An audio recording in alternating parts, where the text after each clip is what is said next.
4个人4天喝4桶水，那8个人8天喝几桶水啊？这1人1天喝1桶水，那8人8天应该是喝8桶水。错！嘿嘿，就冲着你们不会99乘法表，那要论算术，整个大雍城就没人算得过本大爷。嘿嘿嘿，一个傻子，竟敢在我等才子面前如此猖狂，不就是个只会打架的憨子吗？再叨叨，我揍你们！大胆！敢在公主招贤会上如此放肆，此人为何如此憨傻？回殿下，他就是西城的一个傻子。好漂亮啊，怪不得元神喜欢。为号，想在公主招贤会上获得魁首，得先过老夫这一关。出题吧。好，那你可听好了，一小贼每刻走1里，捕快半个时辰后追赶，每刻追3里。何时能追上？此题可是老朽钻研。2刻钟追上。你莫要总打断。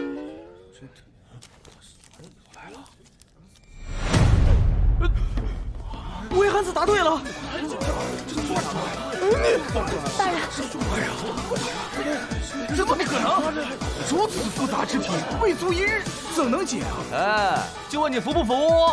不服！魏号小儿，你可敢再接老夫一题？没空！我今天是冲着公主来的，你个老头，竟耽误我办正事了，知道吗？韦憨子，你休要猖狂！就算你赢了在场所有人，也不该说出大雍朝没人算得过你此等狂语。丫头，我可没骗你啊！你要是不信，你可以把大雍朝所有的读书人，包括那些文武百官，都叫过来跟我比算术啊。不过，他们要是都输了，你可要嫁给我。登徒子，你信不信我？哎，别动不动登徒子嘛！我告诉你，虽然我叫汉子，但我不傻。你别听外面人乱说，你跟着我，肯定不会让你吃亏的。你就这么说定了啊！明日在聚贤楼，我开门迎战。丫头你啊，你再敢叫我丫头，你就把你认识的所有的会算数的人都叫过来，说好了啊，都输给我，就嫁给我。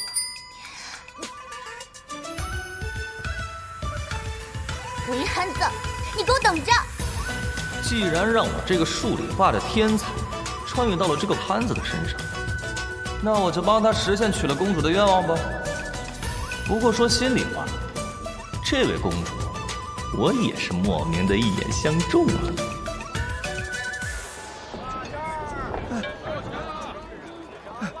公子，公子，你果真在这里啊？王管家，你也来招贤啊？不是啊，家里出事了，小姨娘让你赶快回去一趟。小爷他老是一惊一乍的，能出什么事儿？王管家，你不带我回家，你带我来这儿干嘛？那是因为咱们韦从。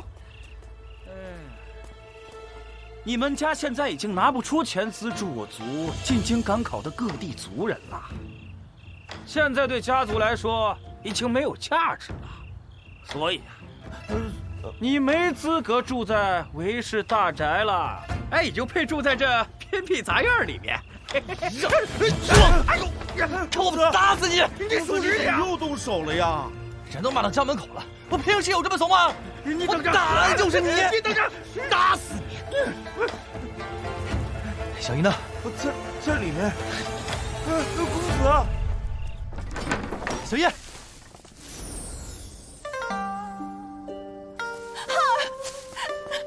你总算回来了。他们也太欺负人了。他们算哪根葱？我找他们去。你干嘛去？你要出去打架？咱家已经没钱赔了。我那600贯钱藏到哪儿了？快点拿出来，我交到族里，咱们就可以回韦氏祖宅了。就那些钱，我拿去买酒楼了。2个月后，我连本带息还给你。你个败家子！大家手脚都快一点啊！哎，好嘞。公子，铁匠打的铜锅都爆好了。老奴不明白，这铜锅为啥叫火锅呀？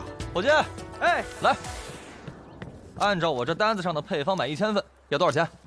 哟，东家，这1000份得5贯钱呐。5贯钱，很多吗？哎，东家，这么跟您说吧，我1个月的工钱才10文，这1贯我得挣10个月呢。1文就是现市的1块钱，那1贯就是100块了。公子，这5贯钱确实多，实在不行咱少要点。小姨娘她放心，今日之后这火锅就会火爆全上都，到时小姨的钱我钱满倍的还给她。火爆，连个客人都没有，哪来的火爆啊？尾号可在？哎呦，客人是不是来了？客人！哎，都愣着干什么？接客去！好。哎呦，拜见各位大人，大人里面请。请。你就是伪憨子啊？叫谁憨子呢？我认识你吗？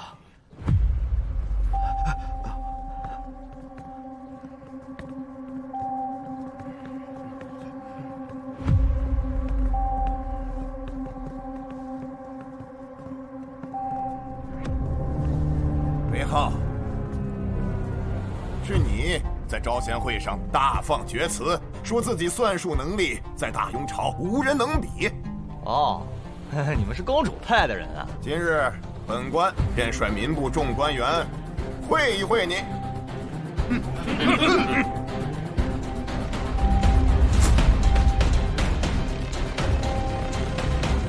嚯！哎呦，东西都熟了。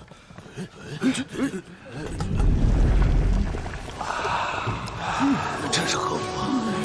好香啊！闻之垂涎，味绝一样。这是何物？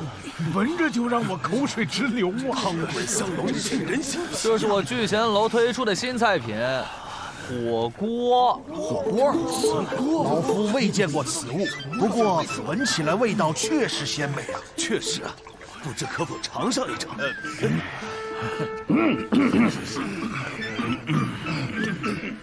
哎呀，你们要比就比，别围在这挡着我做生意。好，尾号听题。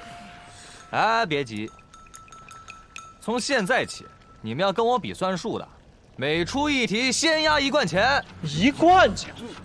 哎，伪憨子，若半炷香时间内你答不出呢？那我就以1赔10，给你们10贯。哎呦，我的公子，这许多人每人分10贯，这太啊！上吧。我先来。如今有一条长1尺的绳子，若将其绕成圆形，其数长多少？你可能回答。没有尺子，可如何计算呀，公子？这不就是知道周长求直径吗？1尺除以3.141596，一派胡言。你说的那个3.141596是什么东西啊？哎，你怎么了？那是祖冲之写的，多少年前就有了啊。数长为3寸1分8厘。你怎么算得如此之快？我数名主顾，检验数日才得出3寸2分，你竟然能够精确到8厘！说了，本公子算术天下第一。下一个，我太嚣张，闷死他！我来，我就不信你能算出来。架桥所需木块为3500块。下一位，下一位，这是老夫的题。水箱长度为3尺87分。下一位，生肉须剪3文钱财不赔本。下一位，公子，下一位，下一位，下一位。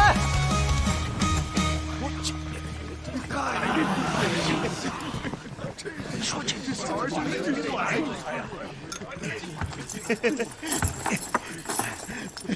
公子，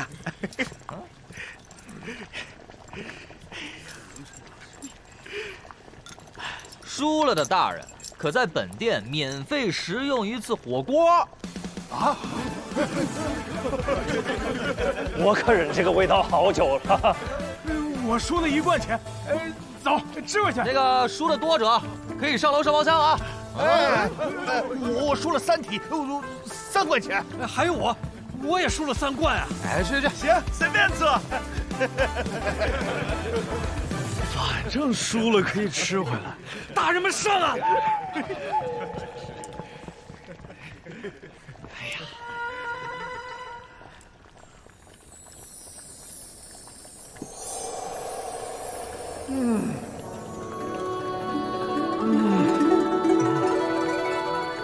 肥牛凝脂纯坚血，毛肚轻浮荡翅厚。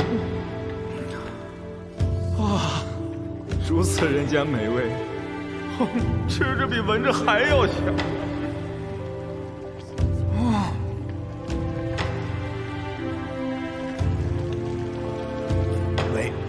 韦浩啊，老夫得压轴出题，可是老夫饿了，可否先尝上一口啊？不能。哎呀！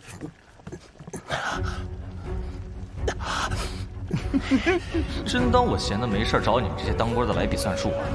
今日之后，聚贤楼必将名扬上都，成为最贵的酒楼。这波营销真是太成功了。真是个憨子。是真的，奴婢一开始也不相信，但是西城那边的人都这么说。这个韦浩整日在外面打架，感觉脑袋像是缺了一根弦，很冲动。怪不得会有如此轻浮的行径，原来是脑袋有毛病。他们家原本可是西城首富，父母去了巴蜀，现在由一个小姨带着。啊，那就怪不得了，家中独子5代单传。也不知道朝中那些大臣跟他打赌怎么样了。聚贤楼吗？走，看他的笑话去。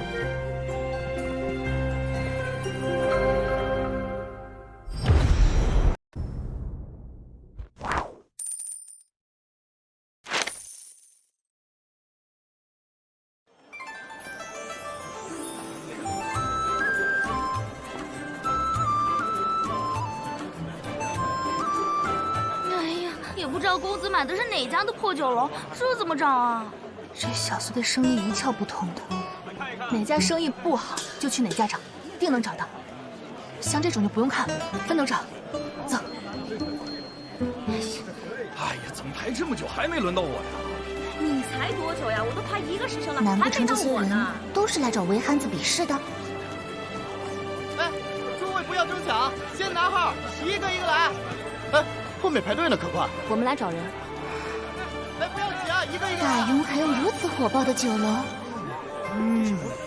这小子怎么研究出来的？嚯！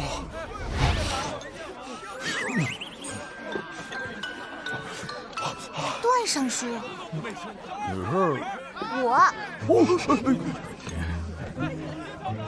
你不是来此处跟韦浩比算术的吗？怎么吃起来了？还有，这些都是怎么一回事？公主殿下，上次老夫输给韦浩之后，就越想越气，便带着同僚一同来跟他比试，结果这都已经连续输了3日了。好在他让我们输了的可以免费吃火锅，还给了什么3日的维爱坡，这可好，一吃就停不下来，天天来吃，吃别的都味同嚼蜡。我感觉我像是入了套了。你都已经输了3日了，老夫惭愧，私房钱都输没了。下一个，我再来一次，就不信赢不回来。又是你啊！这次又给我出那种小孩做的题。哼，这可是老夫想了1夜的题。你可输给我10贯了啊！这就算出来了。你升 VIP 了，去包厢吧。包厢。哎，媳妇儿，你来了。这么容易就认出来了。大大胆，再敢乱喊我就……哎呀，别生气，生气会长鱼尾纹的，不好看。我何必跟个憨子计较？这些都是你赢的。一道题1贯钱，你找的那些人也不行啊，脾气臭又硬，输了还来。这几天赚了差不多1000贯了吧？哎呦，累死我！1000贯。怎么样？之前可说好了，赢不了我就嫁给我。你再说这些，我就把你嘴给封了。吃饭了没？没有啊。喜欢吃火锅吗？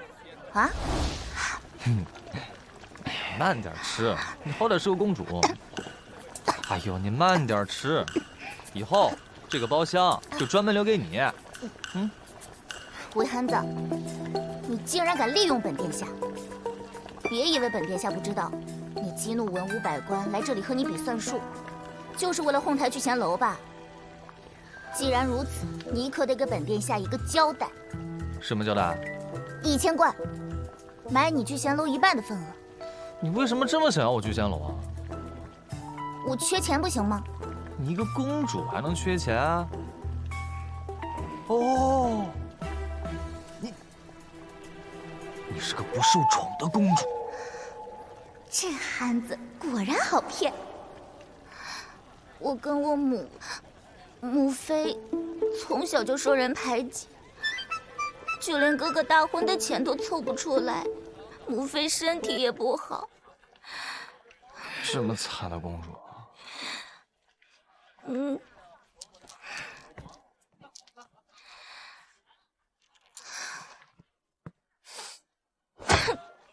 这些是定金，你准备好契书吧。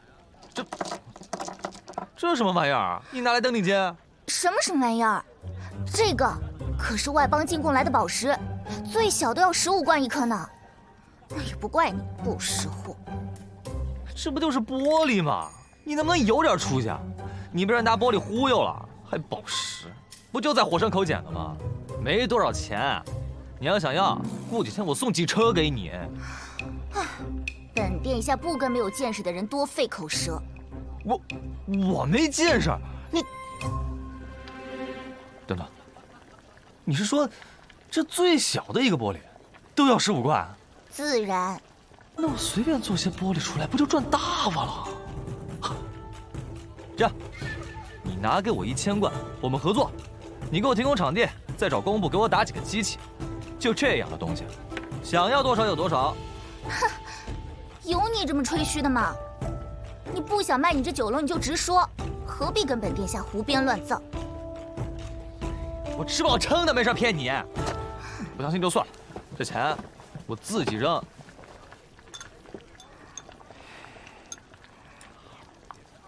行，1000贯就1000贯，不过要说清楚了，如果你这东西挣不了钱，这聚贤楼1半的份额可得归我了。是。这酒楼的生意也太好了吧，都排了半个多时辰了。啊，小娘，你看。不吃了，免单。还是那句话，只要过来吃就免单，咱们自己家的酒楼，啊！好你个臭小子！小野，在外面想吃顿饭排半天是吧？小野，疼，松手，都掉了，娶不了媳妇了。哎，不是，你自己家的酒楼你不知道，你非要排队，你还怪我，你不会直接进来吗？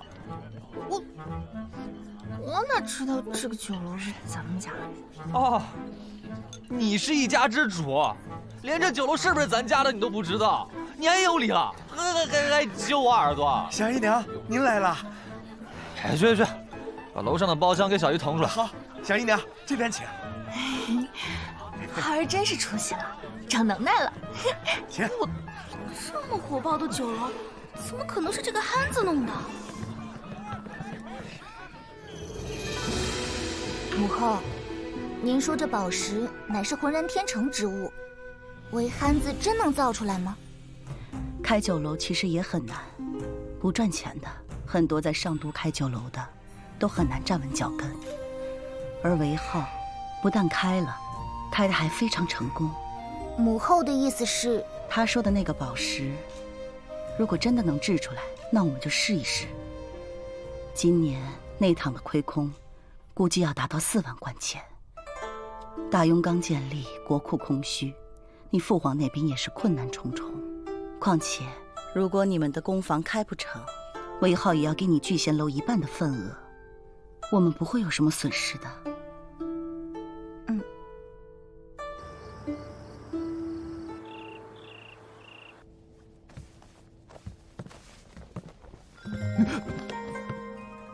小姨，你怎么进来了？给你搓澡啊。浩儿，按照现在聚贤楼的营收，我们是不是很快能回韦家老宅了？那你有没有分别的吗？他小我就帮你洗澡，趴下一些，我帮你搓澡豆。趴下。或许我们还可以买一处新宅子。养，要不我自己来。你自己又洗不干净，这次还得让我重新给你洗。我有这么傻？可怜的浩儿，都不知道自己有多寒。你站起来吧。不，下面我自己来。这孩子长大了。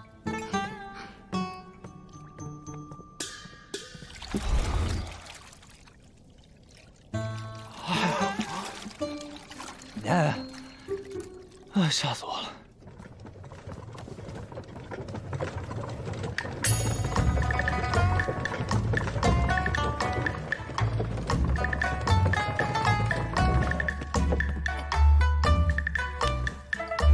你这是按摩？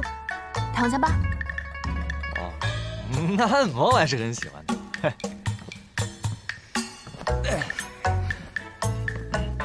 这几天累坏了吧？小姨帮你放松放松。他怎么能踩背啊？是我最近长胖了吗？那我吃点劲儿。哎，这还挺舒服。哎呀。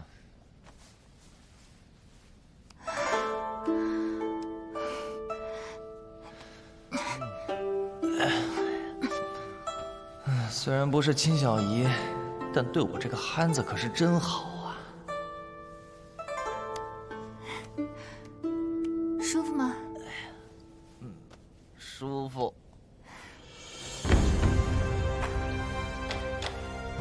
使臣此话何意？请大雍皇帝陛下能够支援我部100万担粮食。本朝没有那么多粮食，今年西北大旱。大雍粮食也短缺，没有那么多粮食能够给到你们北仓。不过，你们倒是可以找民间去买。没有什么事的话，你们就下去吧。鸿胪寺的人会安排好你们。陛下稍等。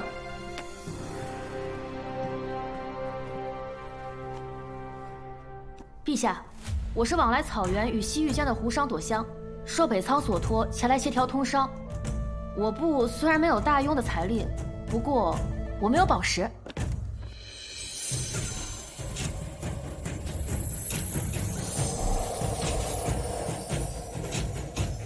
还请大雍陛下能够让我们用这些宝石换来的钱来买粮食。这么漂亮的宝石，这次我们一共带来了2车这样的宝石。2车宝石，竟如此之多。价值连城啊！看看，确实如此。这不就是玻璃吗？你能有点出息？你被人拿玻璃忽悠了，还宝石，不就在火山口捡的吗？便宜得很。你要想要，过几天我送几车给你。陛下，这些宝石都是罕儿火山吞吐岩浆之后献给苍生的璀璨信物，是上天的恩赐。在我们草原那边都是15贯钱1颗。现在我们愿意以1颗10贯钱卖给大雍陛下。我们总共有1万颗这样的宝石，我们想要用这10万贯钱在大雍买粮食，不知陛下意下如何？这么好的宝石，10贯钱，真不贵呀。如果韦憨子说的是真的，那我们大庸就会用数十万担粮食换取这些廉价的宝石。不行，什么宝石？不过是一些便宜货罢了。这位就是公主殿下吧？不愧是大庸国的长公主，容貌如同中原牡丹般娇美柔弱。哼，牡丹虽娇，却有傲骨，不像一些凡物，硬是被说成稀世珍宝。请公主殿下，不要侮辱我们珍贵高尚的宝石。宁安，你此话何意？父皇明鉴，此物在我地大物博的大庸随处可以捡到。此等货色，儿臣想拿出多少就拿出多少。那我们就等着公主殿下的宝石。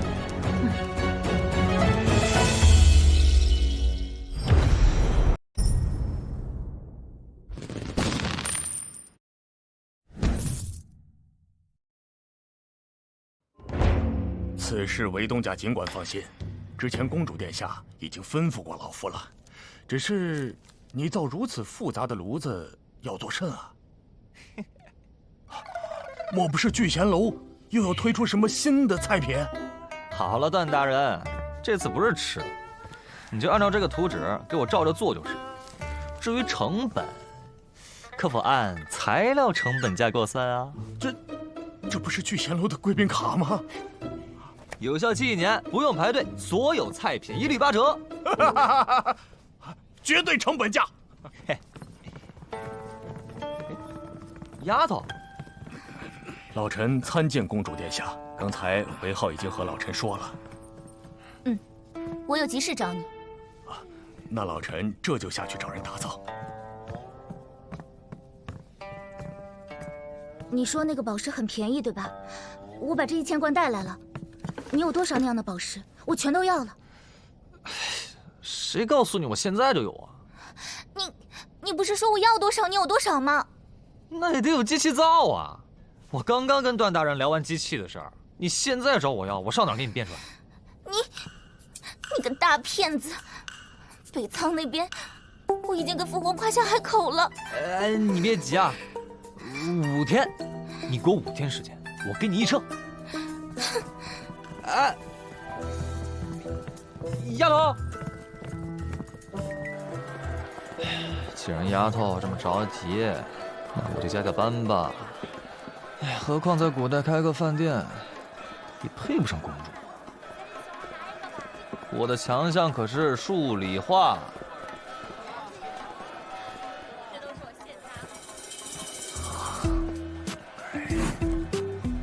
让我看看大庸朝的玻璃制品什么水平吧。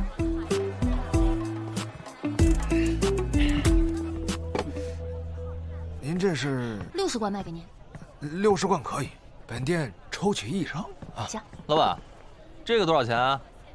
我正好卖给店家呢，你要的话就60贯，省了中间费。多少钱？60贯，就这个？不值吧？这顶级的琉璃宝盏，你觉得60贯还贵啊？你是不是没有见过什么好东西啊？你说我没见识？你这东西漂亮是漂亮，但是这不是稀罕物件啊。不稀罕，你去整个上都城找出第2件试试。反正不值60贯。穷鬼！你是在说我吗？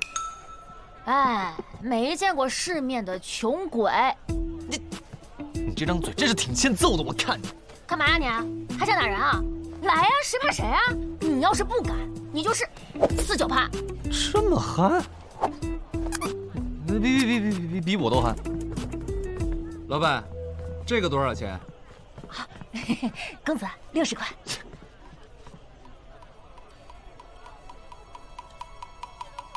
包上。好嘞，瞧这位公子，一看就是见过世面，不像某些穷鬼。这你就买了？你也是败家子啊？这位兄台，你可不知，这种琉璃可是很难得，就这成色的，一年也就出1、2件。那也不值60贯啊！这是故意的吧？公子拿好。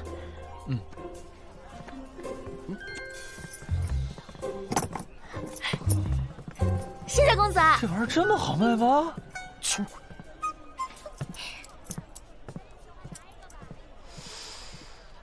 这种品相的玻璃杯就能卖60贯钱，那我要是也烧出来，那不是挣大钱了？嘿嘿嘿，听说韦憨子异想天开，想做琉璃赚钱，好像真的傻了。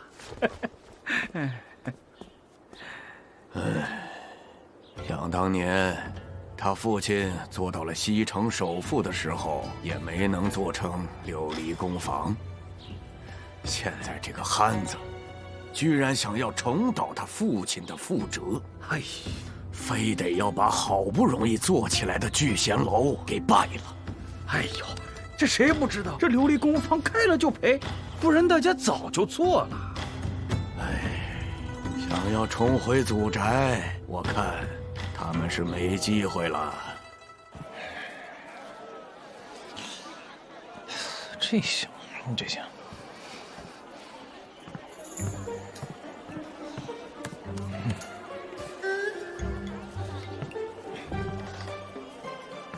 这个有点意思啊。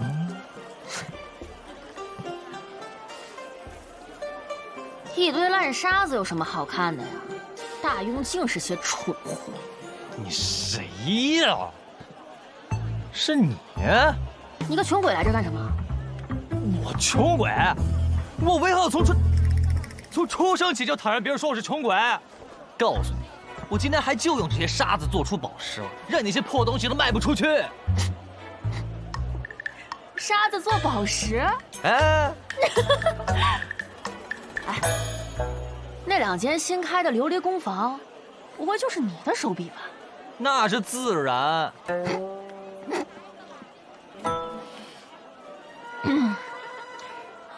宝石乃天生地养的珍贵之物，岂是人力可以制作的？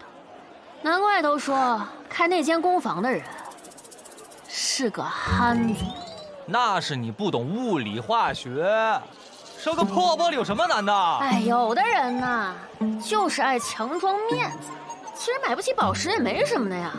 你非要自己瞎折腾一番，赔了个底朝天，才更招人笑话。哎，还敢嘲笑我？你等着吧你！什么？你说浩儿在建窑做琉璃？是啊，小姨娘，我看这公子现在真的是越来越过分了，他还去账房领走了500贯钱，那可是琉璃啊，这是公子这样的人能干的吗？钱是小事，但这小子是疯了不成？瞎折腾。走，去看看。嗯。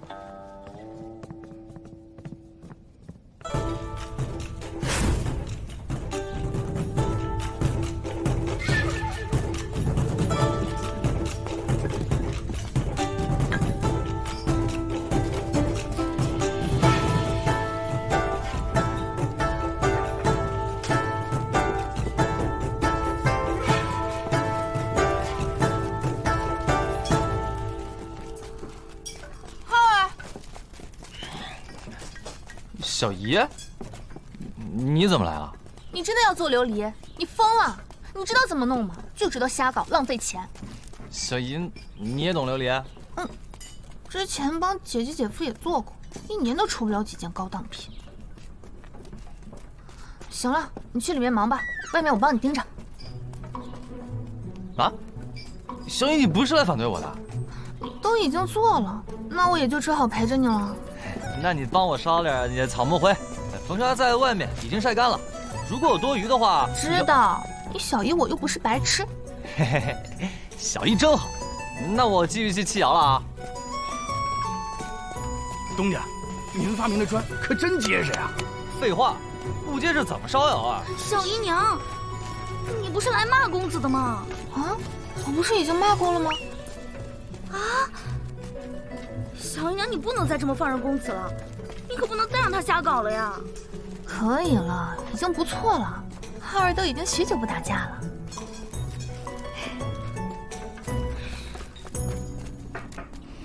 宁安呢？怎么没有见到他？刚出宫去了。这段时间，皇家的生意都交给了他去打理。没办法，太子要跟着你，臣妾也只能让宁安去了。这内堂还剩多少钱？上个月就没有了。什么？上个月就没钱了？陛下，这些不该让你操心的。不成，等宁安回来，让他到甘露殿来，朕要听他说说现在的情况。今年朝堂那边也非常缺钱，民部那边的缺口达到了30万贯，还不知道从何处弥补啊。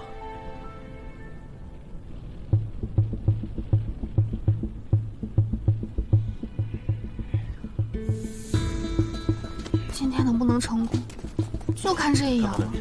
要是烧不出来，肯定要赔钱了。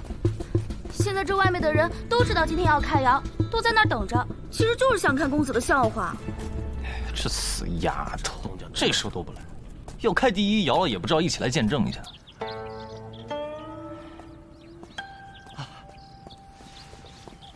殿下，父皇那边还需要多久？陛下这会儿正在商量军机大事，要不您再等等。父皇真是的，让我回禀内堂的事，自己还忘个干净。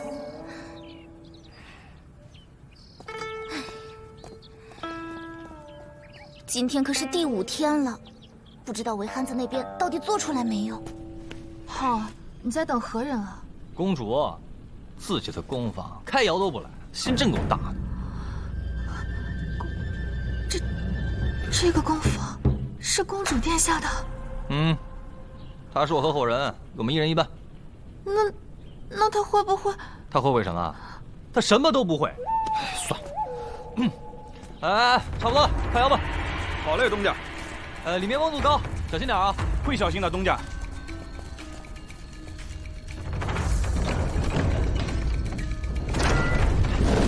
哎，小心！大家都退一退，让温度散一散。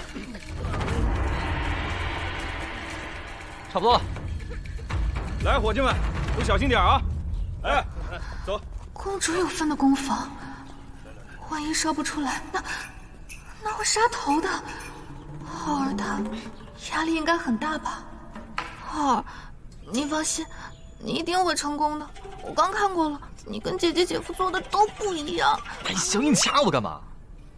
就这点事儿，看给你紧张。谁紧张了？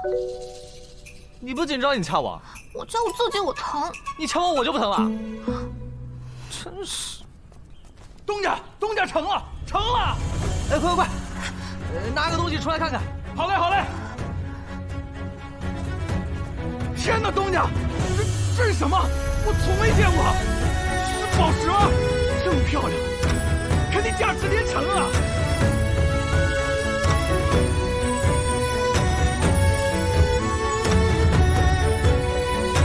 这是宝石吗？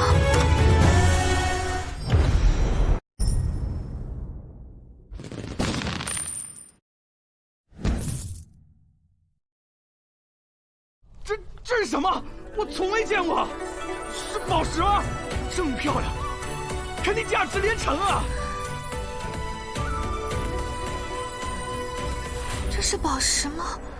怎么如此晶莹剔透？我们是不是算是烧制成功了？太好了，浩儿，你不用被砍头了，太好了！小姨，什么砍头啊？没什么。小姨，你别一惊一乍的，我再给你看个让你更高兴的。哎，伙计，把旁边那个窑也拿2件出来。好嘞，来了，东家，这是什么？花瓶吗？比陶瓷做的还好看。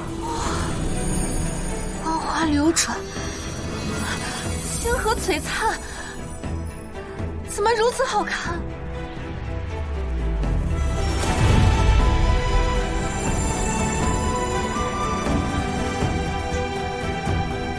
这些竟没有一件是损坏的。浩儿，你是如何做到的？小 case，走。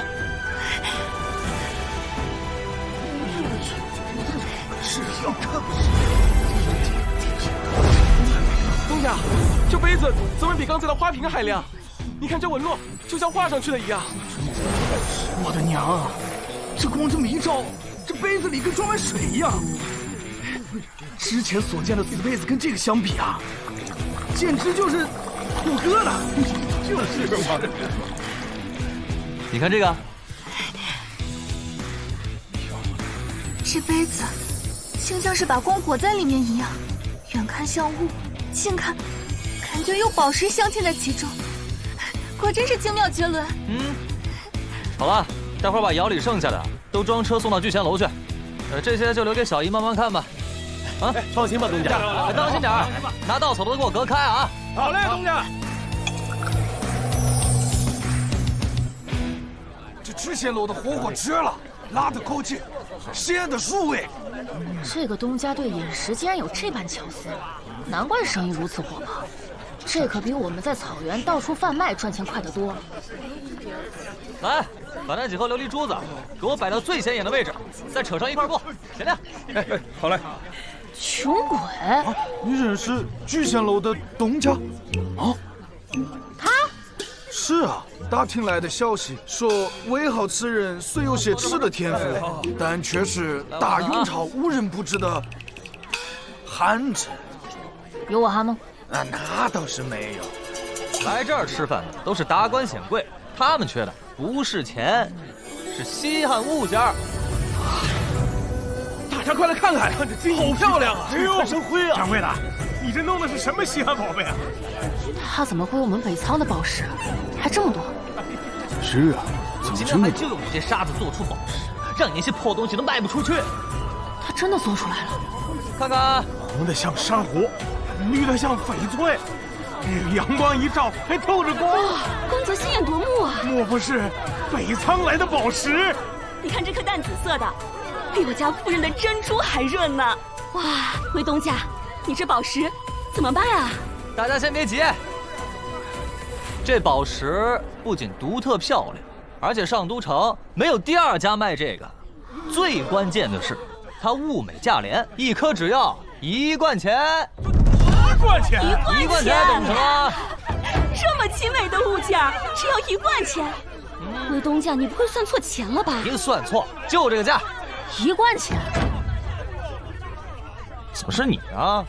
这样的宝石在我们草原都卖15贯，凭什么你卖1贯钱？我想卖多少钱就卖多少钱，关你什么事儿？就是不买靠边，不买靠边去！你们看，这才是真正的宝石，他那都是便宜货，假的。我觉得还是韦掌柜的好。是啊，你看韦掌柜的纯净至极，而这位姑娘的细细看来，明显有些杂质。是啊，就是啊，老百姓也不是属相的，这看着确实不太聪明。还是韦东家的宝石更好一些。你这确实好，还是韦东家的好。但正因为如此，你更不能这样卖。我这种宝石都值15贯，你怎么能只卖1贯钱呢？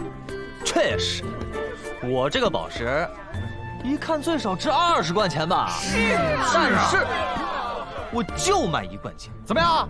韦东家，哎，我先来的，我要包这2个。我也要这个是吧？啊，1贯钱，都1贯钱。我也要。我出200贯钱，全包。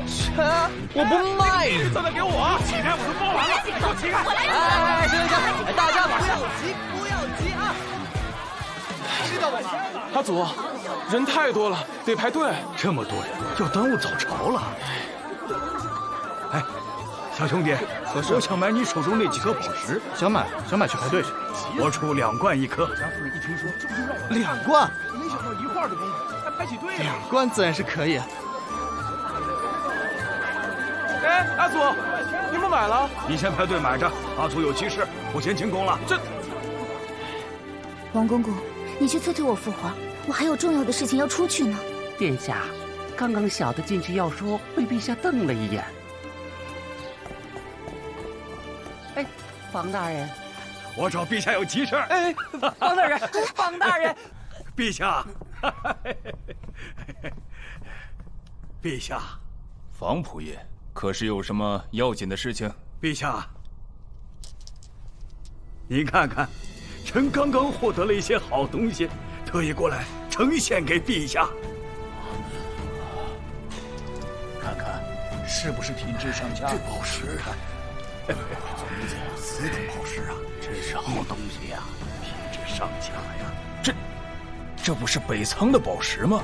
爱卿，从何处得来呀？回陛下，在东城的一家店铺里，1贯钱1个。啊！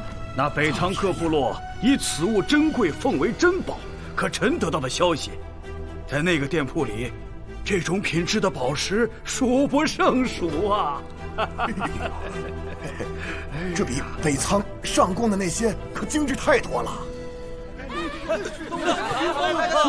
数什么？听说这聚贤楼有稀罕宝石卖。这。拉起来！是你在卖宝石？是你？哎，都让一让啊！让啊！哎，东家，宝贝放哪儿啊？啊，不，铺满。哎，好嘞。哇！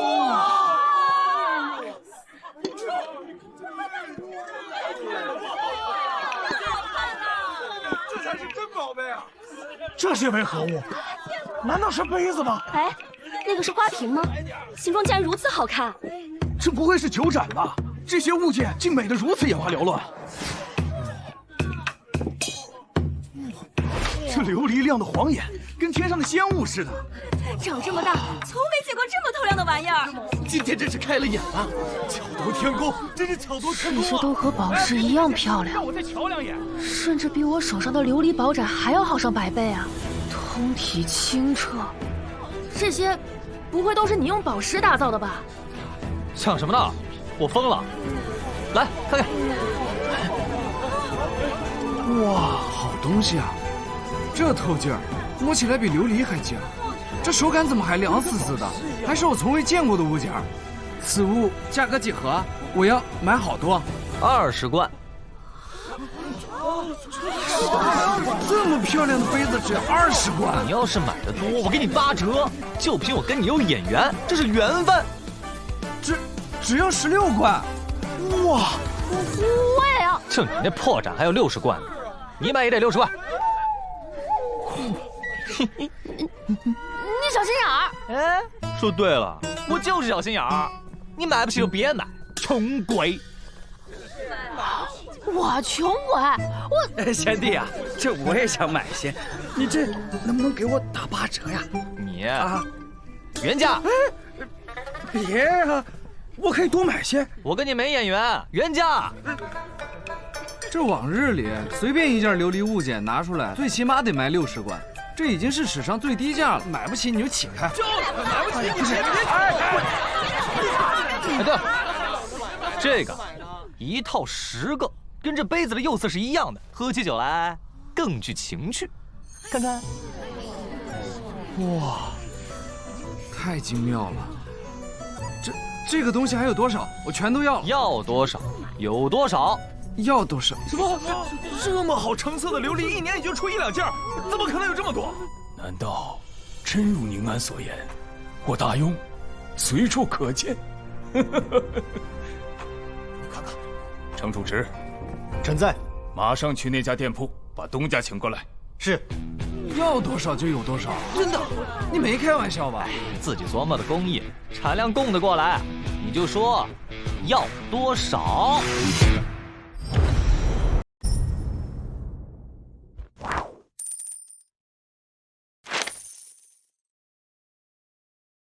陛下，臣建议立刻查封这家店铺，查封这些宝石，待调查清楚后再说。这是为何？这个宝石来路不明，按理说，这些宝石同钱币无异，应该归朝廷所有，献给陛下才是。可是，他们居然在市场上私自贩卖，完全没有把朝廷放在眼里。此言差矣。难道不是吗？如此大量的宝石现世，应该作为祥瑞献给陛下才是。臣赞同长孙仆射的话，此物还是需要调查清楚后再说。但也确实打消了北仓对我朝的不臣之心。若是真以此物来换我们10万贯的粮食，无妨。查清楚也好，查查这到底来自何处。如果没有问题，朕对那个东家重重有赏。可民间一有财富就要充公，只是暂时查封，皇亲无需担忧。是。程主持，臣在。就着你去办吧。是，陛下。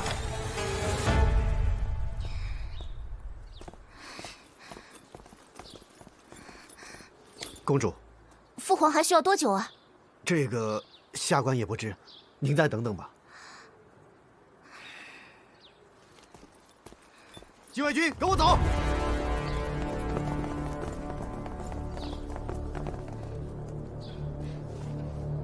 殿下，皇后娘娘请您去一趟凤鸾殿。可有说是何事？是太子殿下花钱花多了，皇后娘娘震怒。王公公，若是父皇召见，你就说我在母后那边。是。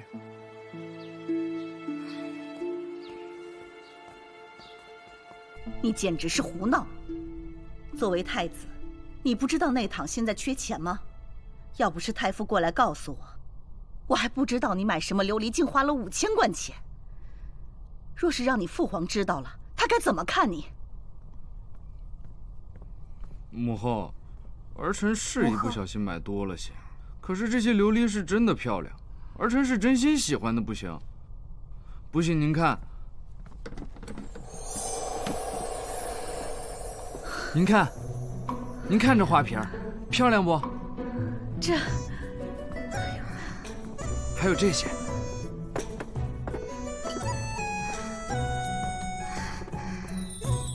这琉璃杯，通透如冰魄，斑斓若霞蔚，可谓是承得住光影，装得下这人间雅致。这也太惊艳了！那当然了。哎呀，我大雍竟有如此至美的琉璃。啊，对，还有这个杯子，母后您看，您看它的形状，这不是，还晶莹剔透的。皇兄，你这从哪儿买的？在聚贤楼买的。什么？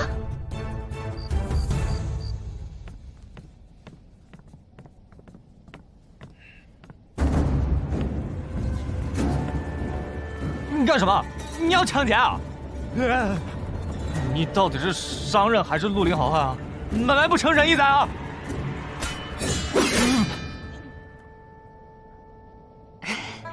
维公子，你误会了，我来是有生意要找你谈，这是我一直以来珍藏的宝贝，送给你。哦，你是来求我的？什么话？是合作？怎么个合作法？听听。你的琉璃物件可以由我销往外邦。这些天你所有的琉璃，我可以出3000贯定金，保证在3个月之内销往10座部族王城，再让给你3成利润。3000贯也找我谈？我本来就没带多少钱，剩下5000贯钱我还要买粮食呢。买粮食？卖粮食哪有卖琉璃挣钱啊？那不一样，现在草原缺粮，这是救命的钱。8000贯，跟你谈。我这定金都快占到总数的2成了，哪有做生意要那么多定金呢？琉璃物件在上都都是抢着要的，根本不愁卖，8000贯都拿不起。怎么到底谁是穷鬼？我躲乡常年走戈壁穿部族，西至回鹘，北到土浑，有哪个部族的贵人不是我的常客？我穷？8000贯，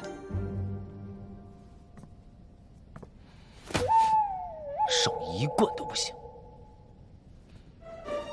慢走不送。你别后悔。断开！进军门差。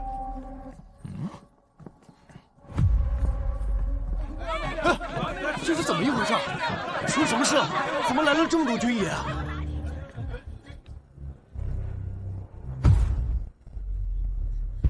都散了，这里不卖了。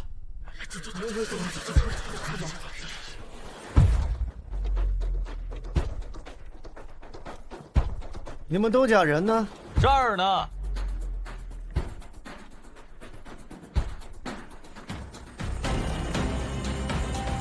这位军爷，我是东家，有什么问题吗？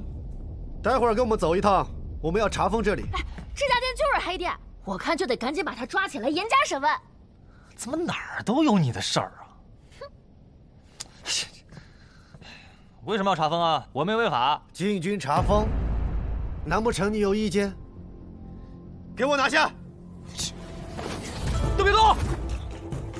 我看谁敢动！你大爷的，你谁啊？说查封就查封！啊，看到老子店铺赚钱了，来没抢啊？胆子不小啊！不认识我们禁卫军？禁卫军怎么了？啊？禁卫军没有坏的吗？敢对禁卫军不敬，有本事过来打！打不过呀，都拿着刀，万一被他们砍死怎么办？我拿椅子，你拿刀，你当我傻呀？可不就是傻吗？不敢，有种单挑，或者一起上，不许拿武器，敢吗？一起上？你侮辱谁呢？来，我不用武器，过来打。成，但先说好，如果你输了，其他人上也不能带武器，就是要赤手空拳打一架。我要是输了，你们带我走，我没办法。好，我保证不用武器。但我要是赢了，你们不准查封我的店铺，更不能带我走。来啊！看招！力气不小啊！去！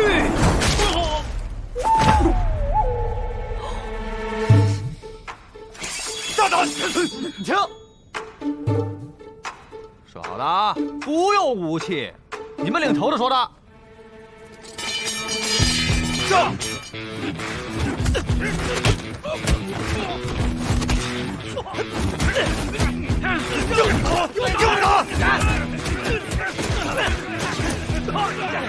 摁住他！看到我老子弄死你！这不行，我让你亲我，让你亲我！你打小爷！干什么你？松开！先把人拉开！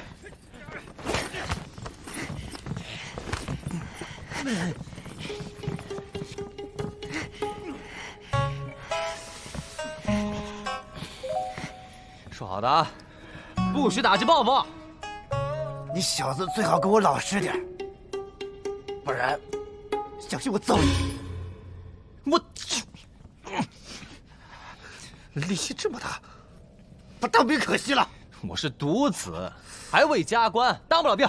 你就是命好，要是生在乱世，可由不得你。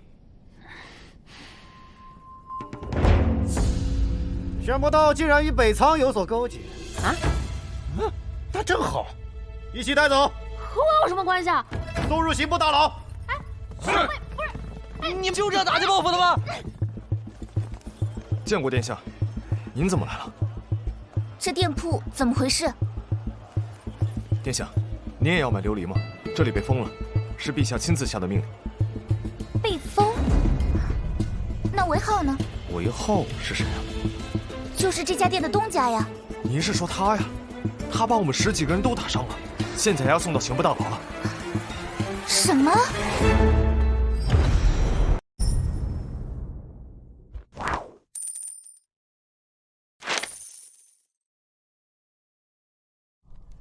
陛下，店铺已经查封，所有物件也一并封存。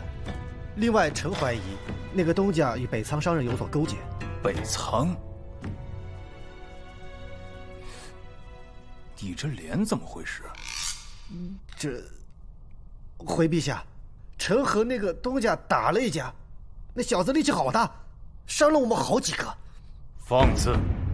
敢和禁卫军打架，让刑部好好收拾这小子。是。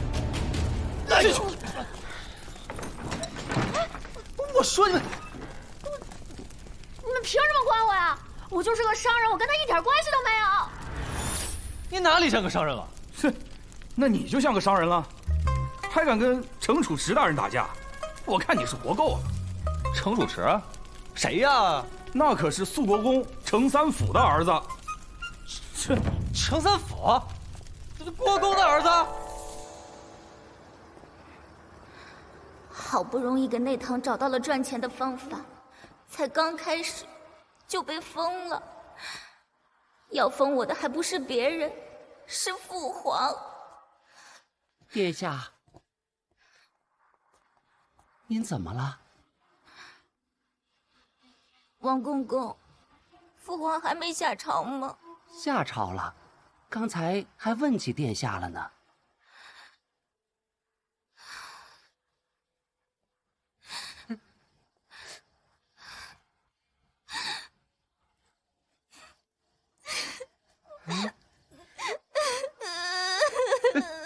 殿下，您这是怎么了？哎呦，哎呦呦呦呦！哎呀！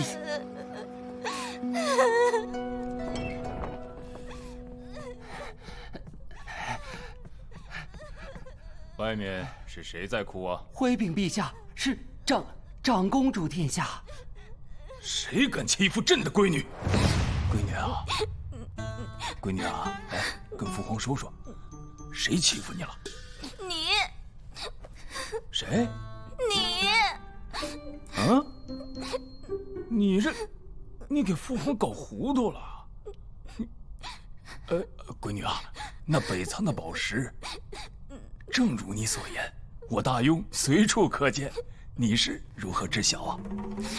你还好意思提？你为什么把我店铺封了？那挣好多钱的店铺。啊，这父皇不会封店铺啊！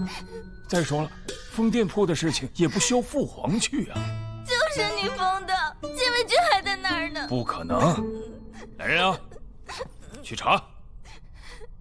陛下，陛下，何事？今日禁卫军确实奉命去查封了店铺。啊！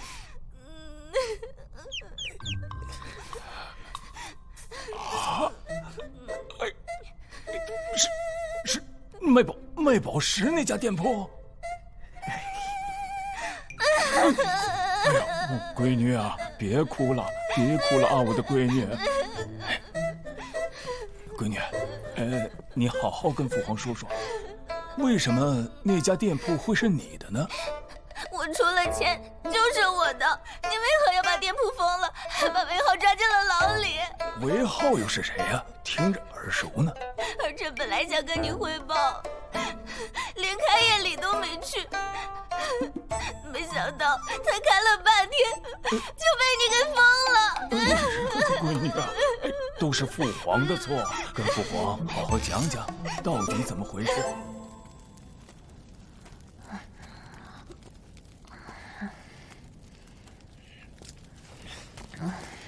躲下！我干什么？是不是你带君君来的？你想毁了我的生意？我有病啊！毁你的生意对我有什么好处？那你就是北仓暗谍。你才是暗谍，你全家都是暗谍。那你中原话为什么说那么好？你看北仓暗谍还想装？哎，君，我发现了一个北仓暗谍，快来啊！我爹娘都是被北仓人杀死的，我怎么可能帮他们做事啊？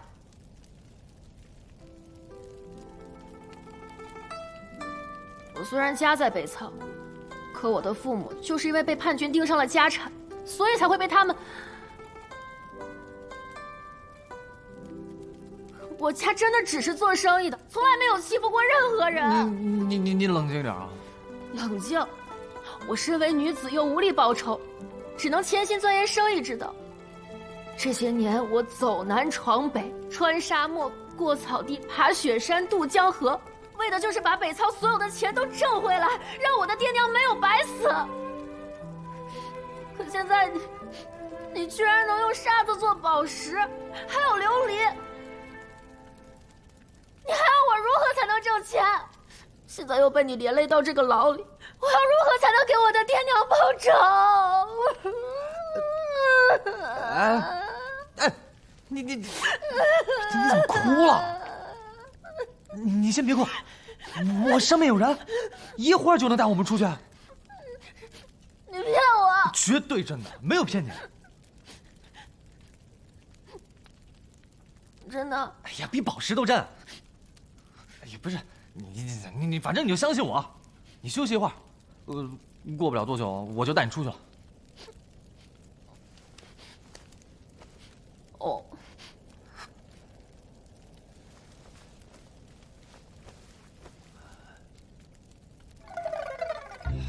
如此赚钱？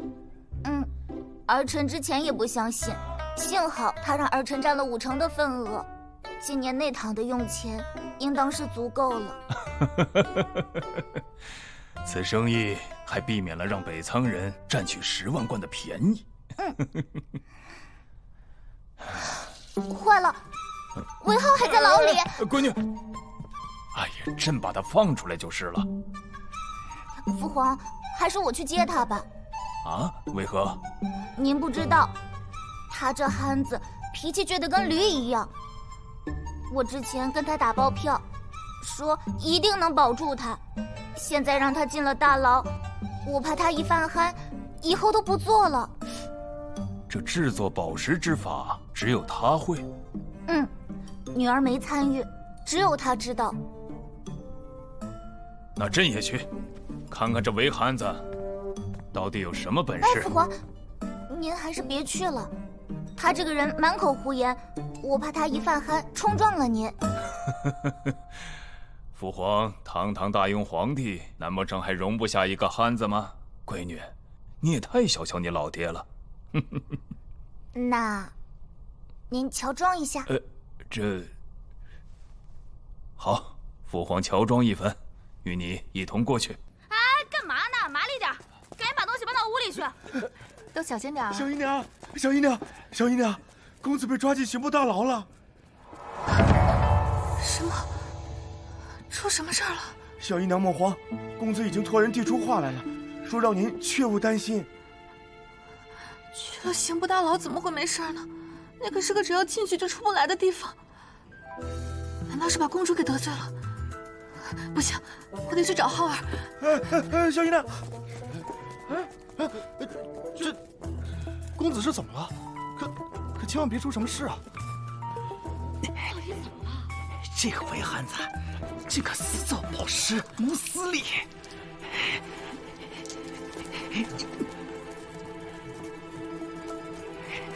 你死定了！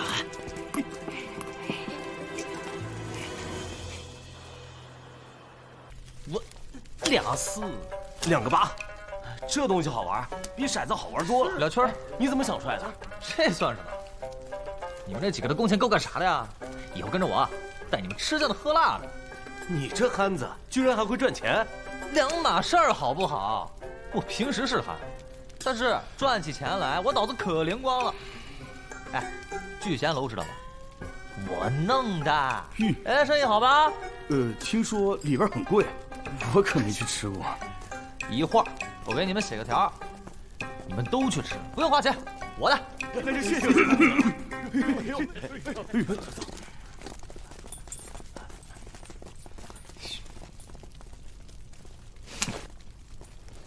死丫头，你还知道来啊？我……哎，行，我不跟你计较。丫头，这次麻烦了，我把人程三府的儿子程楚池给打了，你能不能帮我搞定？无妨，程都尉不会跟你计较的。这可是你说的啊！一会儿他们若来报复，你可得管我。还有，我不是跟你说了吗？我5天就能做出来。你作为东家之一，你还不来，你说故意在气我？这家伙看着确实像个憨子。本殿下事务繁忙，哪里跟你一样就知道玩啊？我什么时候玩了？我都跟你说了，那玻璃做出来肯定有人惦记。不是，你爹啥意思啊？怎么还把我店给封了？怎么卖个玻璃，你爹还惦记上了？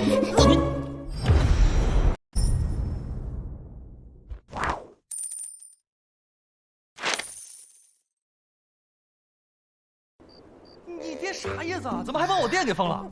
怎么卖个玻璃，你爹还惦记上了？你瞎说什么？我爹怎么可能会惦记这个？你谁啊？这是我府上的詹事。哦，公主府的詹事，难怪气宇不凡。哎，我到时候去府上提亲，你是不是能帮我搞定皇上啊？登徒子，你瞎说什么？我瞎说什么？男大当婚，女大当嫁，谁家的闺女不嫁人啊？这汉子居然还敢打朕闺女的主意！只要你嫁给我，我琉璃工坊的股份全是你的。你就看看，整个大雍有谁比我更大钱？这么多，都送给我？这才多少？没多少。你知道吗？今天本来我们都要发财了，好多商人来找我订货。那个北仓人就订了小1万贯钱，刚准备谈成，店给封了。你这东西这么好，为什么要卖给北仓啊？哥们儿，你懂什么？哎呀，这可是关系到朝堂的大事情。哎呀，跟你说了一不多。哥们儿，朕不懂朝堂大事，你别往自己脸上贴金。你那个琉璃真的很好卖。我们大雍的人都抢着找你求购，你却要卖给北仓，你就不怕别人弹劾你有通敌之嫌？通敌之嫌？哼，还弹劾我？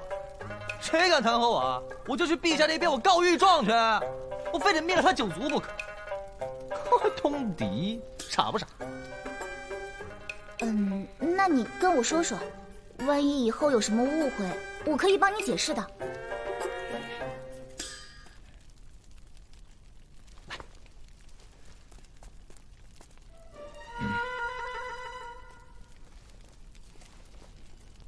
一个琉璃杯子能卖那么多钱，一只羊才80文，那1贯钱能买1群羊呢。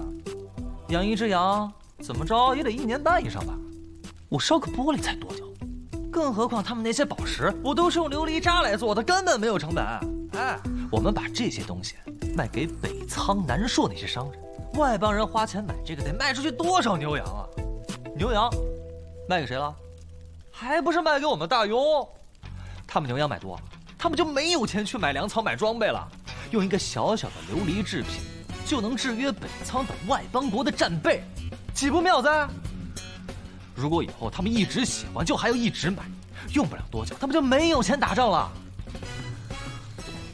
我可是听说，我们现在大雍边境还在跟北仓打仗呢。用我这个办法，要不了多久，他们就穷得打不起了。好啊！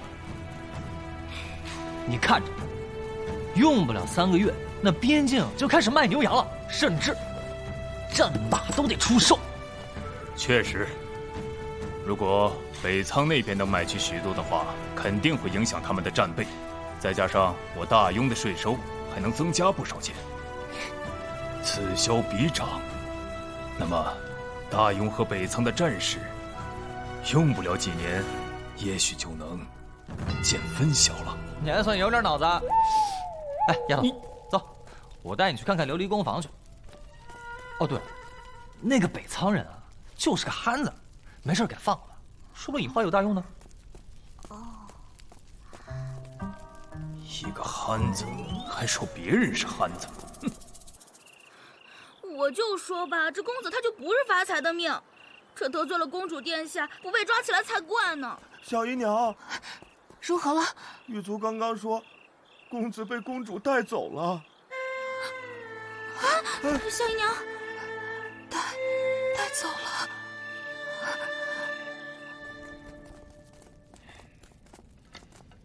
哎，东家，您回来了，刚才小姨娘都快急坏了。哎呦，不是跟她说了不要担心，你赶紧去给小姨报个信啊。好嘞。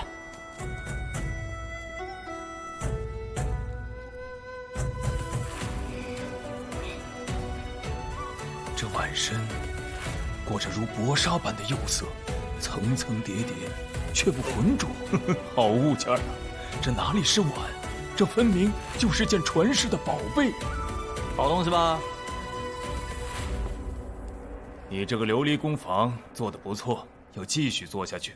你可是解决了朝廷的一大危机。可需要什么奖赏？奖赏？什么奖赏？谁给啊？我会上奏陛下。哦，那没必要。估计也给不了什么好东西。如果能给我个侯爵当当，那我也是很开心的。到时候我就跟你身份相当，就能上你家提亲了。侯爵估计是不能给你的，但是如果你能答应我一个条件，给你一个伯爵，倒是能够拿到。哟，什么条件？说来听听。伯爵也行啊。如果你对外说，这个宝石是他做出来的，并且你以后不再私自制作，这个爵位你就能够拿到。这，行。但你们要答应我一个条件，就是你们做出来的这些所谓的宝石只能往外面卖，不能干扰大雍的货币体系。这憨子还懂得替大雍朝堂考虑。自然。丫头，待会儿我就让人把上午赚的钱给你送过去。你家不是缺钱吗？先都给你用。不过说好了，晚点我还是要平分的。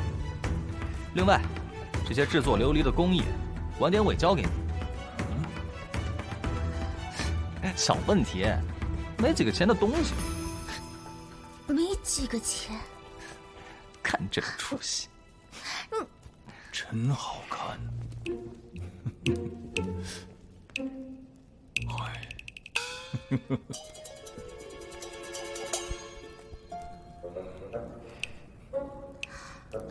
詹氏拿的这些东西，我都要了，你给个最低价吧。你不是说缺钱吗？这都是卖给有钱人的。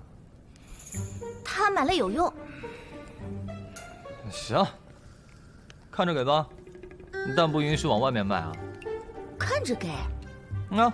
看着给呗，都自己家东西，5贯钱。什么？5贯钱？啊？你这些东西如果卖到外面去，能卖多少钱？2、3千贯钱吧，我没仔细看。这几百倍的利润，这小子根本就不是在赚钱，而是在抢钱。那明天你就在家等着封爵吧。真的假的？你不是不受宠的公主吗？我怎么觉得这不靠谱呢？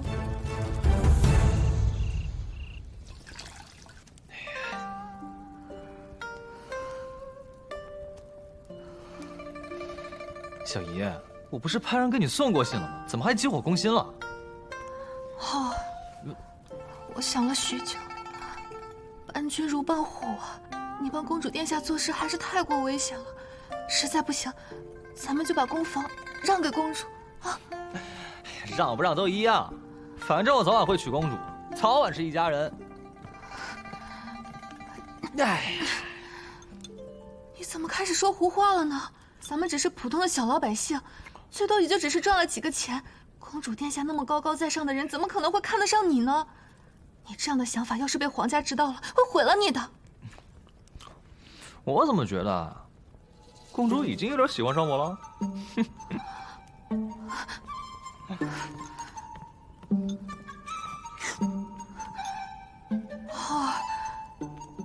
你到底怎么回事啊？你是不是把脑子烧坏了？小姨，我想做的事情就没有我办不到的。对了，明天早上你就先别去酒楼了，也别出去，可能有事情。万一那丫头不靠谱，到时候没有来封伯爵了，那小姨不得白高兴一场啊？你是不是又出去惹事了？去不能是好事吗？你是不是又出去打架了？这些天，小姨过得最开心，家里不用赔钱，还每天都有钱进来。你可不许再出去惹事了，听到没有？说了，是好事。你能有什么好事？我说了，你又不信，那你要我怎么办？那你先说嘛，看看你说出来，我能不能承受得住？反正我也还不确定啊，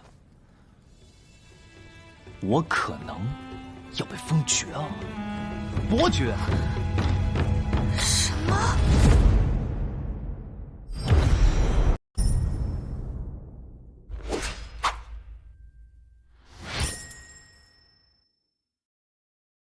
我说我要被封伯爵了。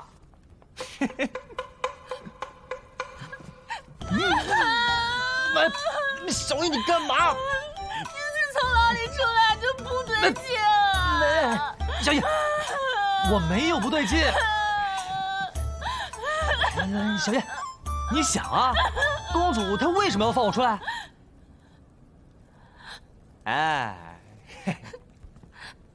原来公主爹才是看你病了才把你放出来的，王管家，快求大夫！哎，不用，不是。你之前虽然打架，虽然害傻，但是你不疯了。但是如今人疯了，咱们家还有什么希望啊？我要那么多钱，还有什么用啊？小姨，你消停点儿，我真没事儿。你要怎么样才能相信嘛？行了，我说实话吧，我打架了，人家明天一早就来。知道，我把人家官员儿子给打了，打伤了，人家认识我，所以明天一早就到，这样行了吧？哦，你个臭小子，你现在还敢撒谎骗我了是吧？哎，我今天不打死你！打得不严重，打了人家官员的儿子，还说打得不严重？不是，我今天非打死你不行！哎呀，小姨娘，我之前就说过了，她这种人根本就改不了本性。果不其然，还是和以前一样不让人省心。小姨娘，你之前就应该好好教训教训她。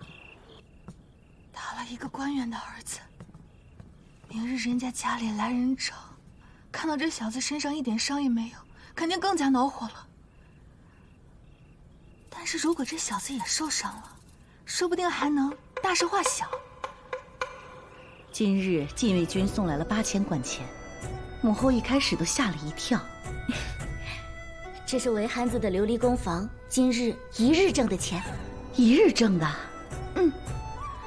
陛下，这是好事啊！没想到这韦憨子还真有此等本事，陛下应该重重赏赐韦浩才是。朕准备封赏他个伯爵，你看可好？一个伯爵是不是轻了一些？他可不单单是制作出了漂亮的琉璃宝石，关键是还帮了我们皇家一个大忙。本来朕赏他个侯爵是可以的，关键是他那张嘴，他说话能活活把人给气死。给他个伯爵，那都是朕忍住了，要不然朕都不想给他。这是何意啊？他这人说话都不过脑子，还管不住自己的手，今日还跟程都尉打了一架啊！这么憨呐？就是，宁安，以后你少去见他，这小子一肚子坏水，还敢打你的主意。什么？还打你的主意？这是怎么回事？母后，那都是韦憨子他瞎说的。我看不是，我看这小子是要下血本了。哎呀，父皇，儿臣饿了，您赶紧跟母后去用膳吧。好，好，好。去吧，去吧，快去，快去。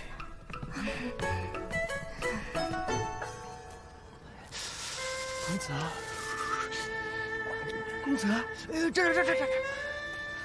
哎呀，冻坏了吧？来。告诉你不让你打架，不让你打架，你非不听，你非得打架。你看，小姨疯了。我跟他说实话，他说我疯了。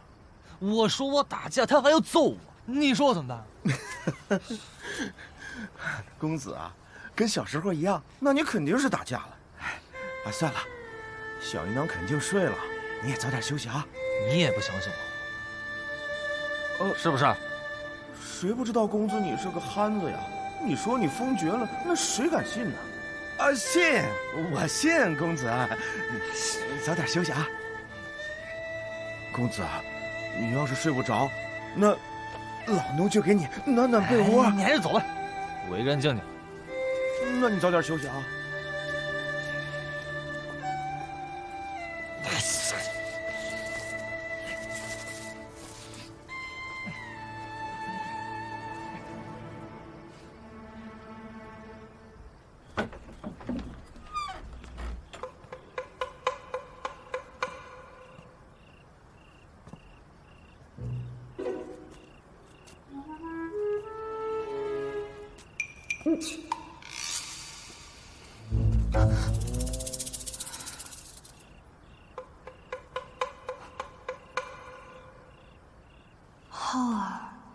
长得还有点小帅气。如果不知道你是个汉子，别人指定都以为你是个翩翩公子呢。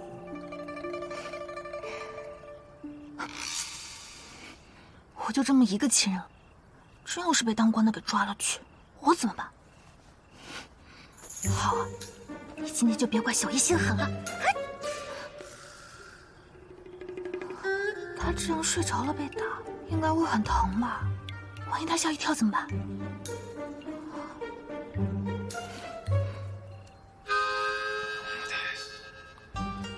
你别闹，这小孩凑事啊！谁敢打小爷我睡觉？你是谁，小爷？你是谁，小爷？小爷，你打了人家官人的儿子，还是装小爷？还敢叫你爹娘？我今天就替你爹娘教训你！打不打？小爷，你别打我！打不打了？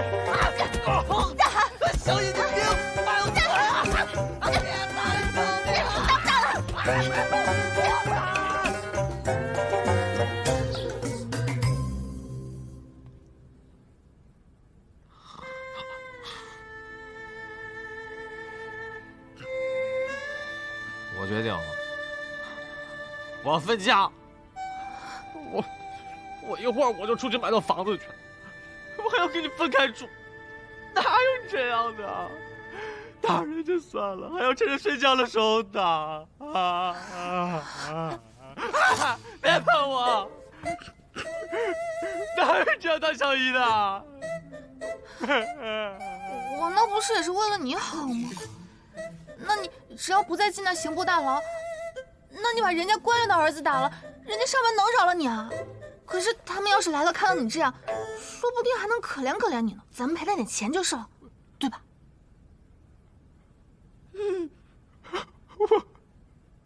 我没打架，没有。来了，小姨娘，来人了。看这阵仗可不小，像是宫里来的。宫里来的。哎，快走！啊，慢点，小姨娘。王馆长，你管管我！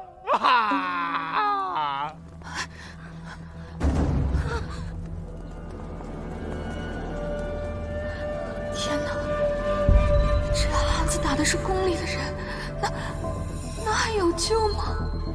韦浩府上，是，公公请。韦浩人呢？你又是何人呢？想你是韦浩的小姨，浩儿，快把浩儿叫来。公子，这，慢点。见过公公。你这是？这是摔的。不是摔的。啊？是我打的。啊？公公，这件事情是浩儿的错。浩儿他脑子这儿有问题。你看我都把他打成这样了，他以后肯定长记性了。您这大人不计小人过，放过他吧。这到底是在说什么呀？韦浩也没有得罪咱家呀。公公，咱们还是办正事儿吧。哦，那就把香案摆起来，先把陛下交代的事情办好再说。哎，什么？摆香案？陛下？汉子是把皇子给打了？你们几个，去把香案摆上。快，赶紧弄！这个院子不能住了。这个家算是完了，这是要家破人亡啊！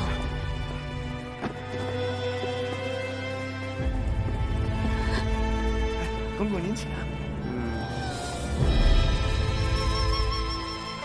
圣旨到，韦浩接旨。公子，哎，这也许是我最后一次见到浩儿，等会儿估计就要被押走了。奉天承运，皇帝诏曰：韦浩因协助公主治保有功，特赏赐土地1500亩，10邑700户，时封300户，封平阳开国县伯，钦此。谢陛下。什么？平阳开国县伯？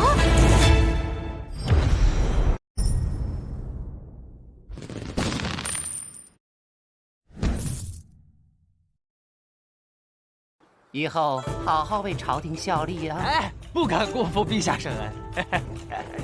起来吧。慢点。哎呦，哎呀，公公，快里边请，吃个茶，喝点点心。哎，不必麻烦了，伯爵爷。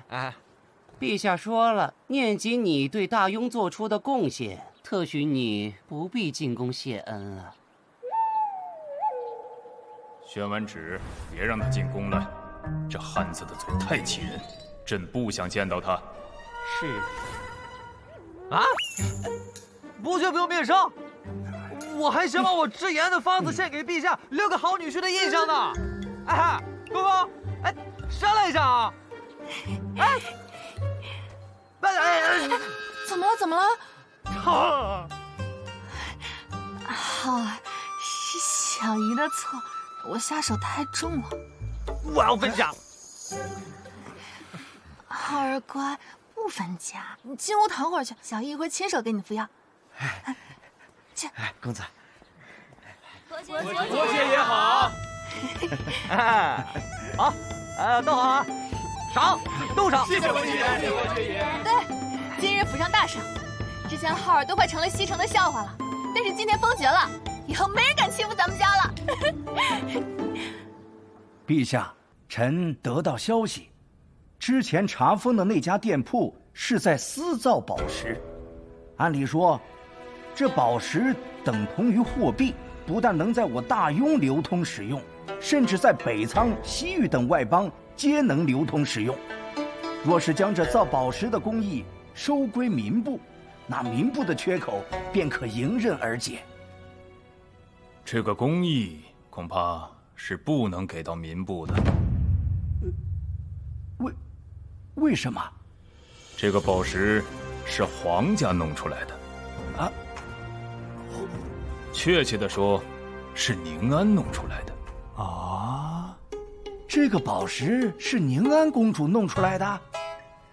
难怪那日宁安公主在殿上敢当面威慑北仓，原来公主早有把握啊，这就说得通了。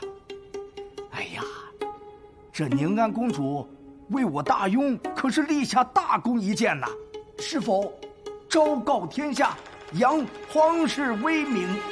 此事不宜声张，这宝石之事对外邦还大有用处，众爱卿必须守口。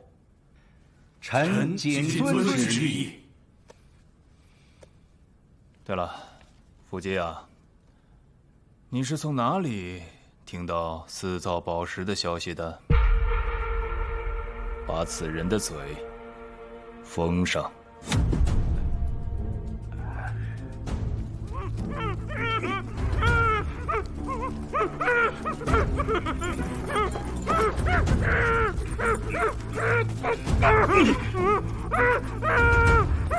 老实点，进了这里就别想出去了。陛下有旨，不能让此人与任何人说话。是。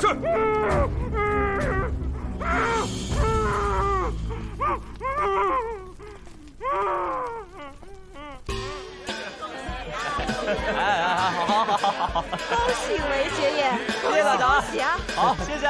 谢谢各位街坊们，我们西城的百姓啊，都是受过你不竭恩惠的。韦大山人要是回来了，一定开心坏了。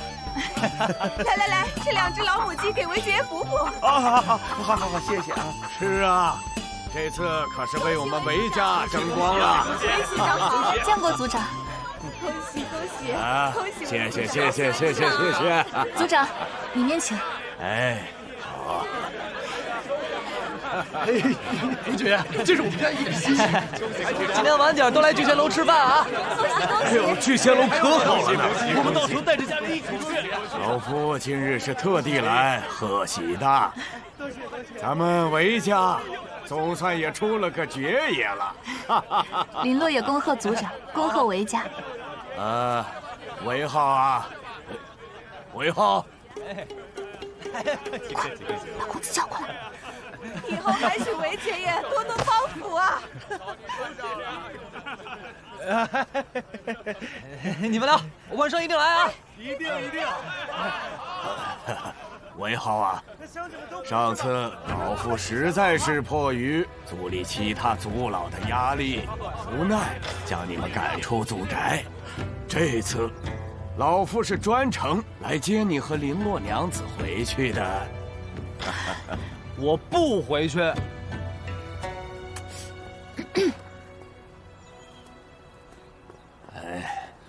我知道你有气，可是啊，有个事实你也得清楚，家族这些年对你家的照顾是不可无视的。当年要不是家族的庇护啊，你父亲也不可能成为西城首富，你的酒楼也早被其他势力给抢走了。现在啊，你是伯爵的身份，得回去族里为族人做事。你还好意思说？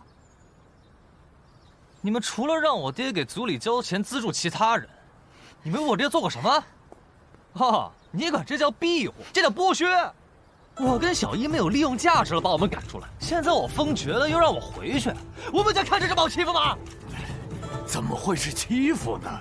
哎，浩儿，族长的意思是让我们搬回韦家祖宅去住。我不回去。那你封爵的圣旨，能不能让老夫带回去，供在韦氏的祠堂里？你想得美！族长，你再得寸进尺，你信不信我抽你？韦汉子，你竟敢对老夫无礼！别！老夫可是族长！族长！哎呦，你算什么族长？打的就是族长！这个汉子，老夫饶不了你！公子，你把族长给得罪了，我们就真的回不去了。破宅子不回去也罢，我们现在又有钱又有地的，我自己造一个现代化的宅子。现代化？啊！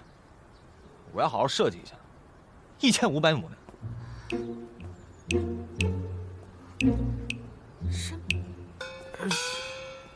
嘿，我刚把你从牢里救出来，一句谢谢都不说，上来就是要东西，你有良心吗？是你惹的金军，和我本来就没关系。再说了，今天不是你让我过来的吗？行，行，都停手！这琉璃不给他们装了。这些都是留给我的？不是。哎呦，我刚才说错话了。您在这肚里能乘船，应该不会跟我这小女子一般见识吧？奸商！来，继续！来，快帮忙！慢点啊！上次还不愿意卖给我，怎么这次愿意把这几窑都留给我？你不是说要把北苍人钱全赚了吗？我才决定帮你的。啊？这两者有什么关系吗？我就是一个喜欢帮别人实现梦想的人，你不懂，懂吗你？这好不容易解封了，这货怎么都被这些北苍无商给装走了？多谢韦公子。不叫我憨子了？来，小心点，下面垫一些稻草和软被，还有这。族长，近日那韦憨子的琉璃工坊甚是赚钱，为何没有听说他按规矩将那营收的一半分给族内啊？莫说分成了，就连我去他家祝贺封爵之喜，都被他给赶出来了，简直目无尊长，不成体统，一个十足的汉子。唉，现在多了半个伯爵，韦家的官员又损失了一个户部给事郎。族长，可打听到韦从到底得罪了什么人呢？朝堂风云诡谲啊，谁知道他干了什么蠢事，得罪了大人物？族长，外面来了几大家族在上都的负责人，他们有事找你。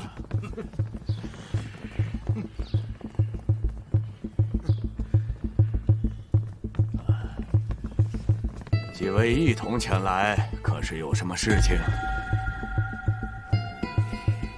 确实是有事要与你们韦家谈。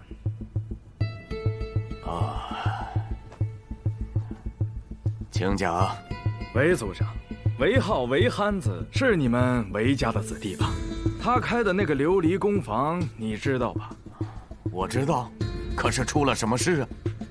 按理说，韦浩弄出这么个工坊，赚了大钱是好事儿。你们韦家吃肉，我们几家跟着喝汤没问题。大家一直以来也都是这么个规矩。但现在，韦浩可是连喝汤的机会都不给我们了，这是不是就有点说不过去了？再按理说，除了上都，其他地方的售卖权是不是应该分出一些给我们几家？这话没错吧？诸位，此事确实是我韦家不对，但是你们在上都想必也听过老夫和韦浩的事情，实在惭愧呀，老夫说服不了韦浩啊。我去他家，没有被他追着打，已经是万幸了。韦族长，以后韦浩的事情，你们家族不插手了，是不是？你们说服不了韦浩，韦浩也不按我们世家的规矩了。要么你们家族亲自处理这件事情，要么就交给我们几家来处理。韦浩这个工坊还是很赚钱的，他一个人这么控制着，有点说不过去吧？对，这不行。成何体统？再说了，他也没给过你们韦家一个字儿。我想我们要对付他，你应该不会有意见吧？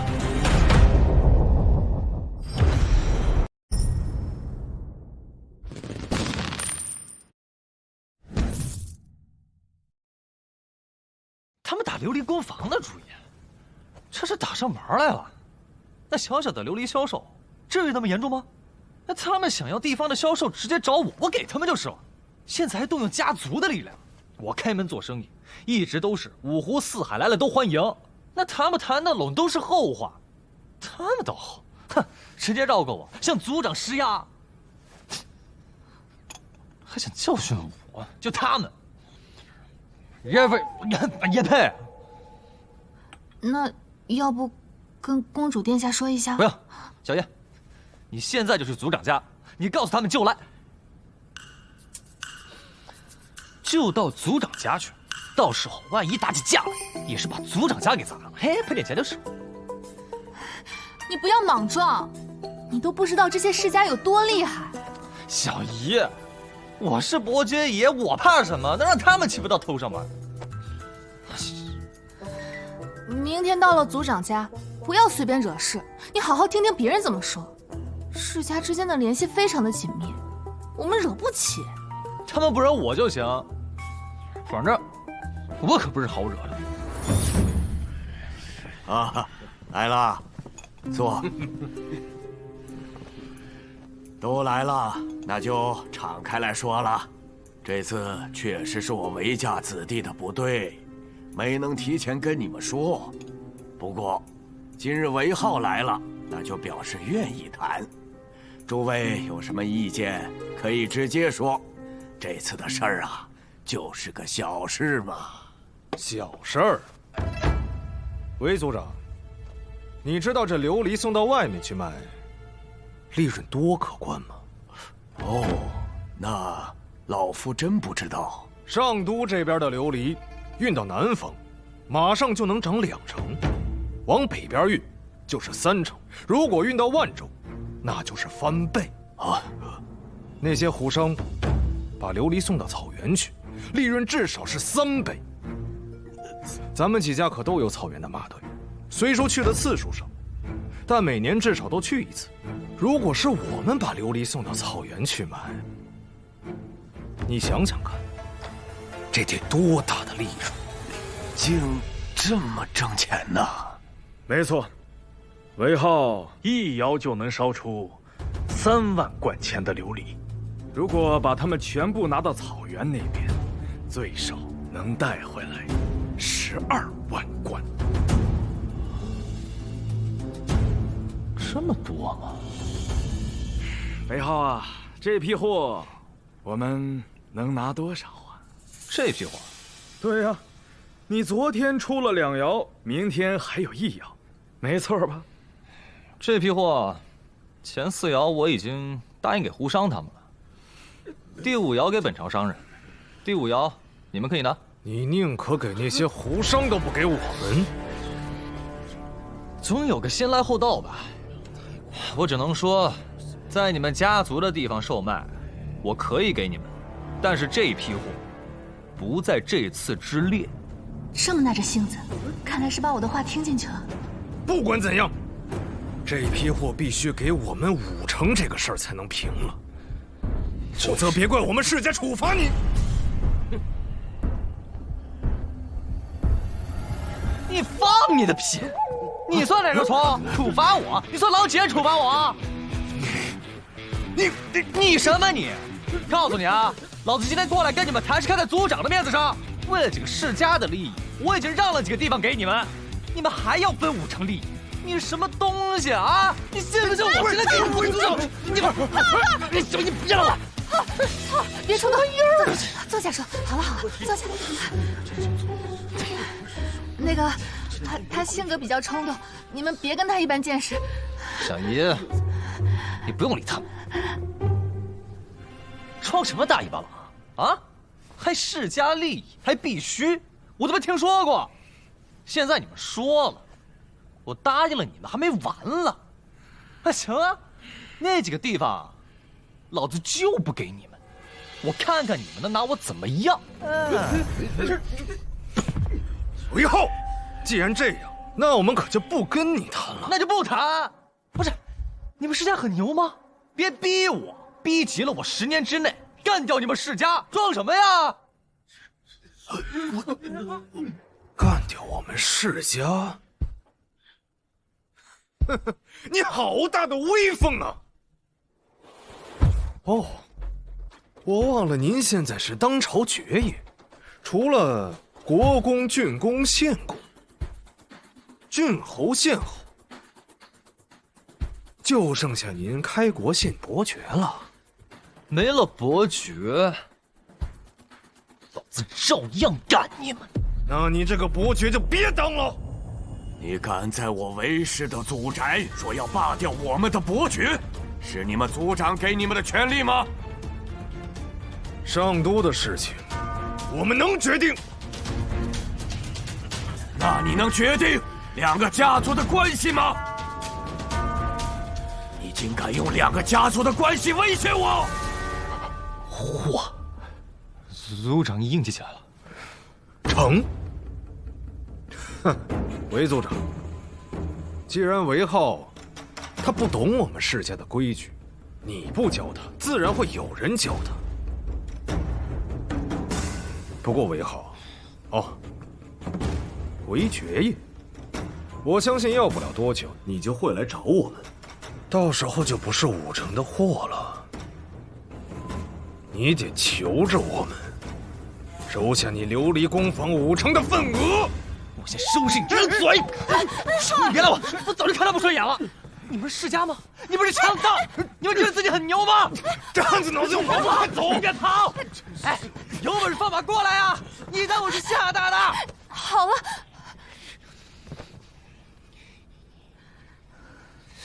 族长，真的有这样的规矩吗？我们工坊真的要分出5成给他们？5成他们要多了，3成世家倒是要分的。我们韦家也不过就是在京兆一带有影响力，出了上都就不行了。而其他的世家实力更是强大，都控制着大量的官员。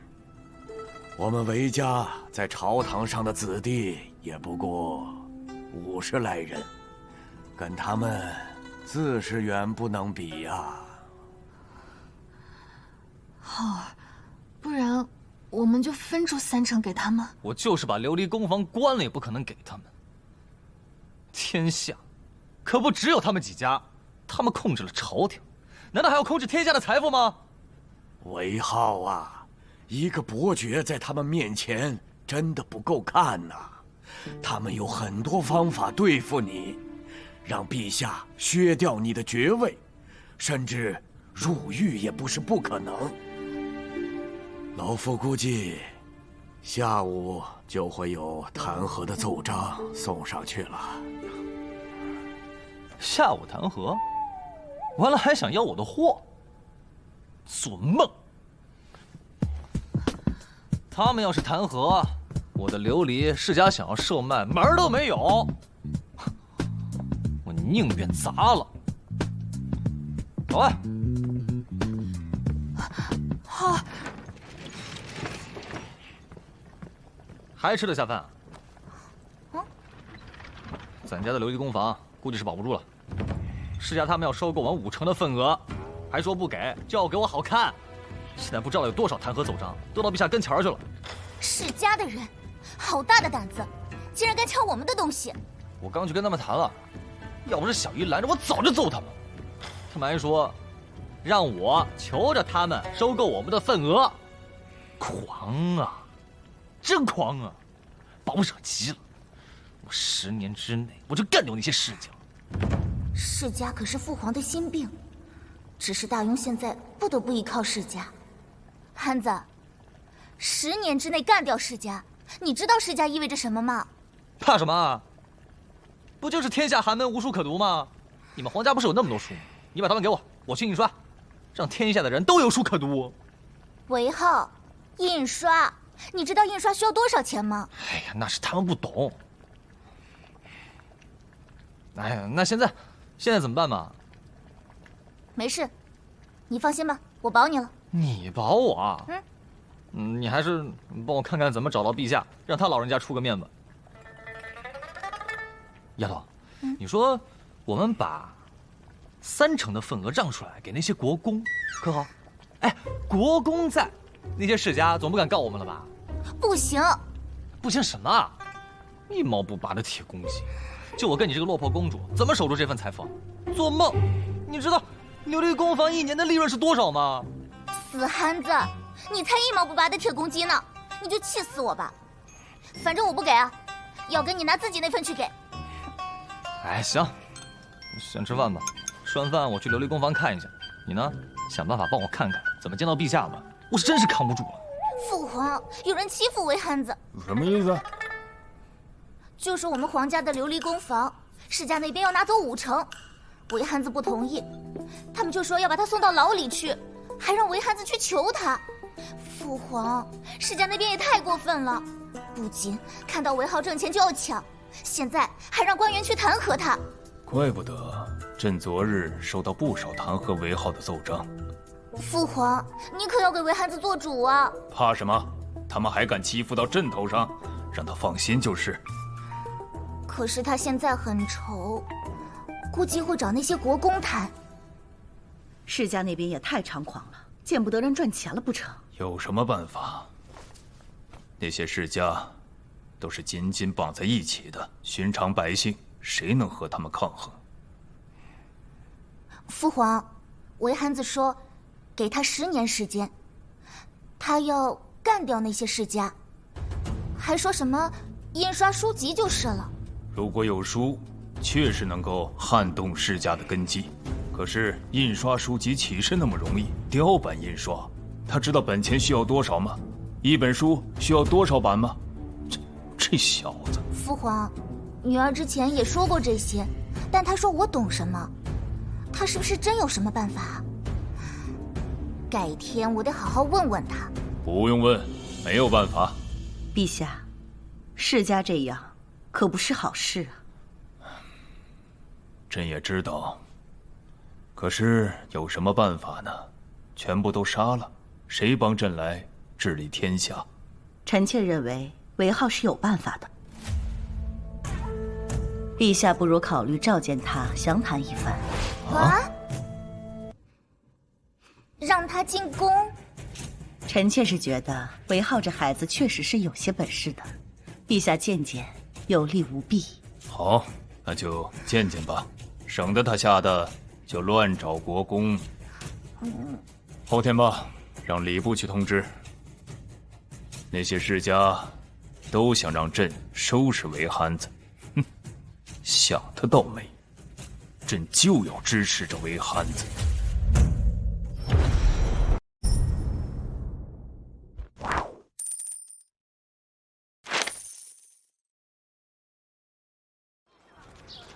哎，我就是知道，反正我手下说有人要弹劾你，你留意一下。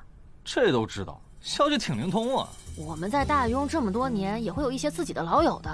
多年以来，世家一直想要染指草原的生意，也一直在打压我们，我们没有答应。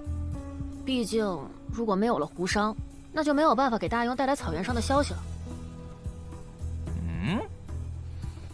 难道还有人专门找你们收集消息啊？那倒没有。就是边境的将士，有时候会问我们一些消息，我们也会告诉他们一些我们知道的，不过可不敢全告诉。要是被北仓或者别的部落知道了，我们可就完蛋了。这个也算是他们谋生的手段，倒也能够理解。我要回草原上送货了。啊？这就走了？这么着急去挣北仓人的钱？还是你最懂我。嗯。所以一定要来草原找我玩啊！嗯。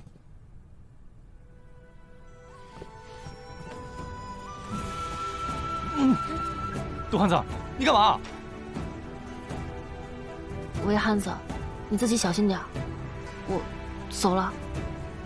妈，你平安。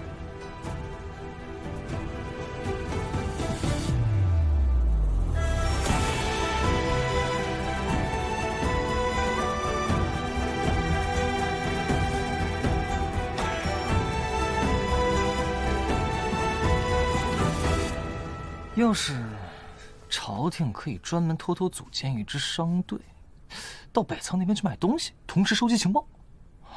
哎呀，也不知道可行不可行。不对，也许大庸早就这么做，我都能想到的东西，他皇上能想得到。韦憨子，吓我一跳！你个丫头怎么鬼鬼祟祟的？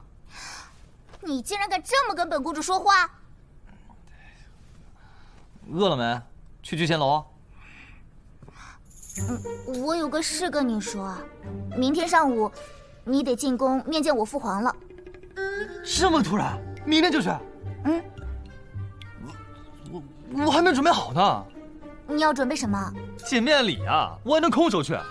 哎，不行，我得回去了。哎，我还没说完呢。明天上午你不管遇到什么事情，都别太惊讶哦。嗯。丫头，肯定有事情瞒着我，说。我就是有事情瞒着你，你自己猜去吧。你怎么把套路出来？你这让我怎么接？明天你可要好好表现啊，不许乱说话，也不许乱跑，那里可是皇宫，你要是乱跑可就麻烦了。还有，哪怕是不高兴，你也不能表现出来，知道吗？放心吧，我见了皇上我还能乱说话呀？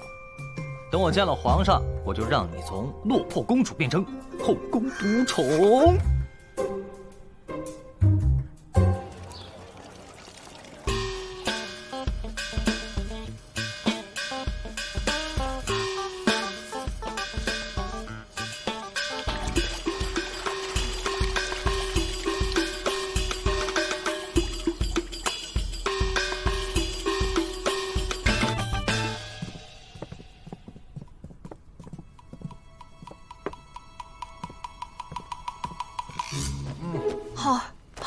起床了。让我再睡。睡什么睡？今天可是要进宫面试的，快起来，别睡了。不是有毛病吧？这陛下怎么想的？觉都睡不好，怎么治理天下？不许瞎说！快下来穿衣服，皇管家。你今天跟着公子去皇宫，记得看住他。哎，好，可别让他随便打人啊！好，您放心，小姨。走，让陛下等着可是大不敬。我来了，快点，来，公子。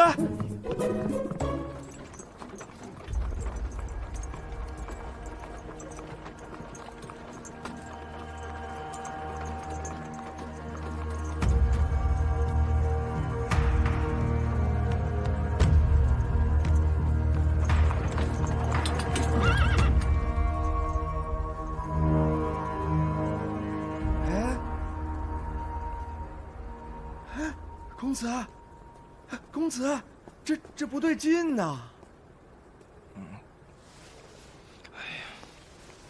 不对劲，什么不对劲啊？你看呀，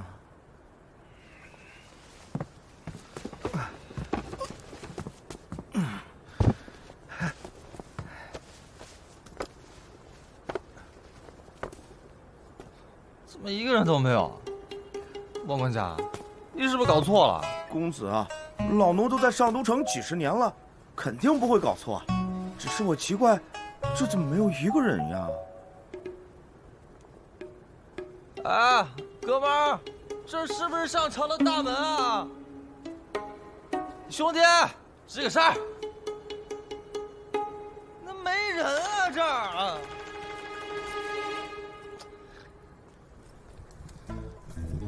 谁呀？哎，兄弟，我魏浩啊！哎，你在这儿当值啊？哎，不是，这儿怎么都没有人啊？今天不上朝，你来这么早干什么？我进宫，面圣谢恩的。面圣也没这么早的，陛下还没起床呢。还没醒？我，那这大门什么时候能开啊？1个时辰。我说你没事起这么早干什么？面圣也是上午啊，礼部没通知你上午来吗？上午？上午你叫我起那么早干嘛？公子，上午不就是早上吗？哎，那我能不能回去睡个回笼觉再来啊？我说韦憨子，你胆子也太大了！来了没见到陛下，现在就敢回去？别怪我没提醒你啊！你要是现在敢回去，就是大不敬。小姨要坑我啊！我起个大早赶个晚集，我真服了。算了，等我一下。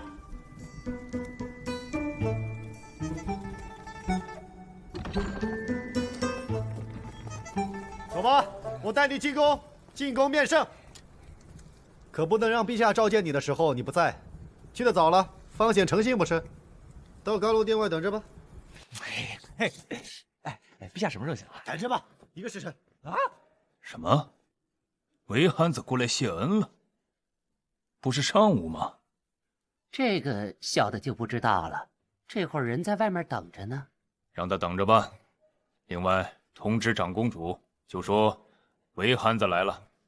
让他2刻钟以后来趟甘露殿，不能来早了。是，小的这就去办。难道礼部没有通知清楚？要不然就那小子会来这么早？韦憨子怎么现在就来了？他怎么能起那么早？我都还没准备好呢！死憨子！殿下，小心着凉。不知道那个憨子知道我是长公主之后，他会是什么表情？不会说我是骗子吧？公主，您别紧张。再说了，您和韦爵爷不都说清楚了吗？谁紧张了？死憨子！殿下，甘露殿那边过来的公公是这样说的，要您2刻钟以后过去，不能去早了。那我再回去准备准备吧，让他等着吧。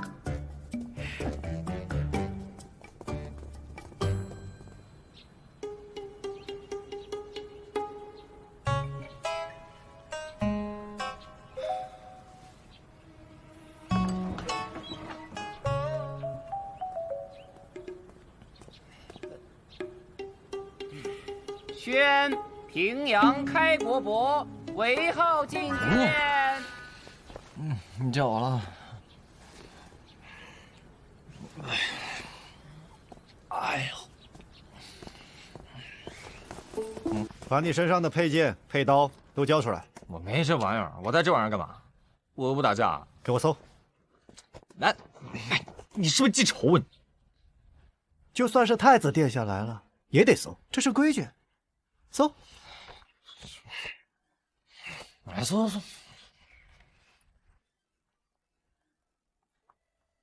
爵爷，随小的来。哎，爵爷，一会儿见到陛下，千万不要大声说话，注意礼仪呀。谢谢公公。这次我没带什么东西，下次你去聚贤楼吃饭的时候报我名字就行，别的。哎呦，这边。走。平阳开国伯韦浩觐见。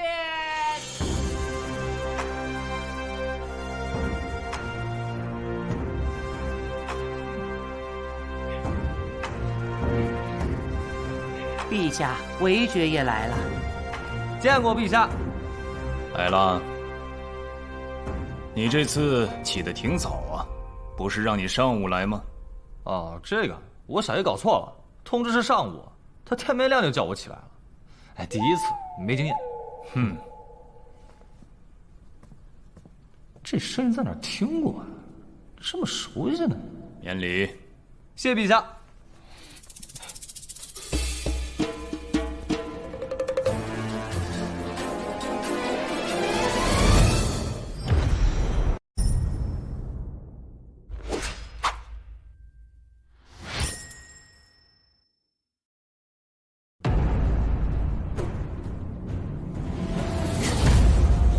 是，是朕。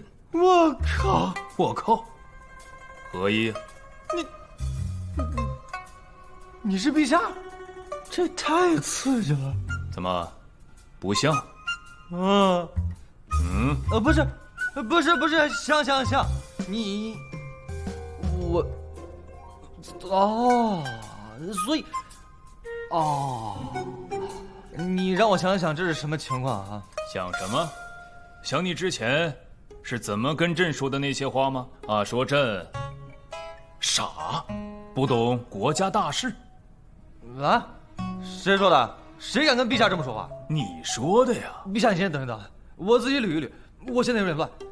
你是丫头的詹事，你又是丫头当爸，你为什么要给一个不受宠的女儿当詹事呢？不受宠？你知道宁安是谁吗？废话，宁安我还能不知道谁说废话？谁说废话？我怎么知道？不是你不会是冒充的吧？哎，不能，大清早就出现在皇宫，你不是冒充的？韦浩，宁安也叫宝清，知道是谁了吗？啊，丫头怎么还有一个名字？不是这丫头取那么多名字干嘛？你在这胡言乱语些什么？魏宁安，朕的闺女，大雍嫡长女宝清公主，这没听说过？还有不知道这个的？啊！丫头是嫡长公主？民间不是说嫡长公主是最受宠的吗？你是真不知道？哎，没事，受不受宠的也不重要。哎，岳父。那我跟宁安的事情，你答应了？你喊这什么？哎，没事，岳父，宁安跟着我不会吃亏的，我能赚钱。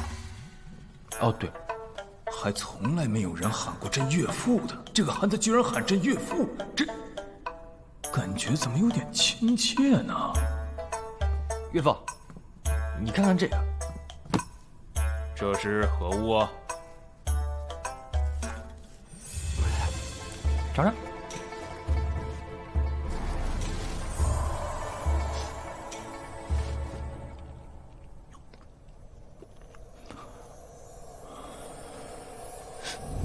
盐，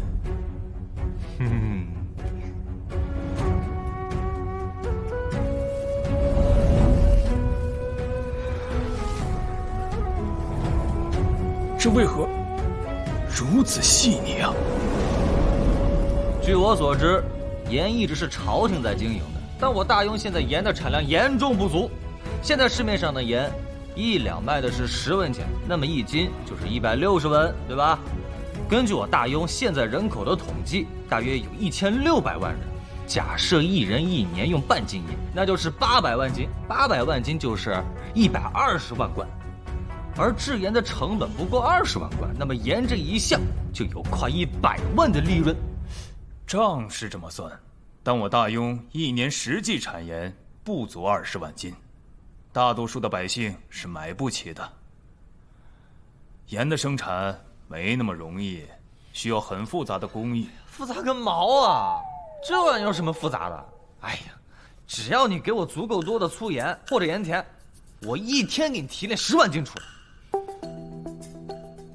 10万斤啊！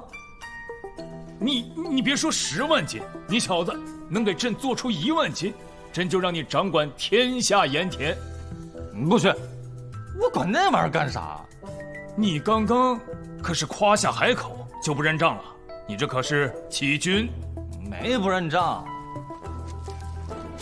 喏，我把制盐的过程都写在这纸上了，需要什么东西，怎么制，怎么调比，我告诉你们就是。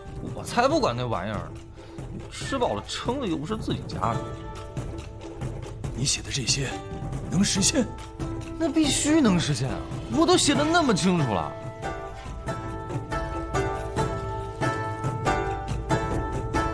倒是有可取之处的。朕会交给工部处理。岳父，那我和宁安的那个韦憨子真警告你啊！你再喊朕岳父，朕就把你送到刑部大牢里面待着，你信不信？岳父，这东西你都收了，我这房子也给了你，不带你这样的。陛下，长公主求见。让他进来。是。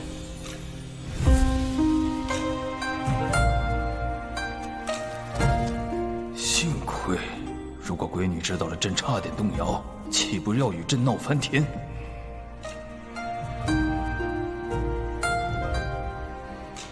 长公主，你个丫头，你不是骗我说你是落魄公主吗？你自己骗我就算了，你还组团来骗我。这位明明就是岳父，你非说是什么詹事，你骗我骗得好苦啊！谁组团骗你了？你自己没看出来怪谁啊？对啊。不是岳父，你现在上街上随便拉一个人问问，你问问他知道你姓什么叫什么吗？不是，我都没见过你，我怎么知道你是谁啊？你们父女俩都不讲理啊！岳父，谁是你岳父？你别瞎叫啊！啊，好了，我和岳父聊点事情，你的事儿我晚点再找你算。韦憨子，你跟谁算账？你气死朕了！你回去吧，朕现在不想见你了。哦，行，走，丫头，岳父让我们回去，中午上我家吃饭去吧。走，给朕撒开！干什么你？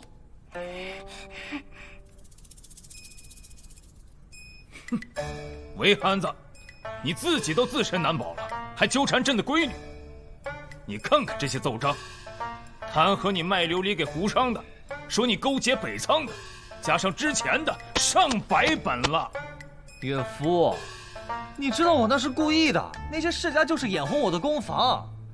不是，这好好的一个大庸怎么被世家给控制了？怎么被世家控制了？朕还在这儿呢。他们要是把我逼急了，我非把他们连根拔起不可。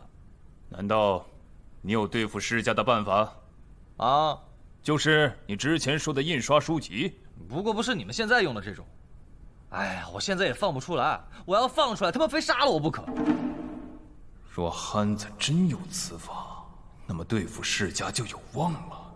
韦憨子，朕护着你。你保我？没用。你在宫里面，我在宫外面，我被杀了你都不知道。死憨子，你莫要再跟父皇胡说了。我胡说什么？你看着，不出20年，朝堂上世家的官员就被换掉一半。你自己也是韦氏家族的子弟，你这种办法用了，就不怕害了你们韦家？我是姓韦，但是我就是看不惯那些世家凭什么霸占了天下的权利，还要霸占天下的财富。我一个伯爵，他们都敢明着抢我的公房，那天下的普通老百姓还有地方伸冤吗？玉凤，这事情我越想越不对。你说，那些寒门子弟凭什么一出生就决定了自己的一生啊？想做个官不行，想挣点钱让自己家里过得更好也不行。这世家就是欺人太甚。你有这样的本事最好，不过，刚才你那番言论只有我们3个知道，不能对外说。外面的人如果知道了，小心你的脑袋。我知道，我就是跟岳父说说。陛下，皇后娘娘得知韦爵爷进宫，特地吩咐韦爵爷面圣之后去凤鸾殿一趟。啊，岳母要见我？不是丫头，你怎么不早跟我说呀？我什么礼物都没带。你一会儿见到母后可不要再瞎叫了。丫头你放心啊，不给你丢脸。走吧，走吧。那是见岳母啊，岳母可比岳父重要多了。只要搞定了岳母，那剩下的问题就不是问题了。走。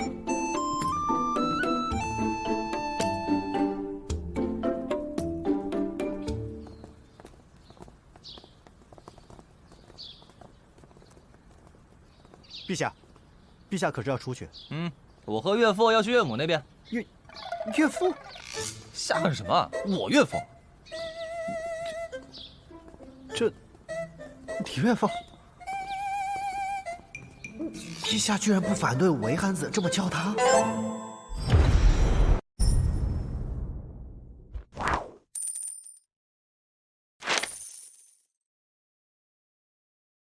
哎，那就是后宫啊！岳父，你3000佳丽就藏在那里啊？这哪有后宫佳丽3000？谁说的？都这么说。记住了，朕没有，别给朕抹黑。不信的话，可以问问宁安。父皇说的是真的，后宫所有妃子加起来也就30个，那也不少啊。要我说啊，这皇宫就是太大了，一家人串个门还要走半天。改天啊，我好好重新设计一下，整个上下楼方便。你会设计宅子？那当然，我的府邸要是我自己设计，绝对让你们眼前一亮。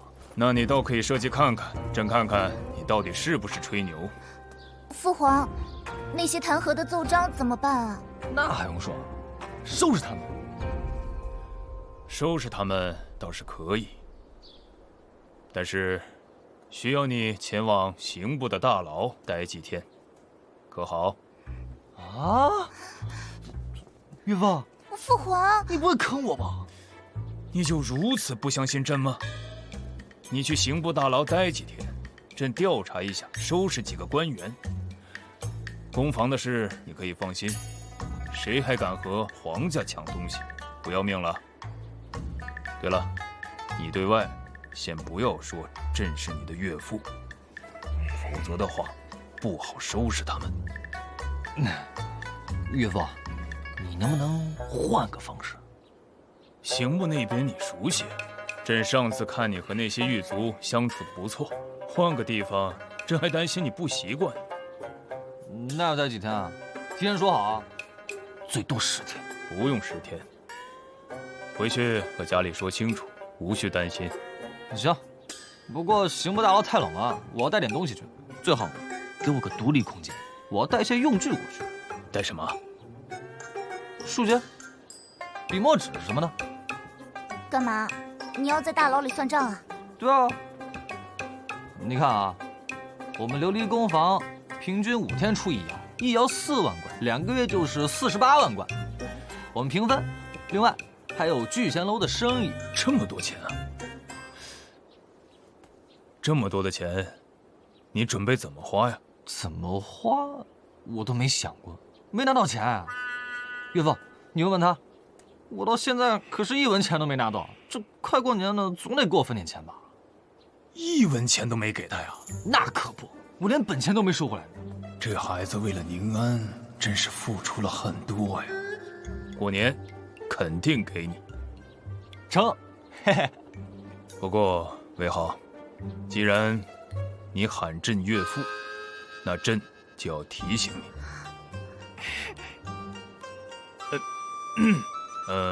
那个，你看啊，一个琉璃宫房，你就能够分这么多的钱。朕现在还在，还能帮你守着，但如果朕不在了，太子登基了，或者说再下一任的皇上登基了，你这个钱能不能守住，就不知道了。父皇，您说这些不吉利的话干什么？父皇的意思呢，就是说，钱太多了未必是件好事，而不是说朕看上了你那些钱。你要记住一句话，所谓升米恩，斗米仇啊，可知道？啊，你现在的钱，朕厚着颜不给你，你拿朕也没有办法。可是后面的皇上会觉得这样有失皇家的颜面，到时候反而成了祸害。没有想到岳父居然和我说这样的大实话。岳父，那你的意思？你自己的份额留1成吧，剩下的4成卖给皇家。朕呢也不给你钱，朕给你一处皇庄，大概占地2万多亩，还有很多宅子，估计价值有个17、18万贯，换你那4成份额，可好？成，没问题。我自己一个人也守不住那么多钱。交给皇家最起码没有害处。啊，还有，让你家里尽快给你加官，加官后来宫里当职。啊，当职？像程主持那样？我能不能不那么早起？我不想当官。想都不要想，朕告诉你，以后甘露殿上朝的大门就是你来开，谁开都不行。还敢说朕有毛病，瞎搞！啊！你帮我跟岳父说说，我不当官。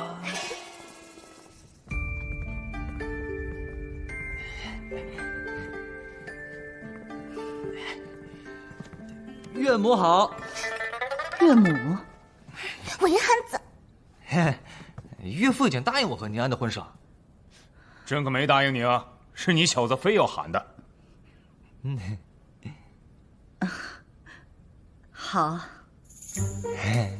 岳母，我这次来的匆忙，什么都没有带，主要是不知道会来您这儿，您别见怪啊。我下次来见您，肯定给您带礼物，保证您喜欢。有这份心就好。岳母，您长得可真年轻，若不是知道您是皇后，我是怎么样都不愿意相信您是宁安的母亲的。看起来更像姐姐，嘿，太年轻了，是不是？这孩子长得那没话说，本事也厉害，不错。韦浩，你家里就你一个男孩，姐姐8个？对，我是独子，5代单传，家里有8个姐姐都嫁出去了，不再上都，1年也回来不了1次。我爹这不去巴蜀探亲探了大半年，封爵了都还没回来呢。不过我听说他们过年的时候会回来。封爵了嘛，姐姐们都想回来看看我这个弟弟。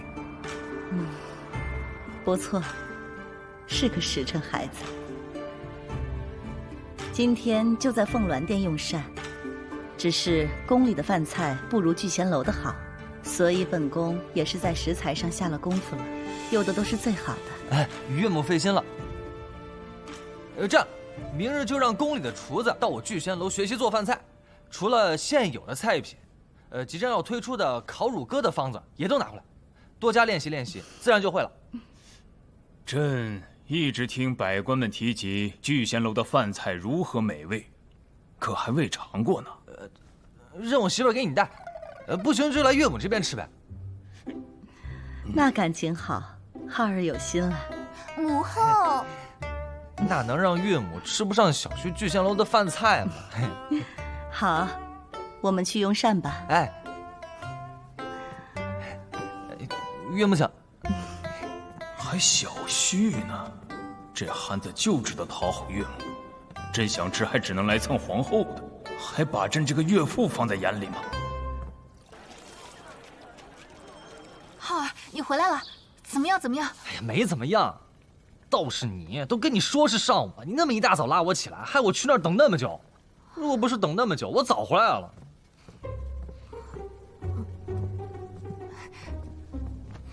是吗？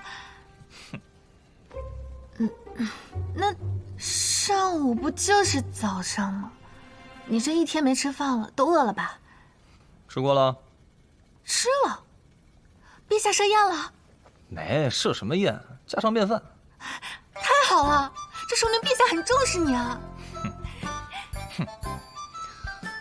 你知道宁安是谁吗？公主啊。长公主。长公主，宝庆长公主。嗯。那，你和她，你们俩是真的？当然了，我之前就跟你说过是真的，你就不信，还打我来着。我现在都已经管陛下叫岳父，管皇后娘娘叫岳母了。浩儿，你这个时刻不能骗小爷，我会当真的。当然是真的了。哎呀，过段时间你就知道了。啊？过段时间？为什么？因为我要去坐牢，坐几天。什么？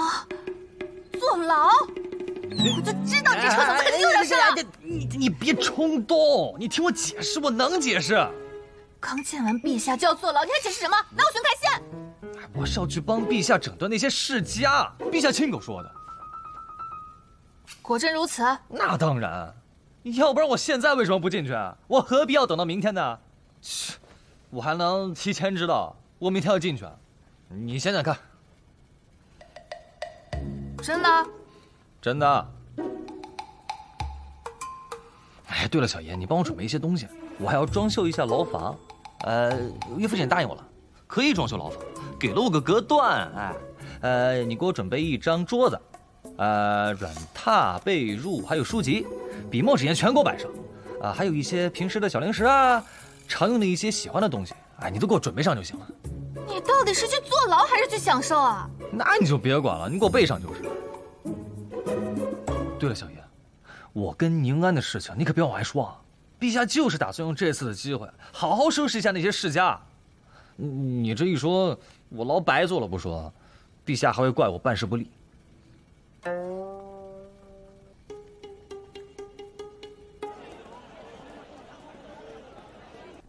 这事是父皇不对，没有你，哪有什么琉璃宫房啊？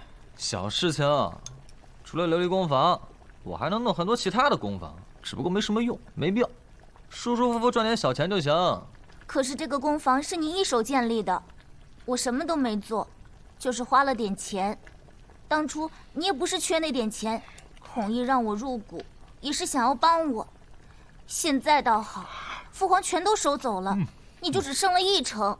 哎，没事儿，财富给我们，我们也守不住。你想想看，1年赚几10万贯钱，那是我们能守住的吗？岳父说的对，现在岳父疼你，那下一任陛下呢，还能继续疼你啊？我皇兄也挺宠我的呀，他平常还偷偷找我借钱呢。哎呦，傻丫头，你怎么没听懂我的意思呢？那算了，咱们成亲的时候，你都给我配几个通房丫鬟就行。死汉子，你找打呀你！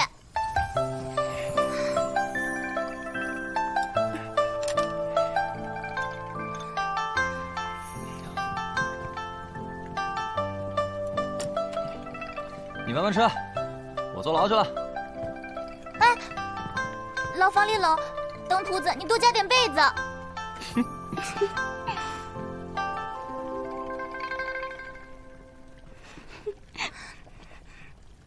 你笑什么笑？再笑，让你们一起去给他做通房丫头。如果我们是通房丫头，那殿下您岂不真成了大夫人了？哎呀，你们别笑了。吃好啊，王管家，来加点汤。哎，公子，哎，这个给你，你按照这个图给我打个炉子。这干嘛用的？你先打着，我一时半会儿说不清楚。我坐牢去了啊！啊，好，保重哈。哎，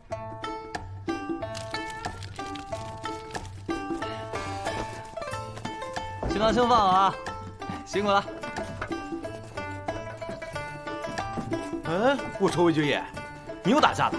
没打架，犯了点事情，没大事，10年半个月就出去了。你可真是大庸坐牢第1人呐！坐牢带这么多东西。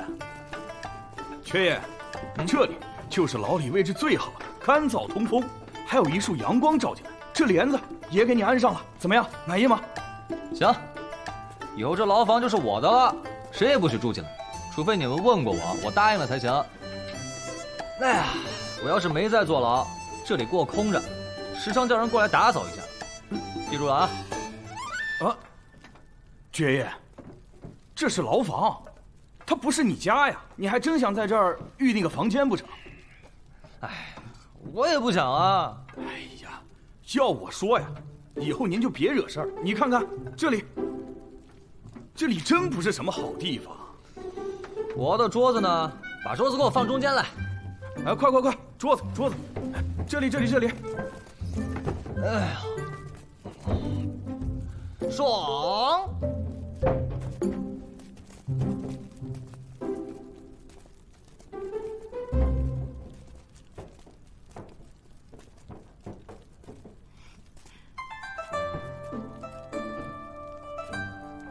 浩儿真争气，坐牢都坐得这么出息。小月，你来了，来摆上，大家一起吃。快！小叶，你给兄弟们带酒了吗？没带，你还未及冠，不能喝酒。是啊，爵爷，我们也喝不了酒，现在正当值呢。等改天我们去聚贤楼吃饭，你再请我们大伙喝酒。也成，那就吃饭啊，一起吃。谢谢爵爷，快，都来啊！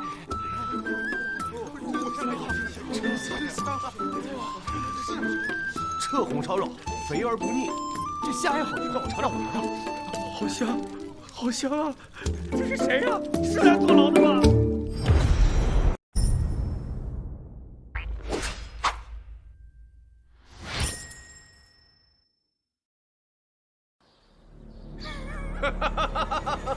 进大牢了吧？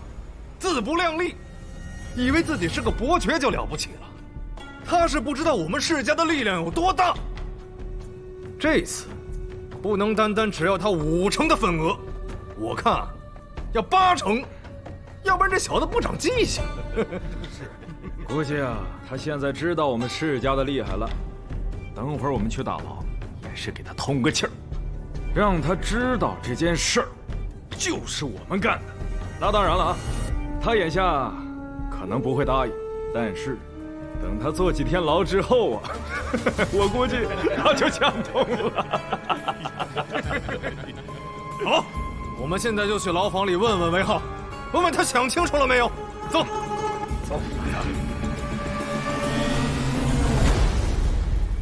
世家的人，让他们滚啊！老子现在困得很，他们是再烦老子，我现在出去揍他们一顿。去，就按照我的原话说。什么？揍我们？这韦憨子如此大义不惭，看来是被咱们整得气急败坏了。可不是。好，我不给一个阶下囚一本见识。不见就不见吧，过2天我再来，到时候他就得求着我们。唉，他们这些人真是太过分了。我们韦家好不容易出了一个伯爵，他们就要如此打压。是啊，通过这次的事啊，老夫也学摸出来了。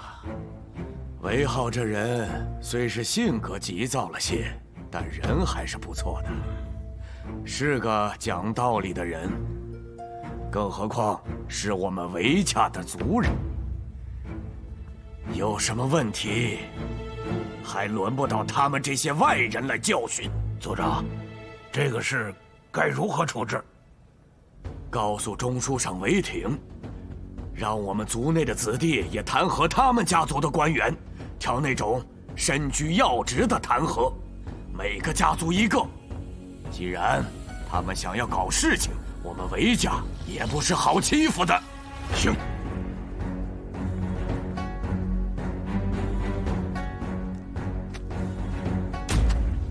这些是韦家官员弹劾的奏章，给朕挨个好好调查一下。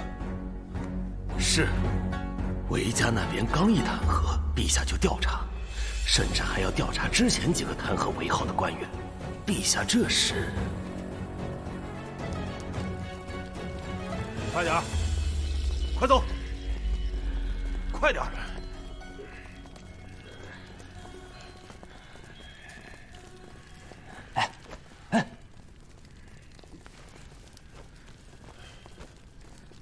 爵爷，怎么回事？那帮人啊，他们都是被韦家弹劾的。这次可是有不少官员被拉下来，差不多得有10几个呢，都是朝堂5品以上的官员。可惜了。韦家弹劾？对呀。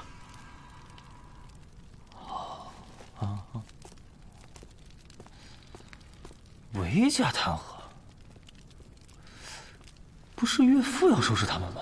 怎么成了韦家弹劾的？难道岳父是借我的身份挑起世家之间的纷争，借韦家的手削弱这些世家的势力？好手段！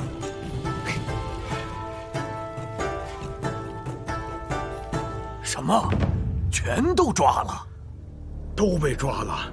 这次这些家族都损失了人，族长，这样会不会引起我们家族和其他家族的矛盾呢？这怎么可能呢？弹劾是弹劾，以往哪一次是成功的？本来想啊，能够抓1、2个就很好了，现在怎么全都抓了？你们族长，你们，韦族长，韦族长，你们韦家是什么意思？一下子弄下来我们这么多官员，你到底要干什么？什么干什么？就允许你们抓我们家韦浩，就不允许我们弹劾你们家的官员吗？那你也不能一下子弄下来这么多人呢。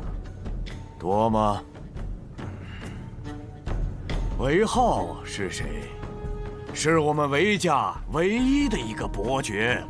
现在被抓进去的那些官员，能和我们韦浩相提并论吗？伯爵又怎样？本就是你们韦家不按规矩办事，难道还不让我们来处理了？诸位，这次弹劾我们也没有想到会成这样。按理说，这样的弹劾也不会让这么多官员入狱。我想，这里面好像有什么我们不知道的事情，是不是你们引起陛下的不快了？凭借一个韦家的弹劾，是不可能拉下这么多官员的。难道是还有其他的势力插手了？诸位，此事你们来我们韦家兴师问罪就问错了。先不说我们有没有这个能力拉下这么多官员，就说你们把韦浩弄进大牢里，韦浩是个冲动的人，你们这么做只会适得其反。你们看着吧，等韦浩出来，你们若能够再拿到琉璃，算你们有本事。他不答应，还想要出来不成？那老夫还真的要看看了。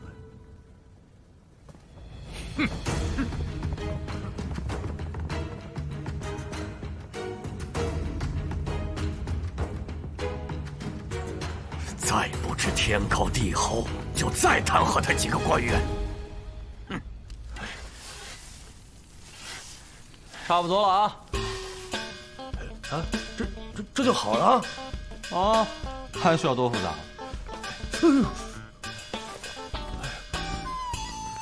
还真是白花花的盐呐，如此细腻。哎呀，这一锅少说也有70、80斤，用时却只有1个时辰左右，这也太快了。你回去大规模做的时候，多用一些锅，先用大火，然后再小火烘烤出盐就行。成，你就先按我的方法做，有什么问题，随时来找我。老夫这就回去跟陛下复命，多谢韦爵爷，多谢。无妨，我这也是为了天下的苍生嘛。哎，这么好看的东西，能是盐吗？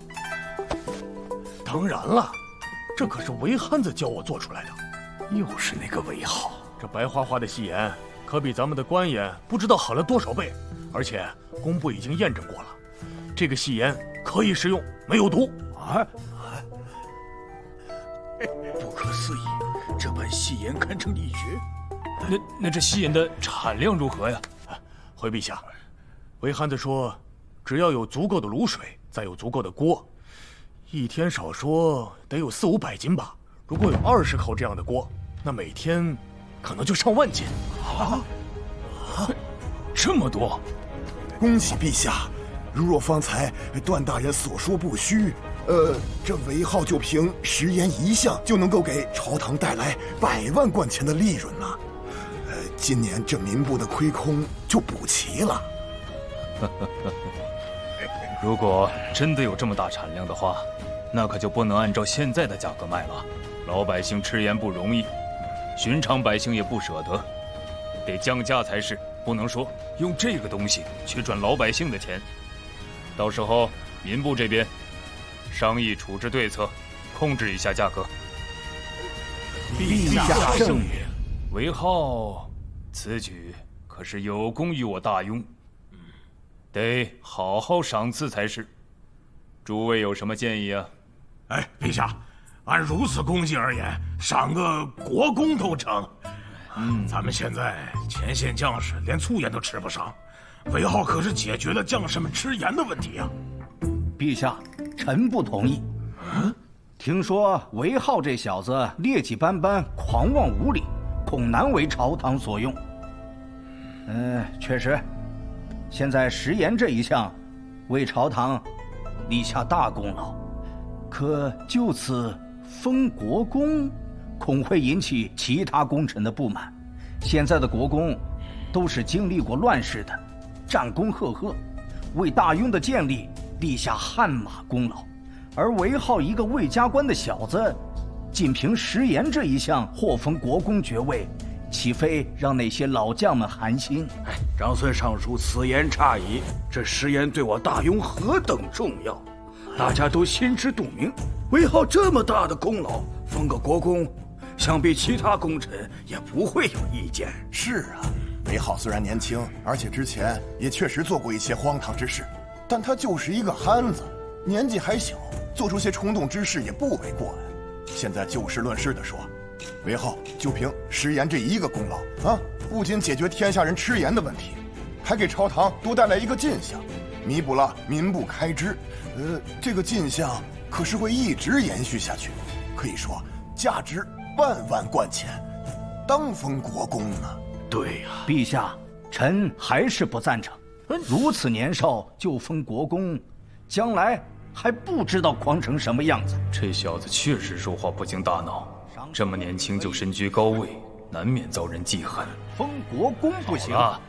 这样吧，这小子呢，确实是喜欢惹事，赏一个侯爵可好？会不会轻了一些？是啊，就这样吧。让尚书省拟旨，下午就去韦浩家宣旨。陛下，这韦浩还在牢里面，是不是该放出来了？哼，先不放，先这样关着吧。奉天承运，皇帝诏曰：盐乃国之命脉，历代皆有祖制，朕心忧之。韦浩天资敏达，心怀社稷，于制盐之术另辟蹊径。朕念其功绩卓著，特封韦浩为平阳开国侯。侯爷，钦此。小女替韦浩谢主隆恩。恭喜，恭喜呀！公公，我家浩儿现在还在牢房里面，是不是搞错了？不会搞错的，陛下亲封的，且是朝堂之上商讨过的，你就放心啊。还有啊，陛下交代过了，韦浩侯爷还在监牢里头，也是有原因的，您不必担忧。好，若无其他事，咱家就先行告退。恭送公公。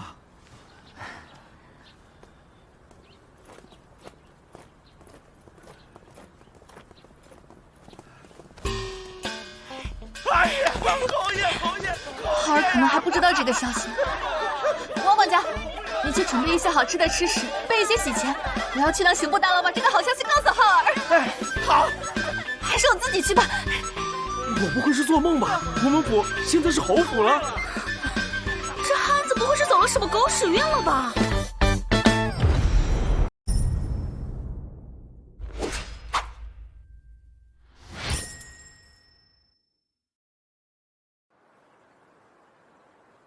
各位大人，知道自己犯的什么事儿吗？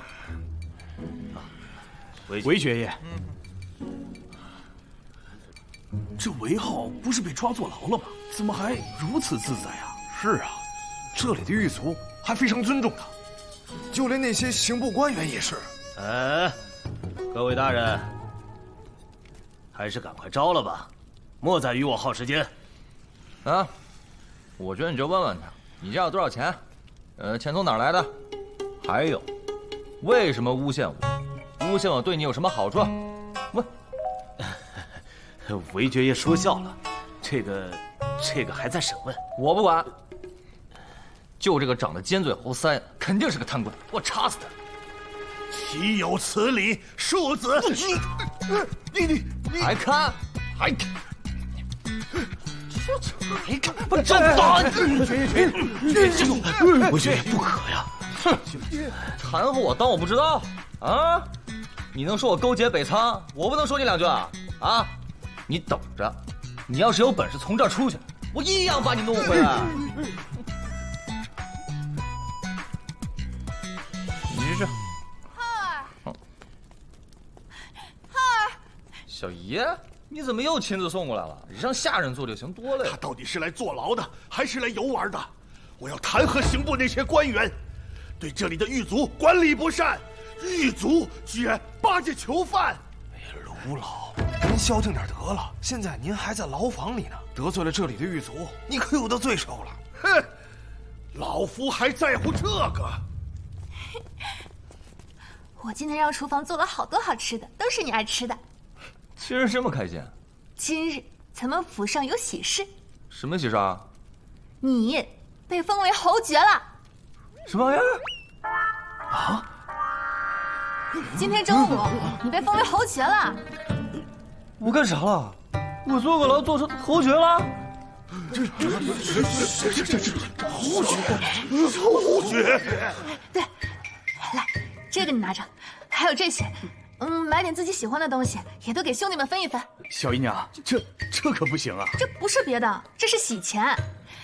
今日我们府上有喜事，我们浩儿现在是侯爵了。恭喜侯爷！这几日多谢大家在牢里照顾我们浩儿，走，吃饭去。我怎么从伯爵变成侯爷了？这汉子坐着牢还能封侯？我们弹劾还弹出了个侯爷！哼！假的，假的！老夫要弹劾韦浩，自贬圣旨。闭嘴吧！派人去他家查。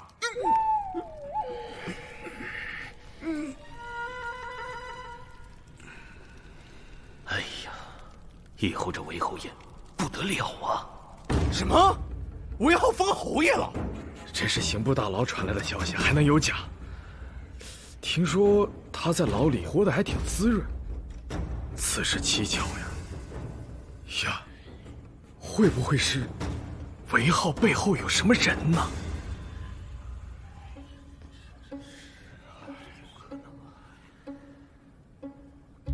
韦浩把份额给皇家了？这个我也不知道啊。是不是我们把他逼得太急？这不是给别人做嫁衣了吗？现在还不能确定这个消息。不过我听说，琉璃工房现在是一个女人在管着，韦浩的小姨。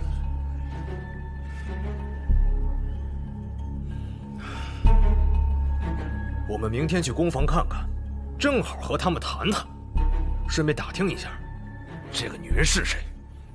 好。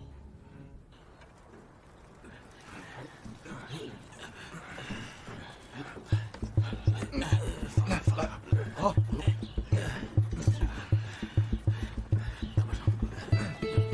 来这边。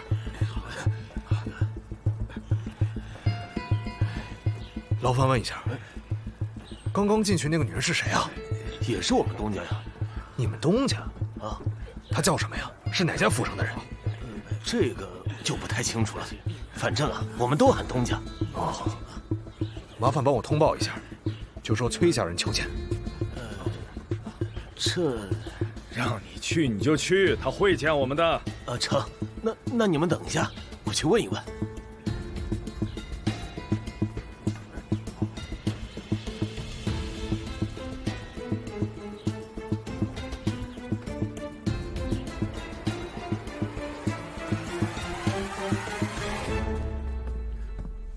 公主殿下，外面有崔家人求见。崔家的人，现在求见我，是知道什么了？殿下，要不要见？见。也是时候让他们知道知道，他们惹了不该惹的人，让韦浩进了牢房，这笔账，本宫可得跟他们好好算算。是。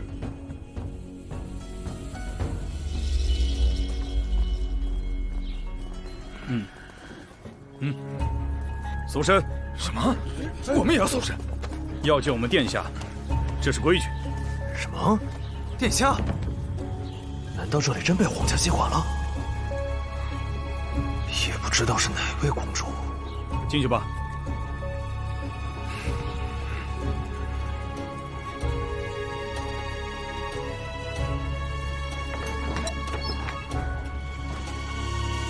见过公主殿下。找本宫何事啊？只是商讨一下第5爻琉璃的事情。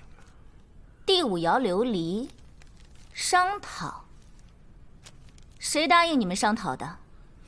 这是韦浩答应的。韦浩？哼，韦浩可没权利答应此事。现在这个琉璃宫房是皇家的了，就算是一开始，皇家也占了50%的份额。韦浩答应你们了，也许本公主同意才是。什么？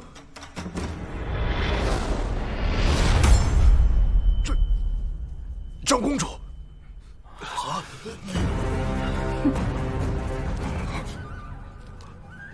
怎么是大雍最有权势的长公主？没听清楚吗？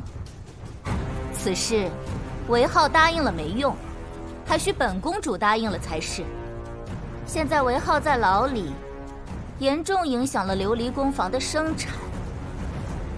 听说是你们弹劾的？你们弹劾，让本宫损失重大，现在还想要跟本宫拿货，真当本宫好欺负不成？长公主殿下息怒，此事我们不知道有皇家的份额在，如果知道，断然不敢这样做的。哦，那你的意思是说，如果没有皇家的份额，你们就要把韦浩弄死不成？欺负普通老百姓，你们倒是在行的很呢。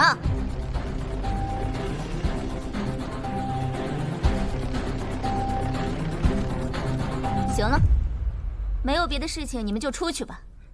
这琉璃本宫是不可能给你们的，毕竟韦浩还在牢房里。请。殿下息怒，请殿下再给我们一个机会，我们手里还有很多订单，拿不出琉璃。出去。我们。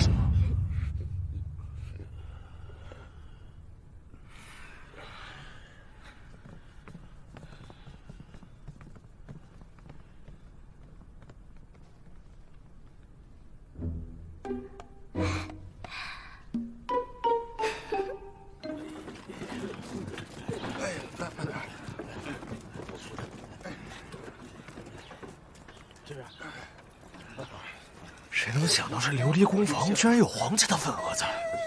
他韦浩为什么不早说呀？早说了还能有这么多事儿吗？这个韦浩，简直就是拿我们当猴耍，得赶紧想个对策才是，否则我们家族的声誉就会受到很大的影响。到时候，如果别的商人拉着货到我们那边去卖的话，那不是狠狠打我们家族的脸吗？得赶紧想个办法呀！咱们先去找韦家族长，再去找韦浩。当务之急，得先把货物拿到手再说。韦浩是皇家的人，我们现在不得不服软呐！啊，服软。走走。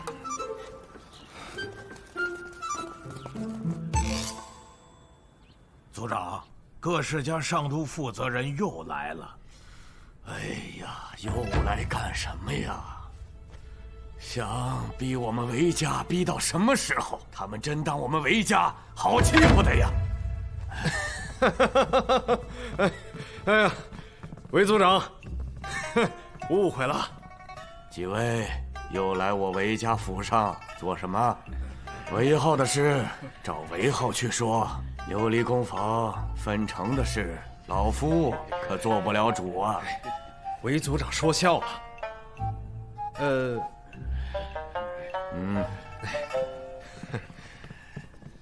不知道韦族长可否知道，韦浩这个琉璃工坊有皇家的份额？什么？皇家的份额？怎么可能？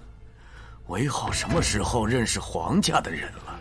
如果不认识皇家的人，哼，他怎么能坐着牢就封侯了呢？封侯啊！韦浩封侯爵啊！是的，恭喜韦族长，家族出了一位侯爷。恭喜恭喜恭喜恭喜！确实值得恭喜呀！大喜呀！我韦家终于出了个侯爷呀！恭喜族长！恭喜韦族长。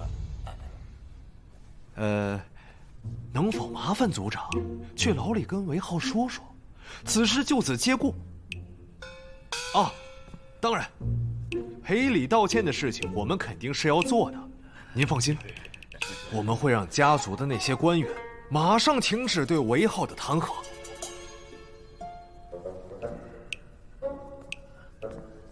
好，说到弹劾，这次可真的是误会大了。你们弹劾韦浩将琉璃卖给胡商的事，实际上是皇家允许的，也就是说，你们在说皇家的不是，甚至是在说陛下的不是。怪不得这么多官员被抓，老夫也是现在才想明白的呀。原来问题出在这里，我们弹劾韦浩，不等于就是弹劾皇上吗？韦族长，那当务之急应该怎么做呢？不是我在说你们，之前你们就是做得太绝、太嚣张了。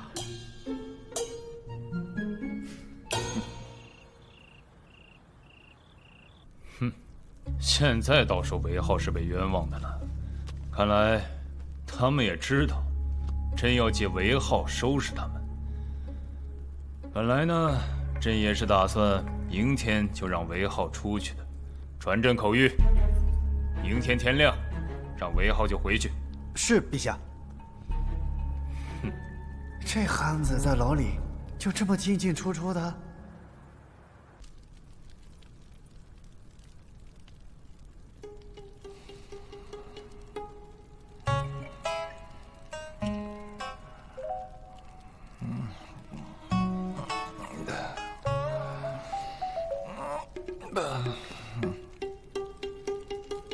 我靠！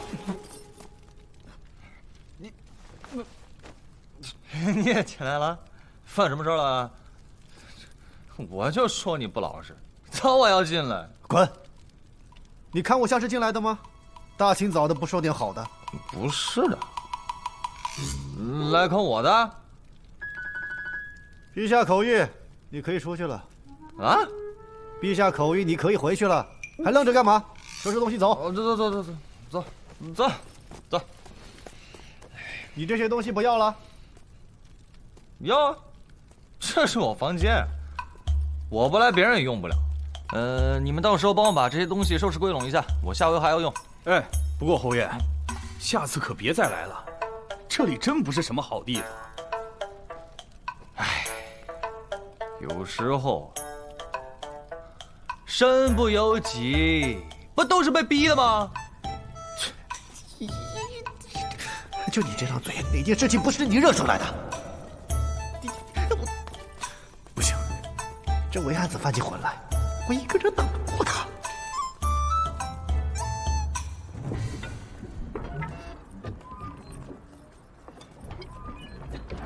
快回去吧，就快下雪了，估计晚上就会下。你看这天，估计是马上下了。你呢？不回去啊？我还当值呢，以为和你一样。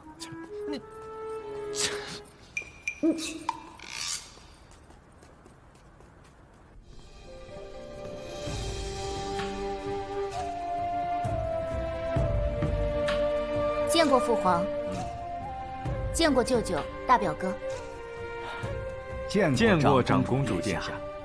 坐下说。今日你舅舅和冲儿特意过来看你。宁安这是完全长大了，已经落落大方了，你的婚事也该提上日程了。多谢舅舅记挂，但此事还不着急。陛下，冲儿和宁安自幼一起长大，如今也是郎才女貌，实乃佳偶天成。臣斗胆，还请陛下尽早为两个孩子赐婚。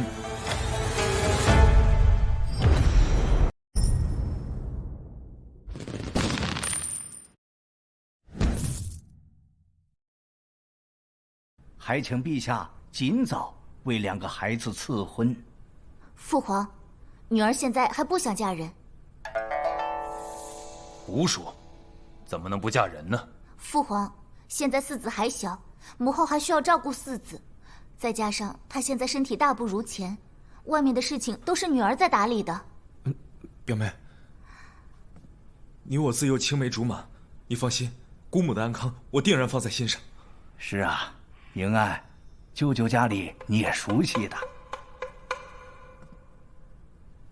可宁安的意思是不同意。表妹，要不然，这里就先让陛下和父亲先谈，我们出去走一走。好久没有逛过御花园，不是吗？不去了，我今天早上去过了，没什么意思。最近我挺忙的，就是想要休息一天，哪儿都不想去。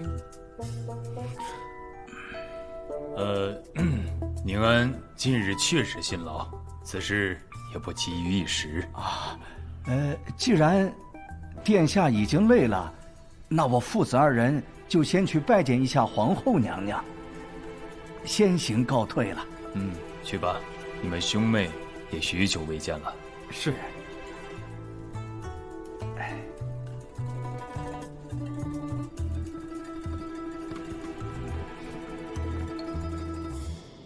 小姨，我回来了。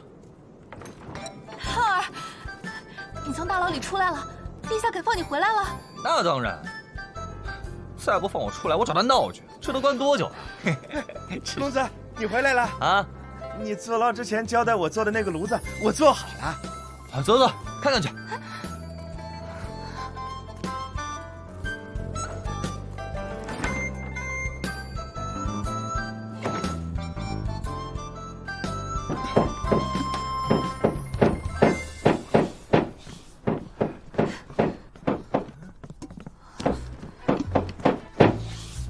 你个败家子，好端端的你拆房子做什么？拆家哪有这么拆的？安装炉子呢。这玩意儿有什么用啊？待会儿你就知道喽。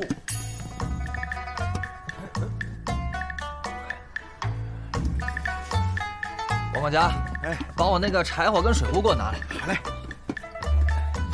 净瞎弄，浪费铁。这些铁都是为了明年庄子里的农具准备的，不好买的。公子，你们不是糊涂了？你把炉子安在这屋里，到时候这烟吹满屋子都是，这还怎么带人啊？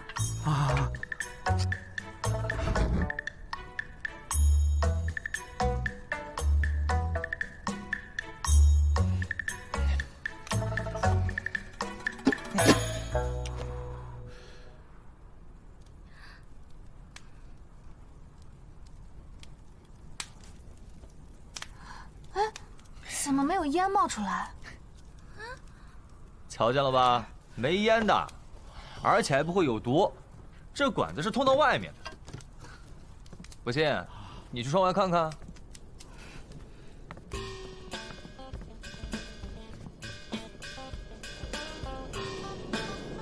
确实，这烟都往屋子外面冒了。哎，行了，把窗户关上吧，冬天开着窗多冷啊。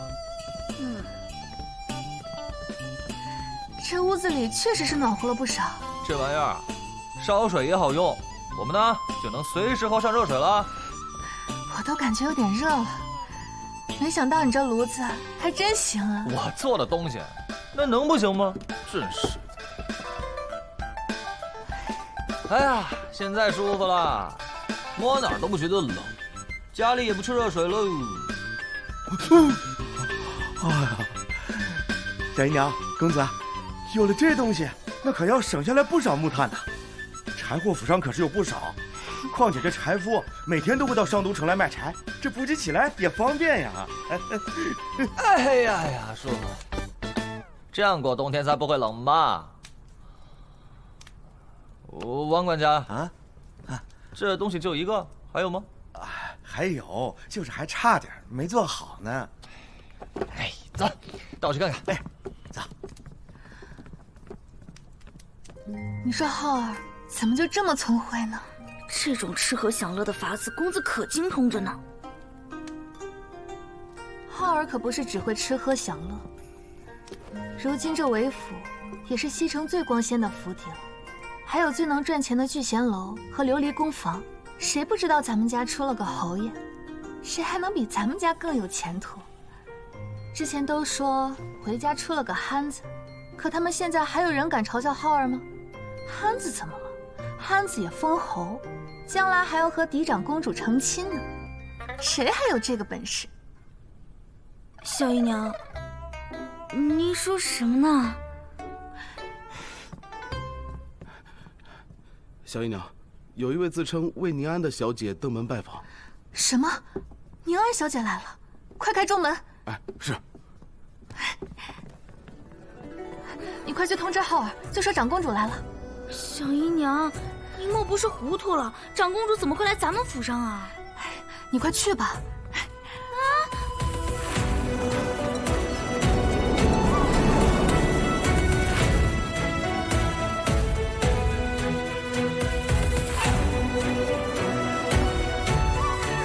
小女见过长公主殿下。看来林小娘子是知道我的身份了。洛姐姐不必如此客气，以后如果不是正式场合，就不必向我行礼了，不然妹妹我可就不敢来了。洛姐姐，殿下可能还不知道，我其实是韦浩的小姨。我知道啊，可是姐姐长得如此好看，我就觉得应该叫你姐姐。多谢公主殿下夸奖，快里面请，外面冷。我是来找韦浩的，韦浩在吗？他……丫头，你怎么来了？这么冷的天也出来，你不怕冷啊？走，跟我去小阁楼。哎，小姨，你就别跟过来了，我跟公主有话说。真是什么话到了这汉子嘴里都变味儿了。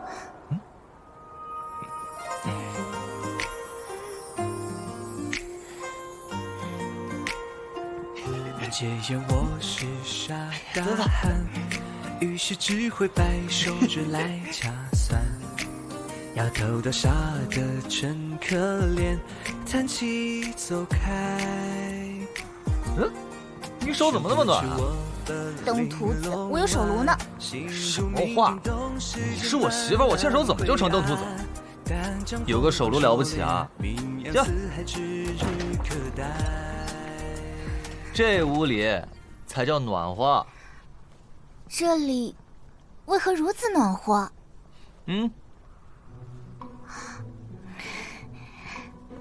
这是何物？比宫里的火炉还小，竟能让整间屋子都暖起来。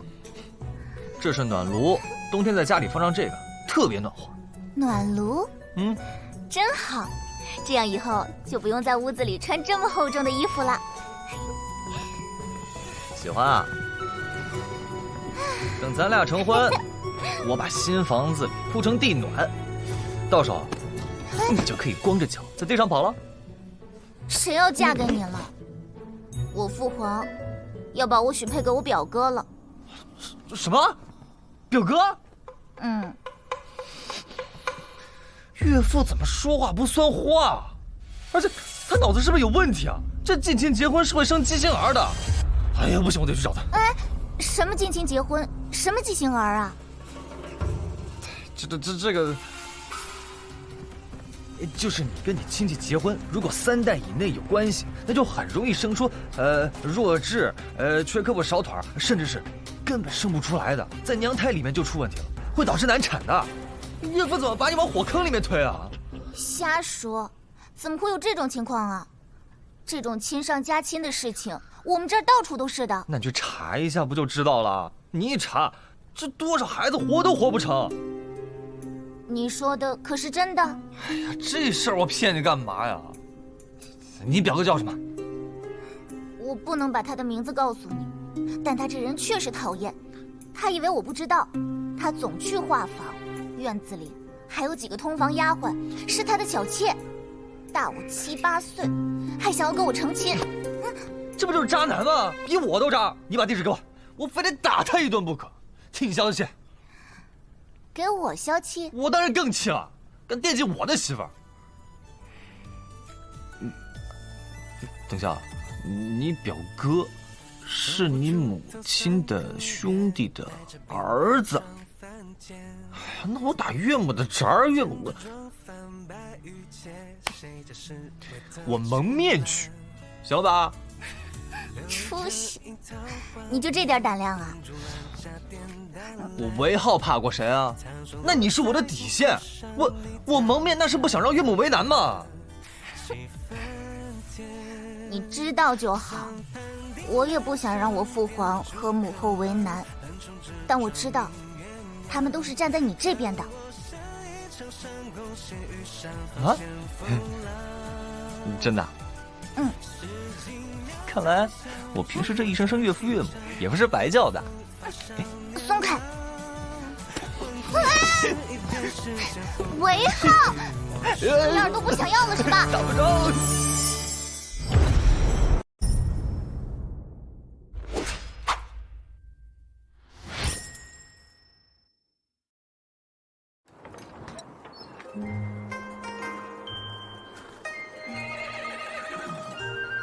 恭送公主殿下。洛姐姐，这次打扰了。姐姐，差半了吧？无妨。公主殿下，你以后如果有空的话，可以常来。好的，那今后免不了要多打扰了。真没有礼数的吗？丫头，你这样子太假了。这是礼仪，真是。慢走啊。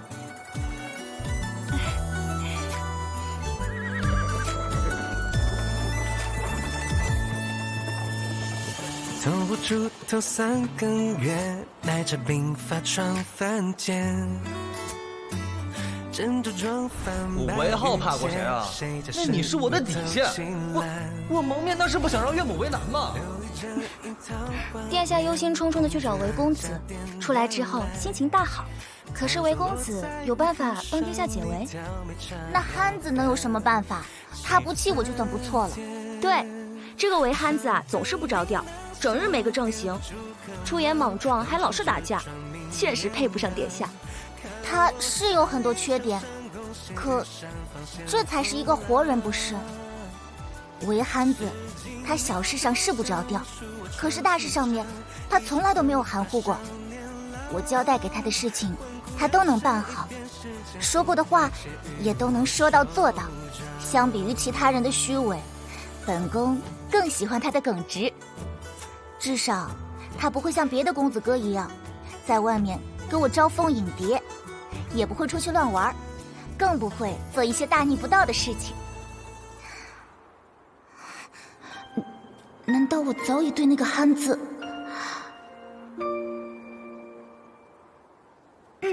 你派人去民部调查一下，所有关于堂兄妹、表兄妹近亲成婚之后，孩子是不是会有畸形的问题，然后把所有的文书都拿来给我。是。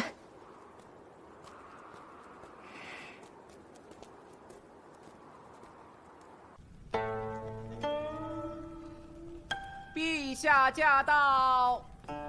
在为宁安的事忧心。大哥为了冲儿的事，日日过来请安。宁安的事，朕之前确实中意过长孙冲。论亲疏呢，他是你亲侄子，知根知底，断不会委屈了我们的女儿。若是之前，朕肯定是不会犹豫的。但是现在，突然多了一个喊朕岳父的憨子，浩儿的确是个好孩子。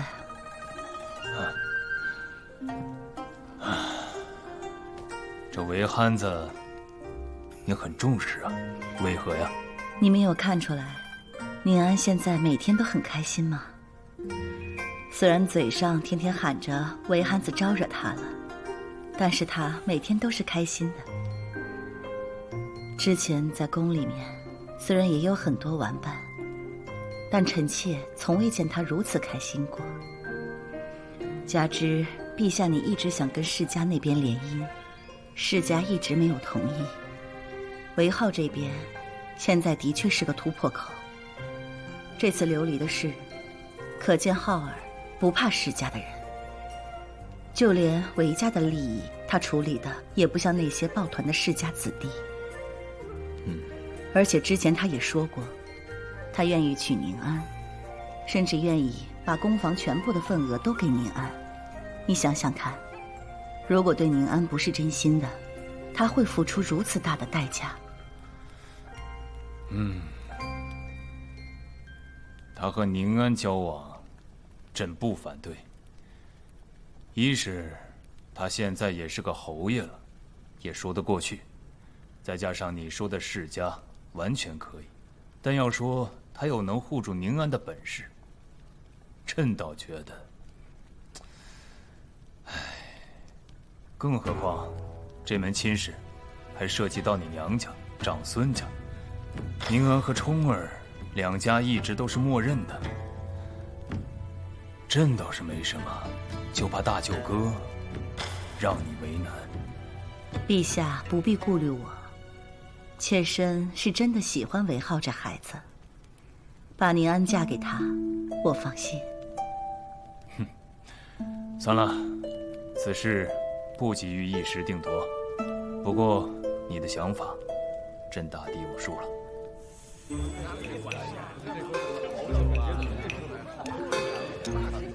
哎，王管家，公子来了。今天客人怎么这么多？还不是因为您做的那个暖。现在这些客人说了，在咱们聚贤楼吃饭，那如沐春风啊，比在府上待着都舒服。别说是老顾客了，就是新顾客都说了，不去别的酒楼了。嘿，那必须的。公子，楼上清场了，说是太子殿下在用膳。哦，大舅哥来了，正好。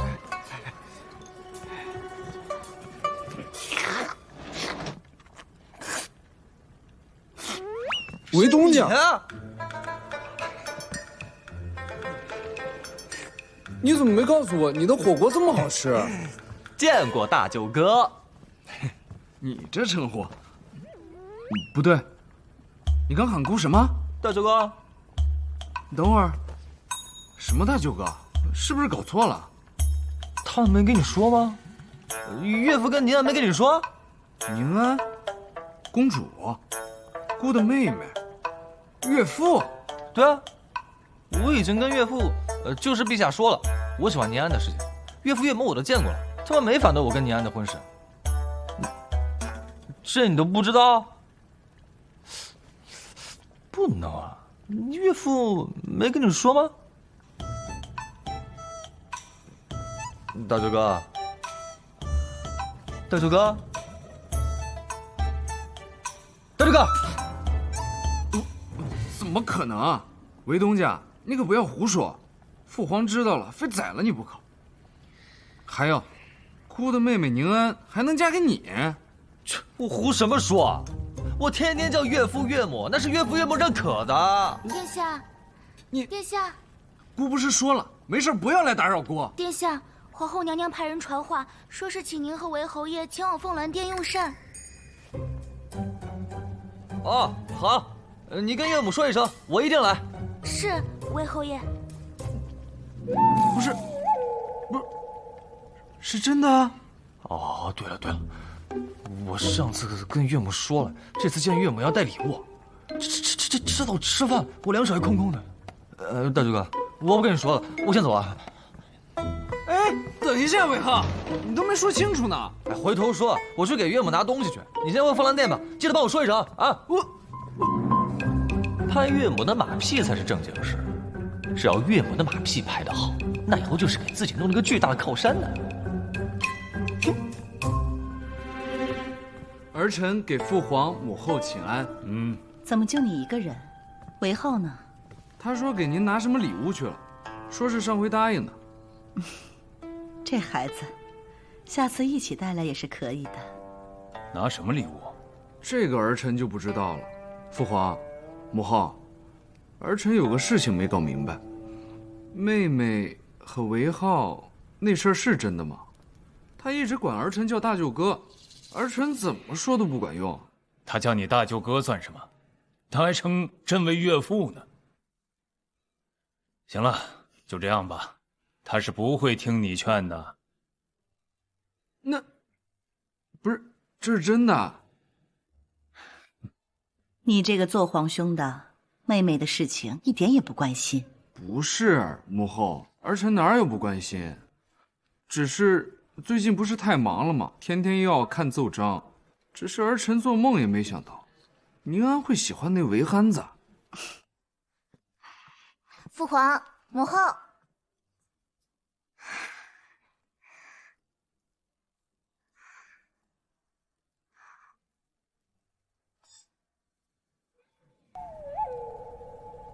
你们在讨论何事啊？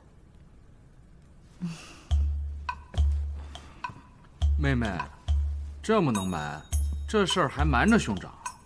何事？何事？你和韦憨子的婚事儿。皇兄，你可别瞎说，哪有？这事都还没定下来呢。父皇，母后，妹妹急了，这事儿还没定下来呢。皇兄，你别瞎说，别说。还不承认？看你脸都红了。母后还在这儿呢。你想着就这样吧。好了，你也是没个做皇兄的样子，竟还取笑妹妹。妹妹喜欢啊，喜欢行，喜欢好啊。母后，去！他要是以后敢欺负我妹妹一次，我这做大舅哥的，定会好好收拾他。依母后看啊，以后是你妹妹欺负人家韦浩才是。这丫头在我们面前跟在韦浩面前可是完全不一样的。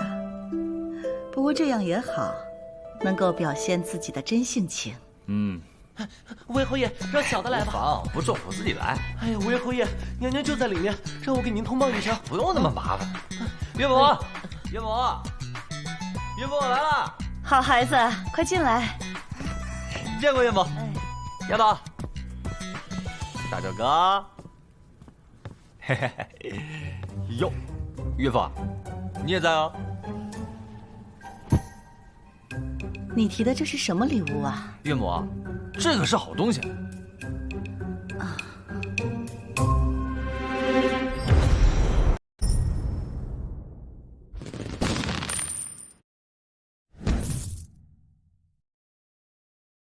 岳母，你往常是不是大部分时间都在这儿啊？是啊，怎么了，浩儿？哎，行，你们谈着，我去装个东西。你们这也太冷了。这孩子，真是的。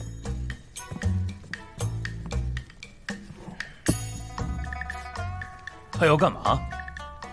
不知道。父皇，这个很好用的，您一会儿就知道了。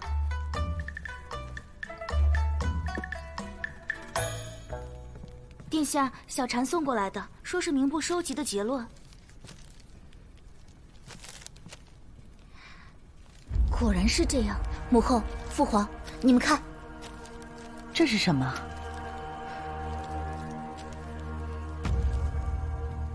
这上面说，近亲成婚会容易生出有问题的孩子，而且还容易胎死腹中。这啊，是真的，岳母。是韦憨子告诉我的。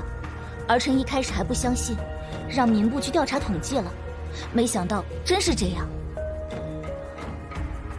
500家近亲结婚的人家，其中夭折过1个孩子的就有300多家，胎死腹中的孩子更多，而且出生以后就有问题的孩子也有100多个。怎么会这样？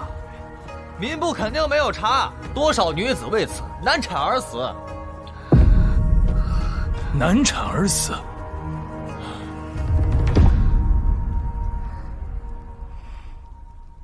父皇、母后，你们为何如此看着妹妹？你舅舅想让宁安嫁给长孙冲。长孙冲？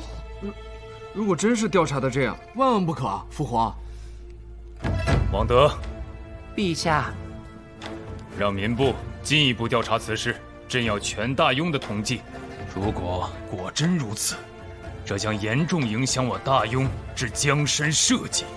遵旨。你去调查此事，也是为了不想嫁给冲儿吧？不想。为何？就是因为喜欢韦浩吗？就算没有韦浩，女儿也不想嫁给长孙冲。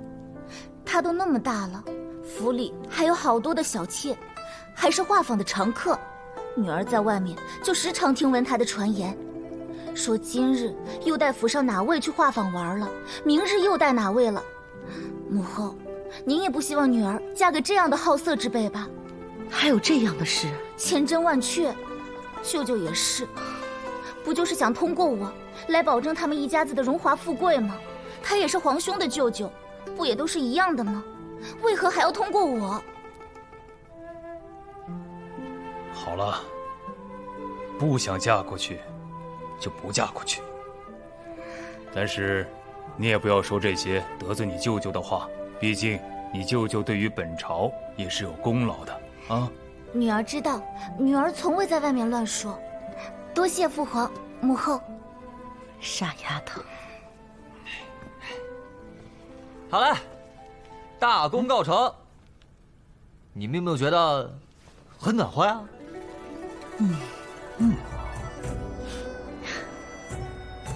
是暖和了些。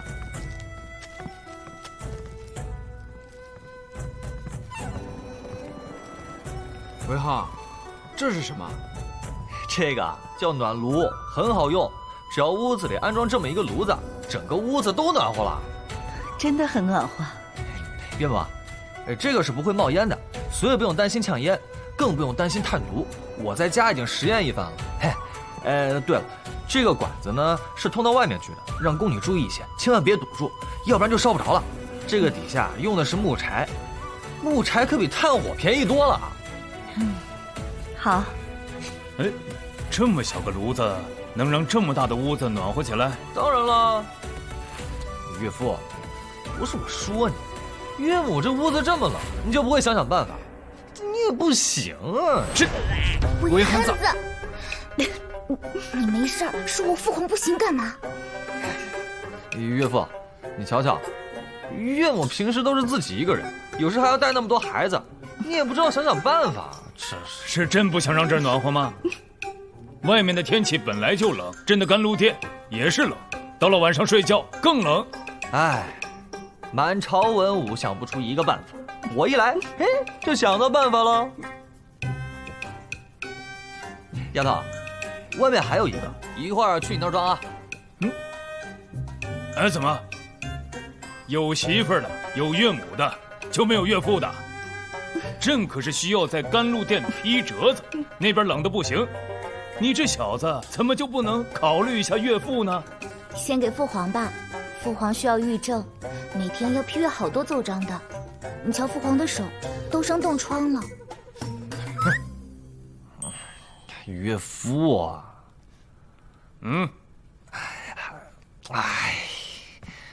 我家里没铁了，官铁我也买不到。那，你那儿怎么办？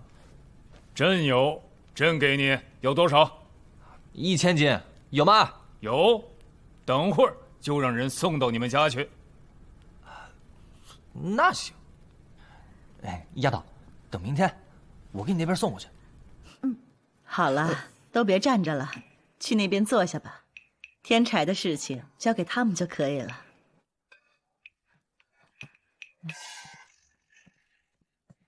原本冬天就难熬，生了孩子后就更怕冷了。还有几个孩子总是在这里爬着玩，现下真是太好了。韦浩啊，等会儿把甘露殿那个装上，以后朕就用这个了，真舒服，哪儿都舒服。成。韦浩，给姑爷弄一个，姑爷批奏章，平日里冻得不行。放心，1000斤铁的能弄好多个。哎，对了，岳父，我到时候直接给你10个，你看哪里需要你就装上，反正也简单。10个不够，这样，朕给你2000斤铁吧，你给朕送来20个吧。后宫的宫殿里也都需要装一个才是，还有朕的卧房也需要装一个。留俩，给你仨。岳母，以后你遇到困难了，你就找我，我给你想办法。岳父，我刚刚没说错吧？你作为一个皇上，这点事都搞不来，这是。韦汉子，你给朕闭嘴啊！哎，不是你这张嘴就不能不说话吗？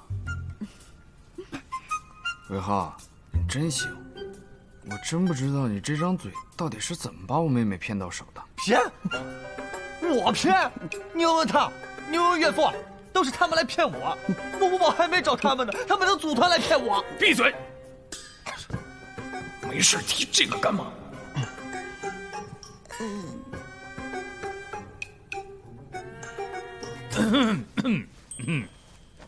那个工部那边，段伦一直没能按你给的配方制出盐水，找了朕好几次，让你去工部。工部侍郎的位置一直空缺着，段伦年纪大了，有点后继无人的感觉。韦浩啊，朕还是相信你格物的本事的，你想不想去工部任职啊？什么？工部侍郎啊？我才不干呢！韦憨子，你好歹是当朝侯爷，一上来就让你去当工部侍郎，多高的官职啊！你居然说不去？我可没那个精力。再说，我人生理想也不是当官啊。那是什么？睡觉睡到自然醒，数钱数到手抽筋儿。你个憨子，还能把懒说得这么正大光明？我明天可以去工部帮他个忙，反正不做官。我觉得当个侯爷挺好的。好了，陛下，韦浩现在还未加官，确实不合适。当值的事等加官了再说吧。嘿嘿嘿嘿，还是岳母对我好。你呀，先用膳吧。哎。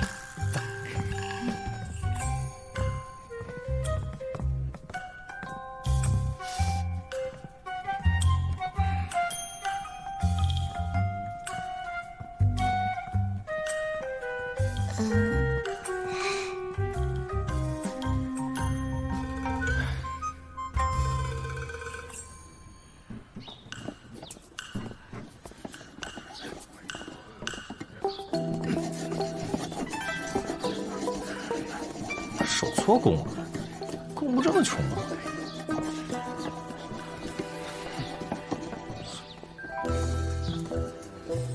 这玩意儿能抽多少水啊？瞎搞！哎呀，这支架也不对，水位一高，支架就塌了。哪来的毛头小子？出去，出去！不要打扰老夫。你还不信？行，修吧，到时候塌了别怪我没提醒你。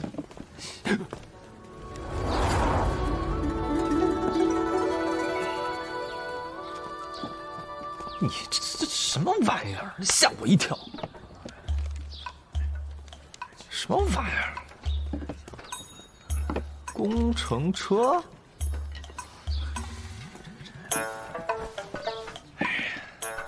拉力不够，最少需要增加2组齿轮，但加2组齿轮会不会吃不消啊？去，走开！嘿，我来指导你们，你们还不领情？哎呀，韦侯爷，哎呀，您可算是来了。段尚书，哎，请走。那牙还是不成，杂质相比之下还是很多，但是比之前那些已经好了不少。可关键是我们做出来的盐，它没有那么细呀。好熟悉的味道。哎，侯爷不可！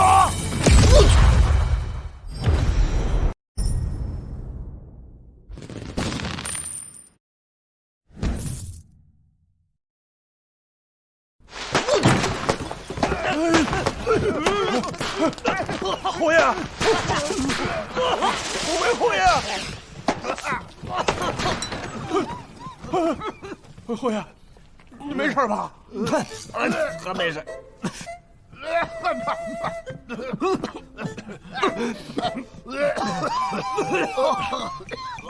这到底是怎么回事？我在那儿研究火药，我不小心没控制好，结果给点着了。哎呦，原来是火药啊！研究的咋样了？这位是我们工部的一个主事，天天说要研究火药。他就是看了江湖片子做出来可以燃烧的土，他也想自己做出来，结果3年了毫无进展。哎，火药还是有很大的作用的，只要研究出来了，对我大庸肯定是有巨大的帮助。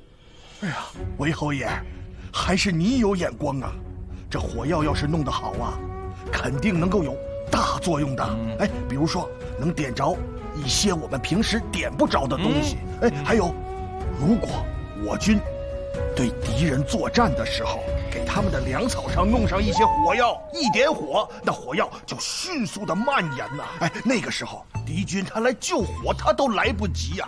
这样我们就能够迅速的摧毁敌方的粮草了呀！什么玩意儿？那汽油不是更快吗？汽油，你这纯浪费火药啊！你听韦侯爷这意思，您也会制作火药啊？一个毛头小子居然到我面前说会做火药，韦侯爷啊，老夫年纪长你不少，你可切莫说大话才是。这火药岂是你这样年纪的人就能做出来的？又不难。哎，你等着，我现在就给你弄点，让你见识见识。段大人，给我准备几个竹筒。竹筒？竹筒不知道什么？去呀！怎么了？你怕我把工部点了呀？你们打听打听我韦浩多有钱，就你们工部这房子，我一天赚好几间呢。去！侯爷，咱们还是抓紧去研究细盐的事儿吧。这个火药它不重要。无妨，用不了多长时间，省得你们工部那些人啊，天天用鄙视的眼光看着我，好像他们多厉害似的。不是我吹牛啊，就整个工部所有人加起来，论造东西，我说第2，那谁敢说第1啊？哎，去！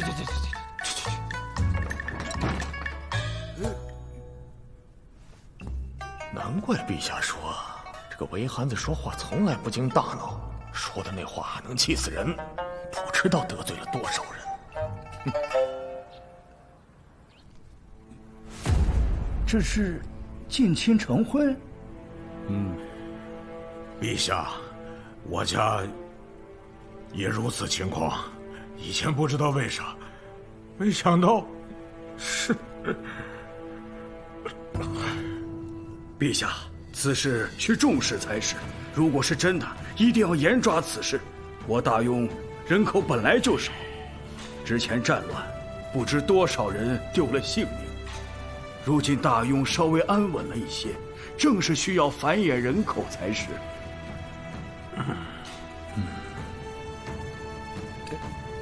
陛下，为何突然调查此事？之前是韦浩和宁安说的，又是韦浩。之后，皇后跟朕又派人去调查了。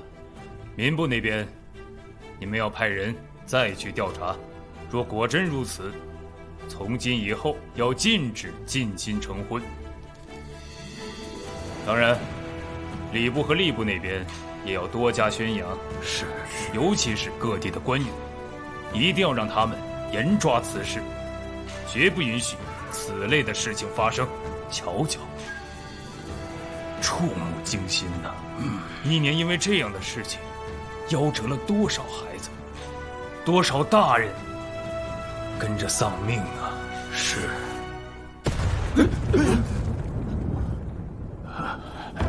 来人！陛下，可知是什么地方传来的声响？回陛下，听声音像是从工部那边传过来的。陛下，让老臣去看看。好。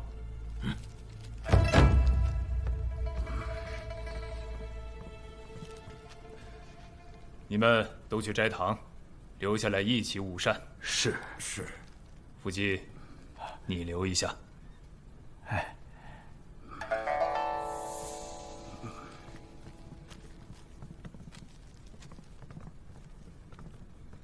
福晋呀，此事一开始朕和皇后还以为是宁安编出来骗我们的，没想到果真如此。所以，宁安和冲儿的婚事，我们还是要认真考虑了。有了这些奏报，还有的考虑吗？皇上和妹妹定然不会同意了。陛下，若果真如此，是该好好考虑考虑。陛下，陈国公派人来禀，刚才闹出动静的是韦侯爷。韦憨子，他又搞什么？哎，韦后，你屡次让老夫不快，那就不要怪老夫对你不客气。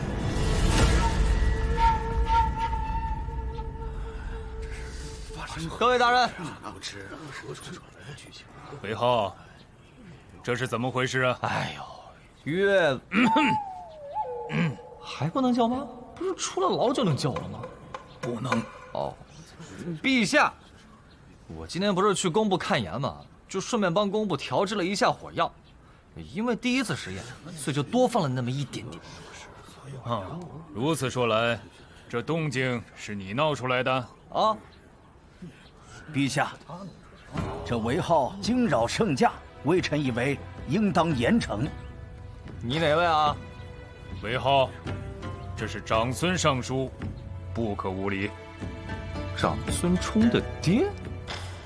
哦，舅舅啊！什么舅舅？你不就是那个儿子想娶宁安的那个舅舅吗？庶子，你竟敢！真是你！那我就得给你说道说道了。韦憨子，陛下，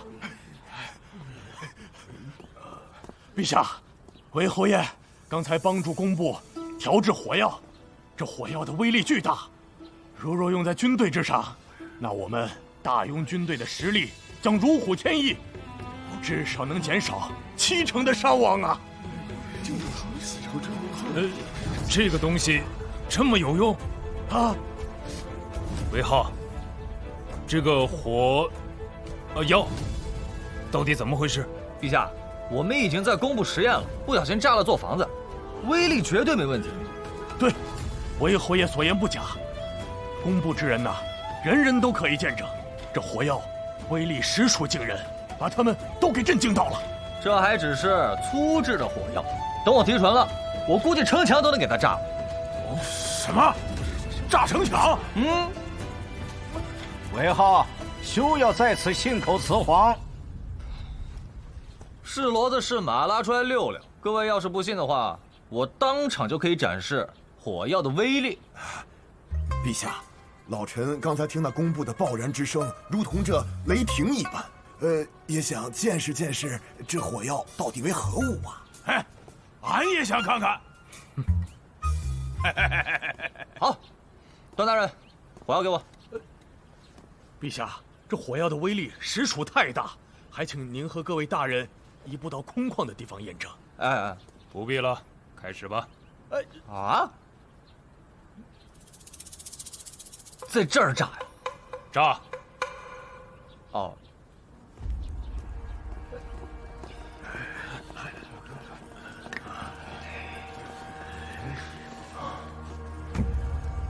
哎，陛下，这火药的威力很大，你们还是离得远些比较好。这还不够远吗？不够，一会儿还有七浪呢。哎，退后。陛下，龙体重要，还请上面观看为好。好。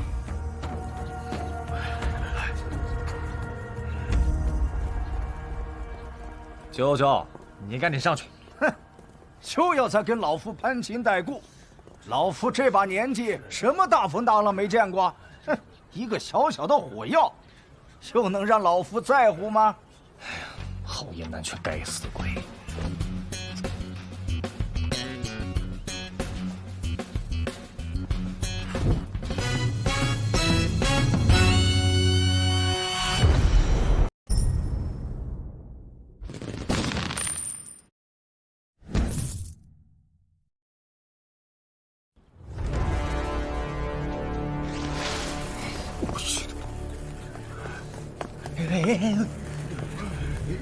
贪小鼠辈！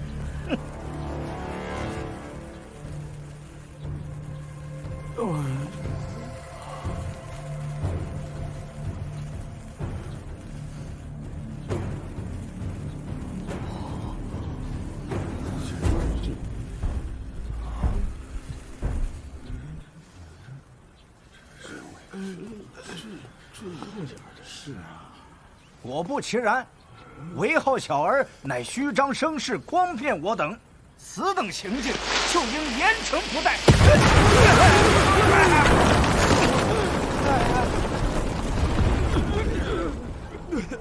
陛下，陛下！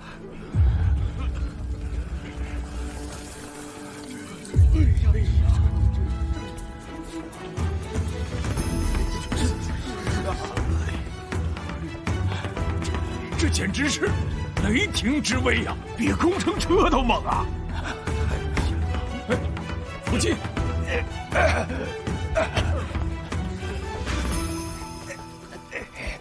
韦浩小儿，你设计老夫！哎，我可让你后退了啊！大伙儿都听到了。对，韦后爷刚才确实劝了。陛下，长孙大人好像受伤了。快，请太医送府姬下去休息。是。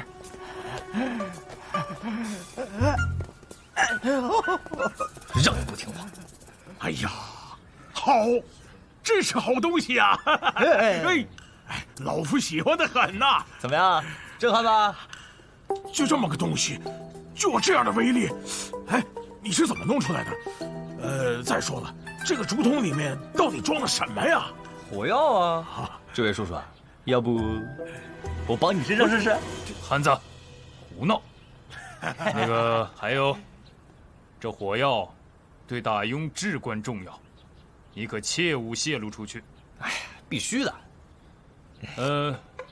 给朕看看。哎，陛下，你龙体金贵，玩这个不合适，我替你看看。走了，去远点啊！你们跑远点啊！哎，你别在手上点啊！哎！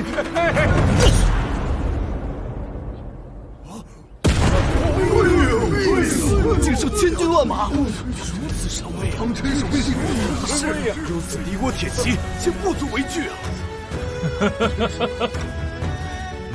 美哉，壮哉！朕仿佛看见我大雍铁骑驰骋疆场，轻而易举炸平要塞，横扫天下的气势啊！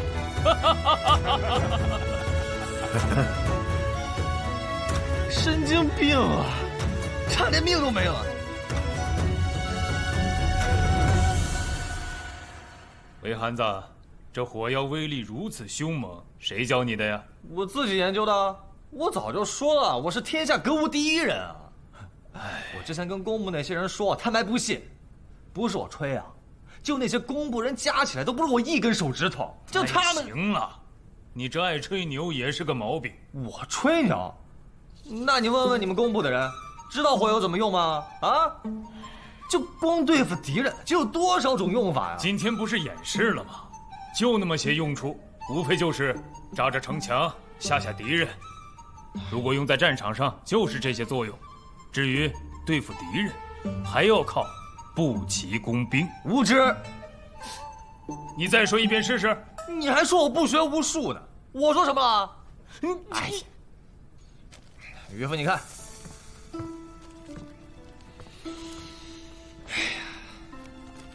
这是我今日在制火药时顺手帮工部画的2张草图。如果我大庸能制备这些东西，就是全世界的敌人捆在一起，都不是我大庸的对手。你就让工部照着做就是了。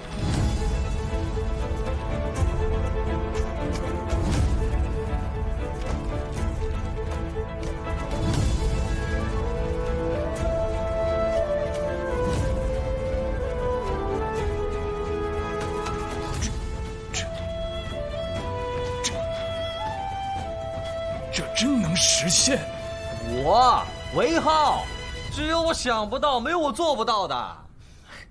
韦浩啊，这火药你的功劳很大很大呀！想要什么赏赐，尽管说。岳父，什么赏不赏？你只要尽快把宁安公主嫁给我，其他赏赐都不值一提。这其他的都不要，都没有娶宁安重要。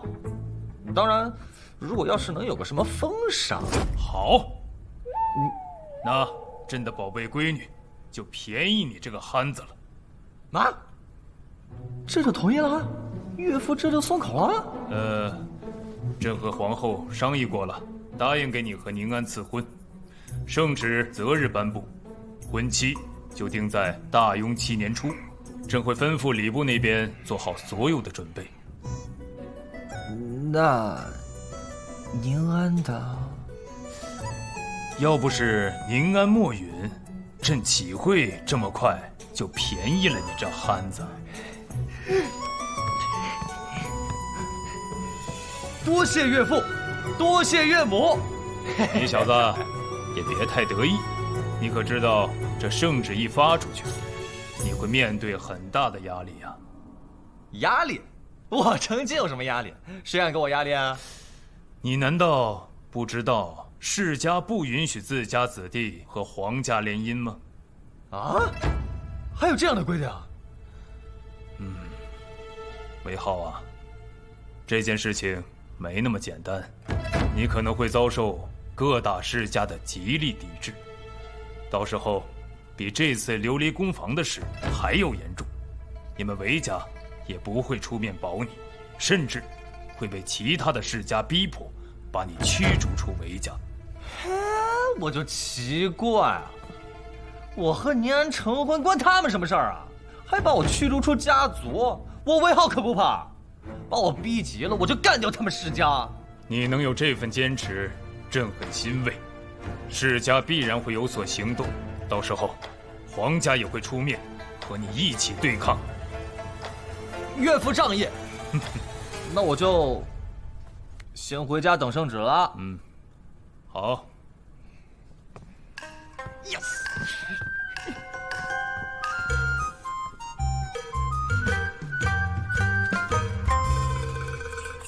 奉天承运，皇帝诏曰：韦世子韦浩，天资卓绝，心思巧慧，朕深嘉许。宝清长公主聪慧明达，心怀社稷，安定民生，其贤德远见，朝野称颂。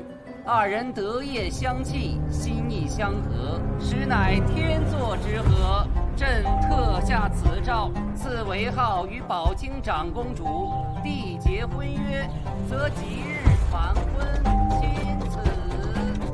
谢陛下。韦家竟敢与皇家联姻，简直挑战我等世家底线！哼，韦家何惧？崔兄弟已经有了应对之法，走，走。太好了，你和公主的婚事终于定了。你性格那么冲动，将来要是被谁算计了，侯爷的身份都保不了你。现在可不一样了，你和嫡长公主要成婚了，我看以后谁还敢欺负你。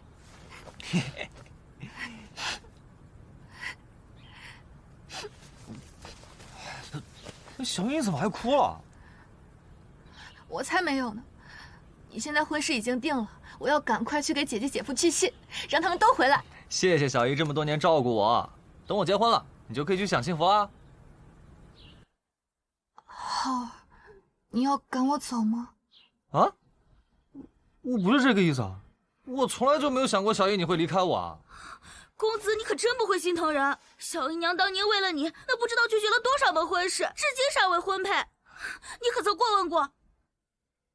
哦，哎，你看看我，以后你看上哪家公子了，我帮你搞定。你果然是想赶我走。不是，我从头到尾都没有要赶你走的意思，我还想着希望装修好了把你接过去一块儿住呢。瞎说什么呢？你和公主的府邸，我过去像什么样子？那怎么了？你若一直不嫁，我养你。你这个臭小子，你说谁嫁不出去呢？是不是我嫁不出去？你说谁嫁不出去了？再说一次，再说一次。小姨娘，小姨娘，族长那边派人传话，说请您过去一趟。果然，世家这一关还是得过。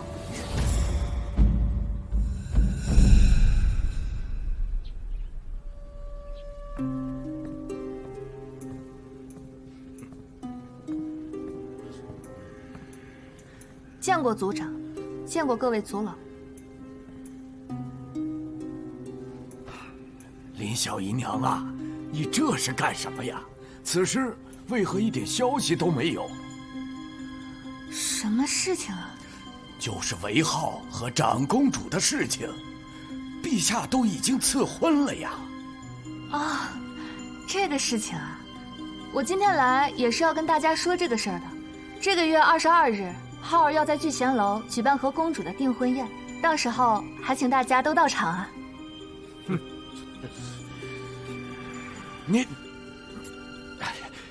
你难道不知道我们世家之间的约定吗？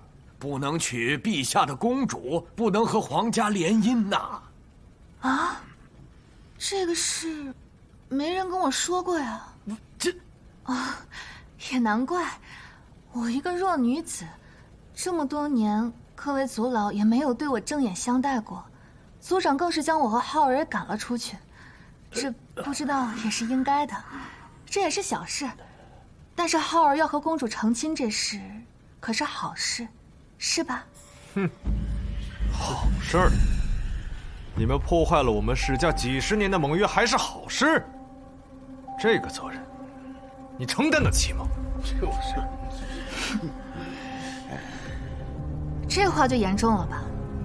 世家的关系，什么时候要靠这样的约定了？再说了，浩儿的婚事与你何干？你在这说三道四的，算怎么回事？这是韦家的事，什么时候轮得到你来指责了？韦族长，这就是你们韦家的子弟不成？我姓林，严格来说，算不上韦家的子弟。哼，林小姨娘啊，兹事体大。韦芙蓉不在，让你当家，你不要不当做一回事啊！一件小小的亲事，就被你们说的这样严重。浩儿要和谁成婚，那是我们的家事，这个你们也要管吗？这算是哪门子的道理？你好，那出了事情，你家承担得起吗？能出什么事情？又关我们家什么事？是你们非要搞事情。反正我林洛今天就把话放着，浩儿要和谁成亲，你们敢来搅和试试？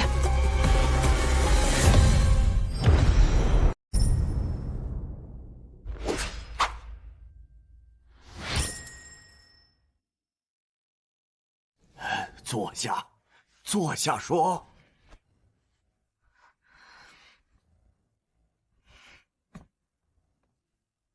林小姨娘啊，你这样做啊，只会害我们韦家陷入危险的境地。你不能因为这桩婚事就毁了我们整个韦家的前程啊！韦族长，像韦浩这样大逆不道的子弟，你们韦家还不驱除？你们有什么意见，就拿出一个章程出来，需要我们韦家怎么处理？现在事情已经发生了，大家都不愿意看见。哎呀，你们继续这样咄咄逼人也不是办法。终归还是要解决的。此事我们还要问族长的意思。不过韦浩如果能够退婚，此事我就当作过去了，不予追究。不可能！你说什么？那我们就先告辞了。还希望你们韦家处理妥善，否则韦族长，你应该知道我们会怎么对待你们那些韦家族人。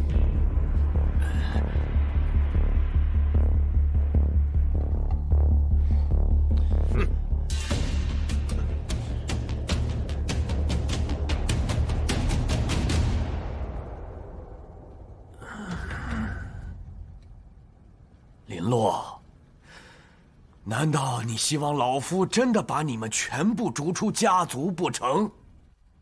你可要想清楚啊！无碍，反正我和浩儿已经搬出去了，跟被逐出家族也没什么区别了。此事你还是慎重一些才是啊！还慎重什么？姐夫的8个姐姐，还有浩儿的8个姐姐，就是因为听了你们的劝，嫁给这些世家的偏远旁支，日子过得清贫不说，我们连照应都照应不上，想要探个亲还要去巴蜀，一来一回就是1年有余，还不如嫁在上都呢。还慎重，反正你们这次谁劝都没有用。你难道不知道这件事万一让其他家族的人不满意，韦浩的那些姐姐姑姑们可能会被全部休掉啊！什么？简直无耻！这个也不是不可能的，毕竟韦浩违反了世家的约定在先。韦族长，这些世家就是这样办事情的吗？一点道理都不讲。难怪浩儿对世家一点好感都没有。回去好好跟韦浩说，不能因为他要娶妻，就让自家的那些女妻全部被休啊！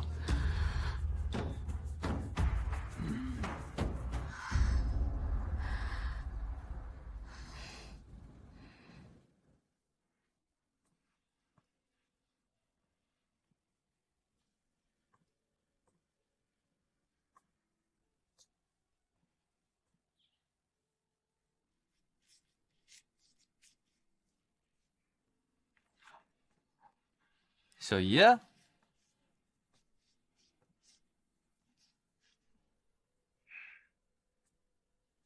有啥？我刚刚去了族长那边，世家对于你要和长公主定亲的事非常的不满。浩儿，这个事情你可要考虑清楚才是。关他们什么事儿？你不用搭理他。是不关他们的事，不过如果你不退婚的话，那么你的那些姐姐们就有可能会被休，包括姐夫的姐姐，你的那些姑姑都有可能被休。他们敢！浩儿，我也没想到他们会这样做，但是如果我们不退婚的话，他们真的会这么干的。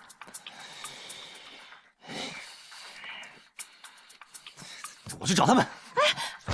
你找他们有什么用啊？你要打他们一顿不成？打他们一顿？我打他们都是轻的。我去公馆拿火药，老子炸死他们！敢欺负我韦家的女人啊！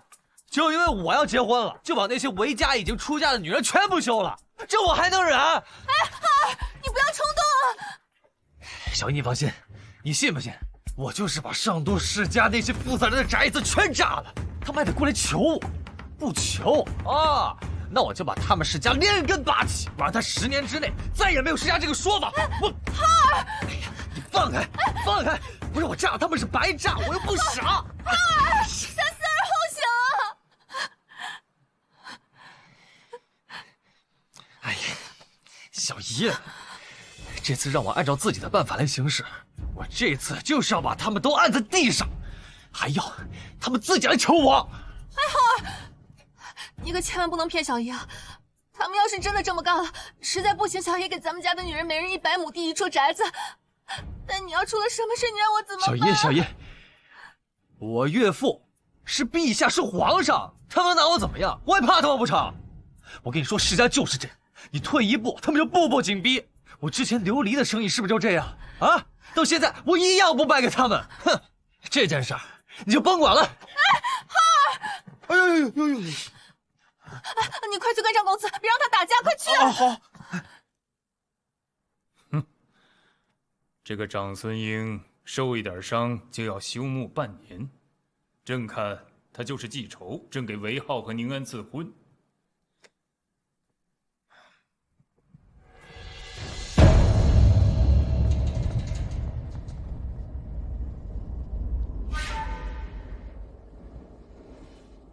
世家那边没有动韦浩吧？没有，现在还没有什么动静，只是世家在上都的那些负责人，昨天去了韦元照的府上，林小姨娘也去了，没有谈拢。林小姨娘不答应退婚，但是世家那边极有可能会让家族休掉从韦浩家嫁出的那些女人。什么？世家会这么干吗？老奴觉得会，他们必须给韦浩一个警告，同时还让陛下知道，这件事情不单单是韦浩和公主的事情，也是世家和陛下的事情。如果这次他们没能阻止他们两个成亲，那么就证明世家在陛下面前要全面落败。这些是那些族长不愿看到的。没错，他们一定会逼韦浩的，但是朕没有想到他们会这么无耻。那些妇人可都是无辜的，甚至有一些都嫁了几10年了。他们这样做，这简直就是不要脸。韦浩他是一个很有孝心的孩子，若是让他家的女人受到如此侮辱，老奴觉得他可能不会干。没有想到世家会用这样的方式来给韦浩压力。这事儿得看韦浩的，但是以老奴看，韦浩怕是顶不住。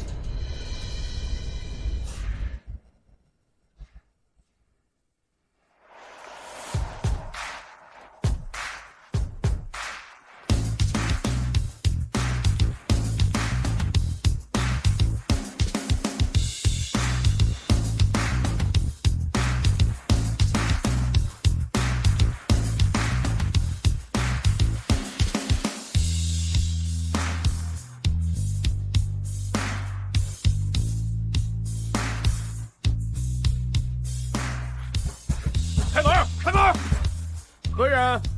我，韦侯爷。你等会儿，我去通报一下家主。通报个屁！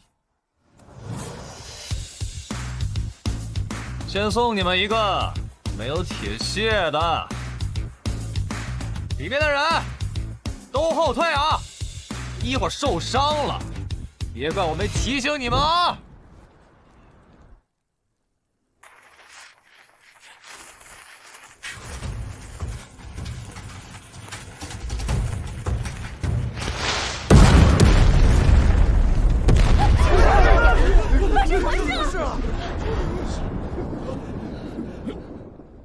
是不是工部在验火药？不是让他们在城外验吗？回禀陛下，禁卫军会去询问的。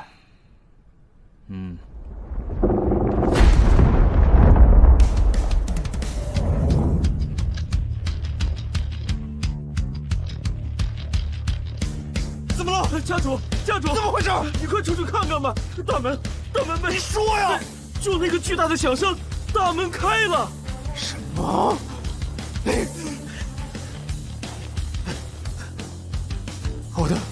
我的门怎么？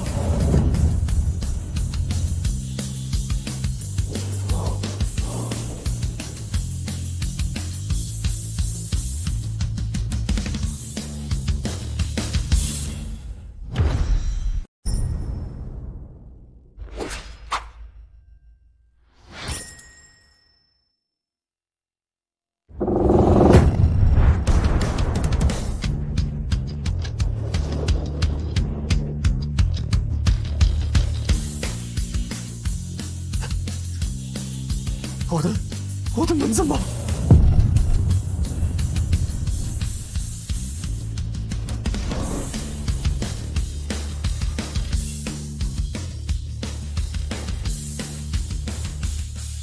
韦浩，崔雄凯，听说你对我和长公主的婚事有意见？你想干什么？竟然敢打上我的家门！来人啊！家主，把他给我打出去！给我打！是。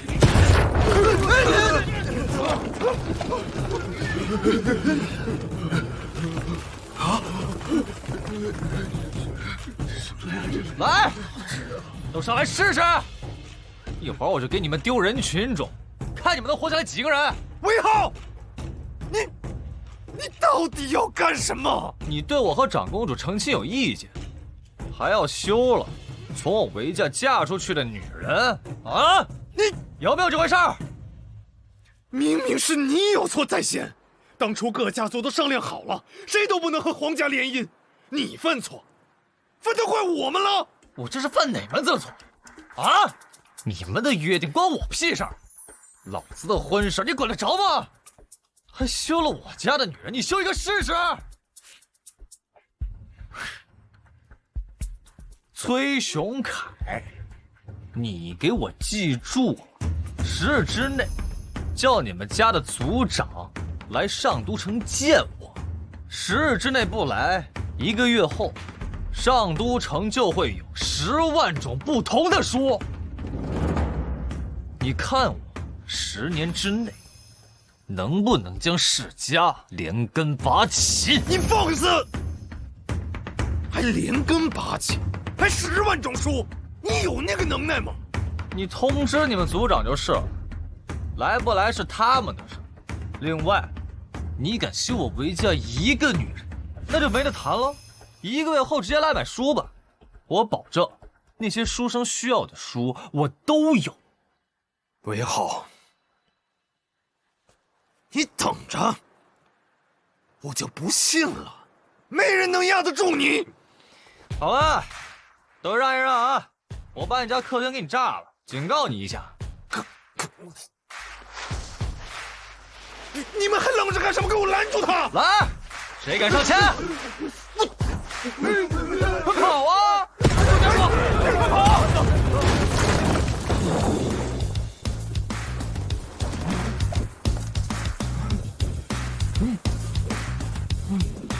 记住了啊！10日之内让你们族长来上都城见我。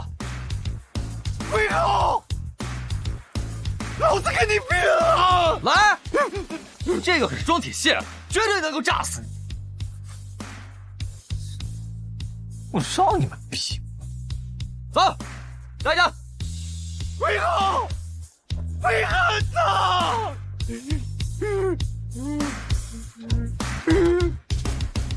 陛下，这个爆炸声不像是从宫部传来的，应该是从皇宫外面传来的。韦憨子，报！回禀陛下，宫部并没有制造火药。懂得使用火药的也只有韦浩和程三福，但是程三福肯定不会这么玩，唯独就是韦浩。派人去看看。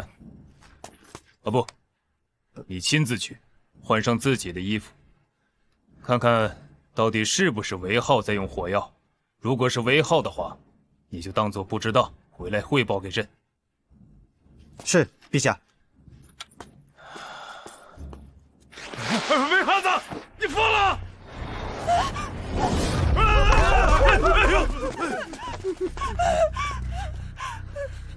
王晨，你看看你现在的样子，跟个缩头乌龟似的，还把夫人推到自己的面前，你简直不是人啊你！假的！奇耻大辱啊！我王晨这几10年从未受过如此欺辱。2件事。第一件事，我韦家的女人，你们要是敢休了，到时候上都城每个月会出售10万本书，记住了，是每个月。第二，让你们族长10日之内来上都城见我，来不来是他们的事儿，你只管写信就行了。大不了到时候大家一起玩完。韦浩，你太嚣张了！今日你韦浩不给我下跪道歉，我哪怕是告到陛下的……随便你告。不过，今天带来这么多好东西，不用就浪费了。先把你炸成个王八瘸子！哎，别！我错了，韦侯爷，别点！哎，别点！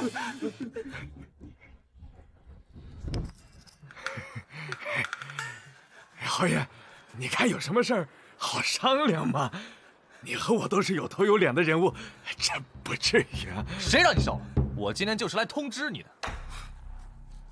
韦家的女人你也敢秀？真当他们娘家没人是不是？还有，我跟谁成亲，关你什么事儿？碍着你了？这个，韦侯爷，我们之前肯定是有很深的误会。金银财宝、美女佳人，就当做是我给韦侯爷赔罪。去一边去！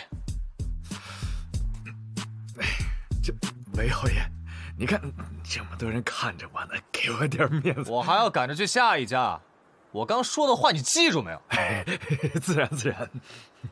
走。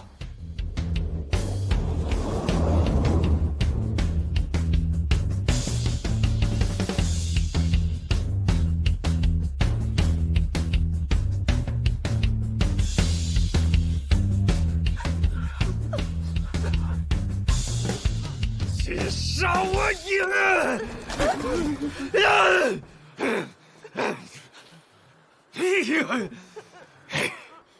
这个死结是解不开了。哎呀，老天哪！我韦家怎么会出个这么个玩意儿啊？还炸了人家的府邸，老夫该如何跟他们交代呀？组长不好了！韦浩炸了好多世家的府邸，他的马车直奔我们而来啊！韦汉子来这里干什么？快打开大门！快打开大门！快！韦汉子，你疯了！你韦家的祖宅你也炸，老夫曾经可没有惹你啊！韦侯爷。咱们可都是本家呀，用得着这么炸吗？你懂什么？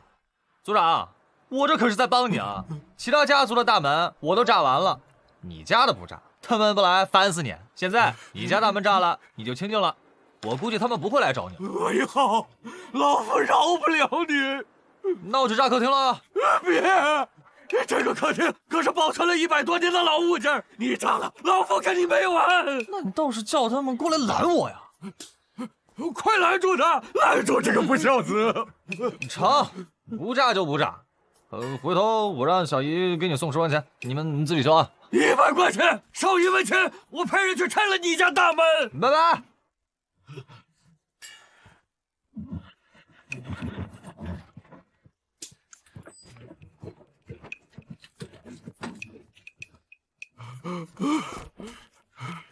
死汉子！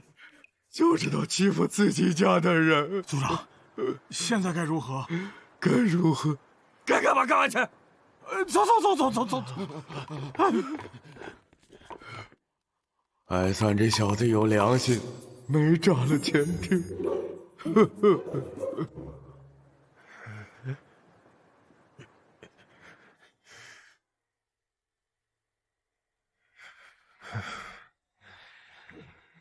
不行，得找他韦元照要个说法。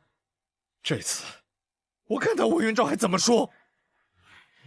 韦浩把咱们世家的脸都踩在地上了，他韦元照要不给我一个满意的答复，我跟他没完。走。家主，韦元照家的大门也被炸了。什么？连他自己家族长的门都炸。是的，他自己都快气晕了。叫人去把客厅修了吧。是。此事，咱们绝对不能饶了韦浩。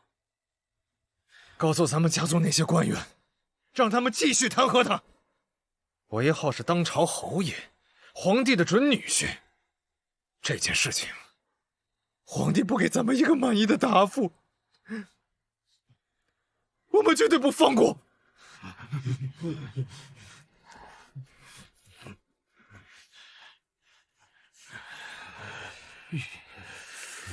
什么？真的是韦憨子？是的，陛下，他炸了世家在上都城负责人家的大门，连韦元赵家的大门都给炸了，现在已经成为上都城的笑谈了。这小子从哪儿搞的火药？回陛下，这个臣就不清楚了。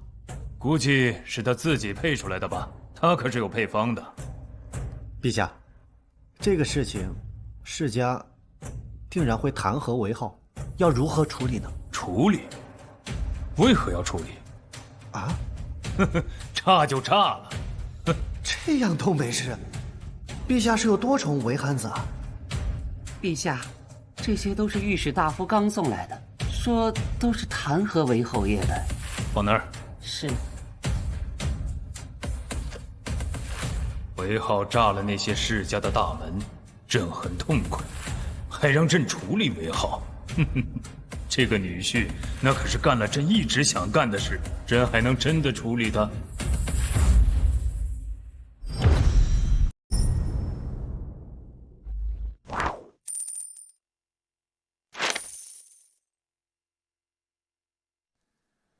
程主持，臣在。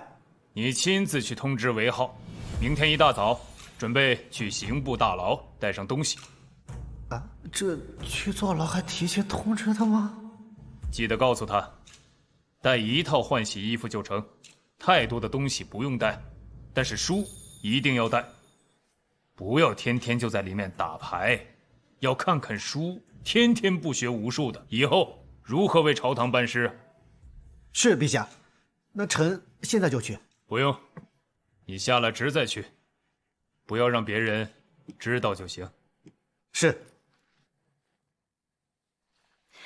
听到了，今天外面的爆炸声，估计全上都的人现在都知道了。宁安在宫里面激动的都流眼泪了。这孩子，为了宁安，真的什么事都做得出来，连世家负责人的大门都敢炸。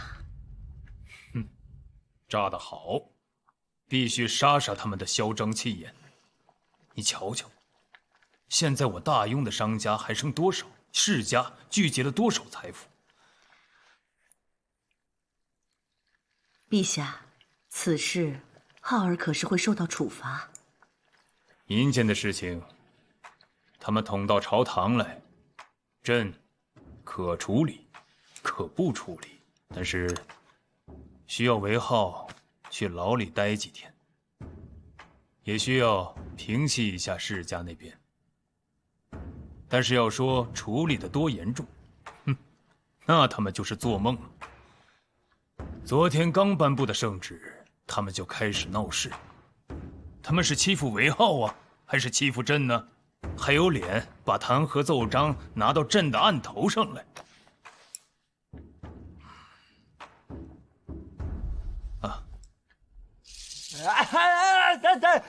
小姨，你有话好好说。好端端的炸人家大门干嘛？想吓死我呀！我不是跟你说了，人家世家的势力有多大，你还不长记性？炸了就炸了嘛！我不炸，难道让他们去休了我的姐姐、姑姑、姑奶奶啊？那现在呢？人家更要休掉了，还刚好就是这个借口，成事不足败事有余。我不跟你说，关键是你根本就不信任我。要不是人家族长派家丁来要了10贯钱修大门，我还不知道这个事儿呢。不是100贯吗？居然只要了10贯钱，那族长什么时候人变那么好了？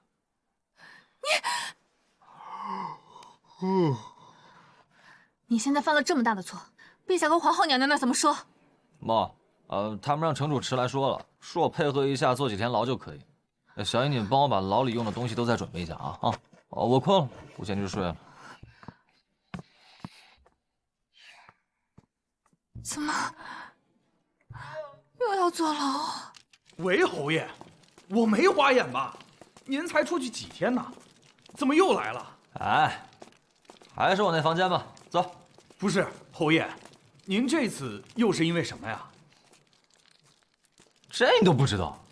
你昨天没听见那爆炸声啊？听到了。那我弄的。啊？不是侯爷，您这他是谁啊？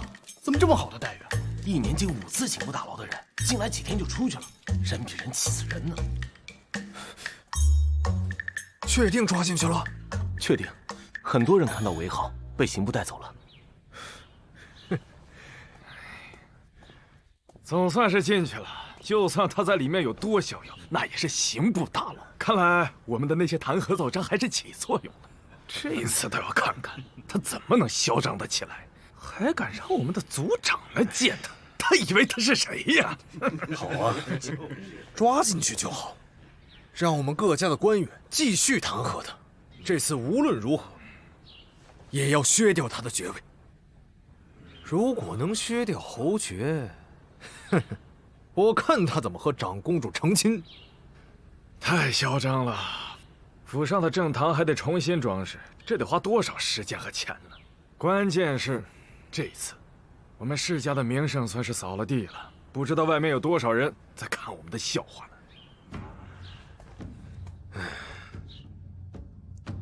最近上都发生的事情，你们都通知各家族长了吗？当然了。那韦浩说，如果10日之内不来上都城这里见他，他每个月就以10万本书。我呀，哪敢不报啊？谁知道他说的是真的假的？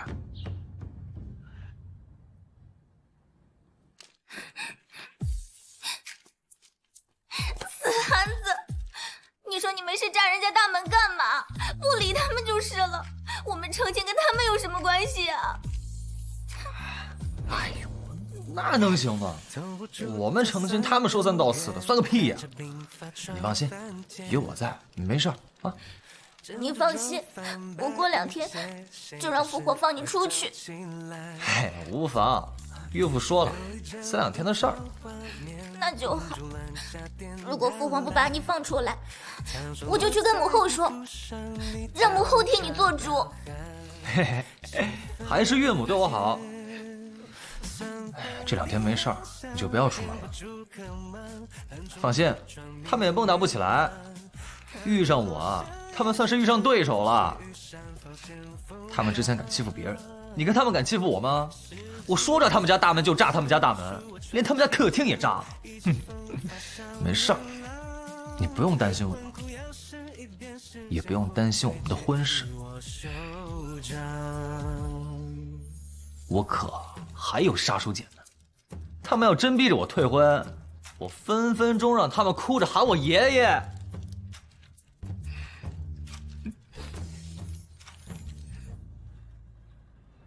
启禀陛下，韦浩私自使用工部火药炸了各世家大门，此事必须严惩。是啊，况且火药可是工部管控的东西，韦浩是怎么弄到的？给我弄点火药。谁得罪你了？快点去准备就是。到时候你可不能对外说是我给你的成品。难道没人告诉你，这个火药是韦浩弄出来的？现在工部的配方都是韦浩给的，韦浩弄出火药来有什么奇怪的？再说了，你们一个个瞎起什么哄啊？只是一个民间打架的事情，弄到朝堂来，这像话吗？哼，怎么？这个朝堂是世家人开的不成？哦，世家人打个架就弄到朝堂来，这里可是讨论天下大事的地方。臣恳请陛下不要搭理这件事情，这个他根本就不是在这里讨论的事情。诸位爱卿，朕就想知道，如果这2个人是民间的百姓，他们互相打架了，把对方的大门炸了，把厅堂炸了，会闹到这里来吗？如若不上书到这里来，那应该去何处申冤呢？难道是去上都县令那边吗？上都县令可是没有权力管韦浩，韦浩可是侯爷，而且臣对韦浩也有所耳闻，此人喜欢打架，而且在西城那边都打出名来了。还有据臣所知，此人屡教不改，不配为大庸侯爷。陛下，您不能因为韦浩是您未来的女婿，就如此包庇他。陛下，现在韦浩和长公主还未成亲，臣以为不应该把长公主往火坑里推啊！是啊，陛下是啊，请陛下下旨削去韦浩侯爵之位。请陛下下旨。诸位，听老夫说两句可好？韦浩有错，这个不争辩，需要赔礼道歉就赔礼道歉。但是你们说要削去韦浩的爵位，这个老夫不同意。首先，韦浩的伯爵是靠协助长公主获得的，这个功劳对大庸自不必多说。侯爷呢，则是靠提炼出细盐而获得的，细盐诸位府上肯定都买过，关键量大，百姓都能买得到。这样的功劳，就是因为和那些人有了冲突，就要削掉爵位。诸位，如果此事传到百姓当中，百姓会怎么评价这个事情？会怎么议论这个事情？是说陛下昏庸，还是说世家霸道？现在百姓当中对世家的风评可不怎么好。房仆爷说的不妥，我们说削掉韦浩的爵位，是说此人德行有亏，不能娶长公主，也不能承担一个侯爷的责任。陛下，如若陛下不能还我等一个公道，那微臣只能挂印而去，告老还乡，望陛下应允。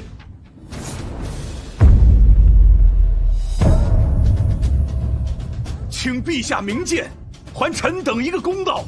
韦浩胆大包天，若今日不夺他侯爵以正国法，他日人人效仿，朝纲岂不乱套？陛下，若仍执意庇护，臣等唯有辞官归乡，再无颜面立于这朝堂之上。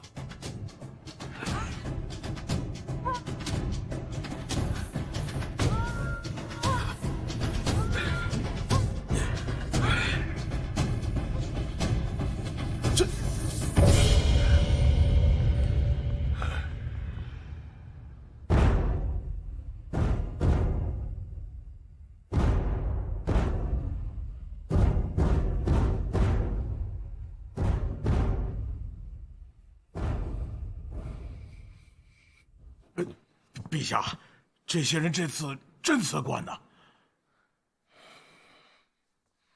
陛下，此事怕是不好解决了。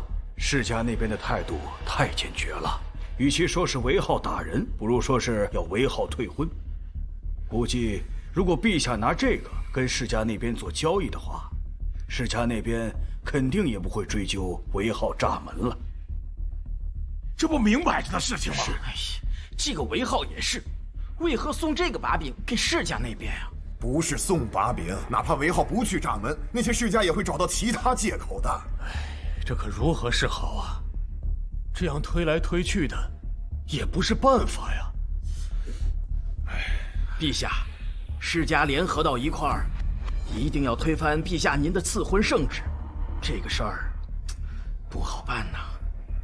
难在当下大庸读书人大都是世家子弟，想要替换那些官员，何其难也！陛下，实在不行就收回圣旨吧。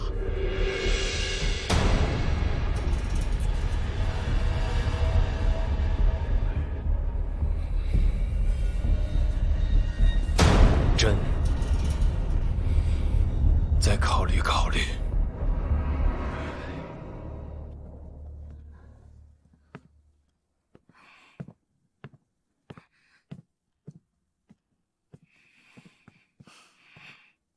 放心吧，你父皇定会有办法的。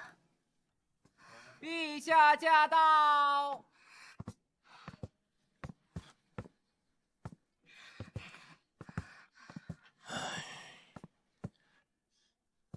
今天商议的如何？这件事情过去了吧？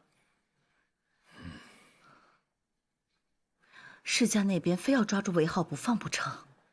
他们不是抓住韦浩不放，是抓住朕不放。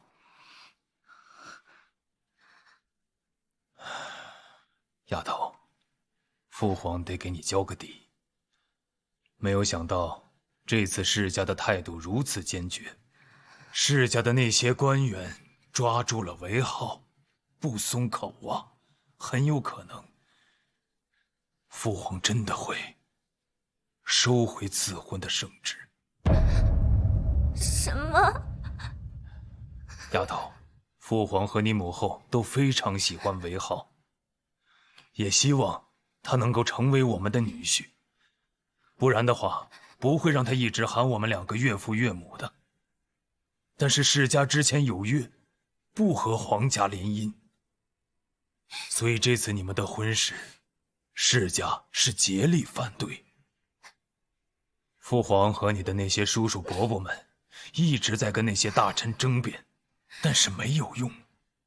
如果父皇一直不收回圣旨，那些官员就会挂印而去，到时候就真的面临朝堂上无人可用的地步了。父皇，女儿不甘心，不知道为什么，世家好像并没有多喜欢那个韦汉子，可是现在知道不能嫁给他，女儿就好伤心。是爹没用，作为皇上，都不能保住自己闺女的幸福。韦浩肯定有办法，他一定有办法的。父皇，女儿要去一趟刑部大牢。他能有什么办法？韦浩肯定有办法的，他之前跟我说过，没有人能阻止我们两个人在一起的，肯定会没事的。算了，别去了，没用的。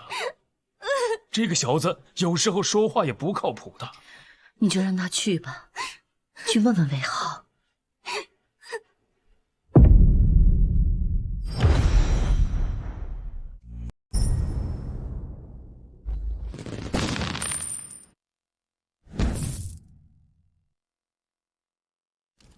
韦浩，丫头来了，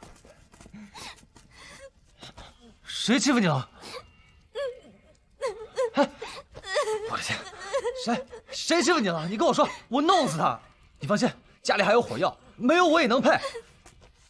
你就告诉我，谁欺负你了？我弄不死他！我世家联合起来，逼着父皇收回赐婚的圣旨。如果不收回，世家他们全部都要致使而去。什么玩意儿？收回圣旨啊！你告诉岳父，没事儿，再拖个6、7天，世家家主来了就行。咱们的事儿他不用管，就是拖着就行。你真的有办法吗？天塌下来有我顶着，那些世家算个屁，分分钟灭了他们，还致使而去，还逼着岳父收回圣旨啊！谁给他们的底气敢对我这么做？嗨，你就放心好了，回去好好准备嫁给我就行。你说的可都是真的？我什么时候骗过你啊？倒是你骗了我好多次，好不好？笑了好看，我媳妇儿还是笑了好看。但如果这个事情不成的话，我们该怎么办？哎呦，我都说了还能不成？谁敢拦我，我就把他们家的根都挖出来。还拦着我，谁给他们的胆子？你呢，别往心上去。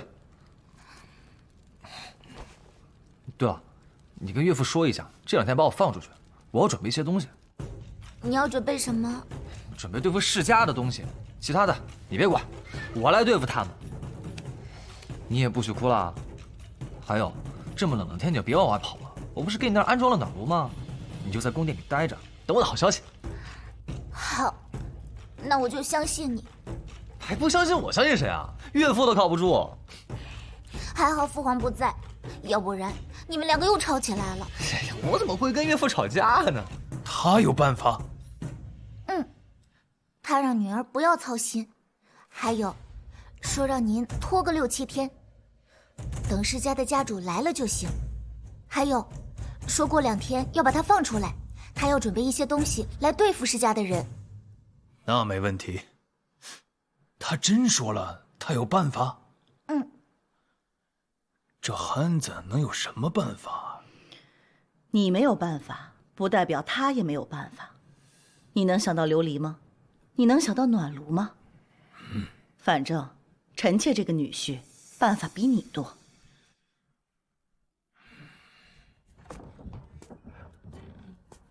公子，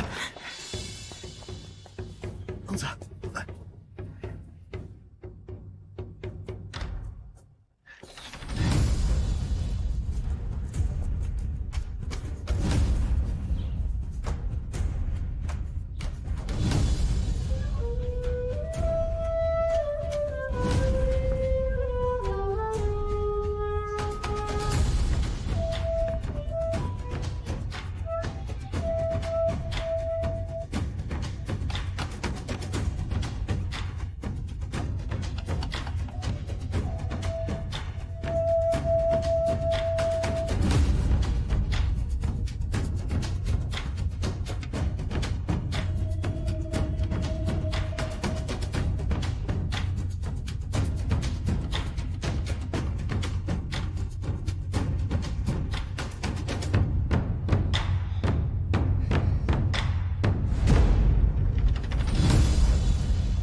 爹，您怎么还真来了？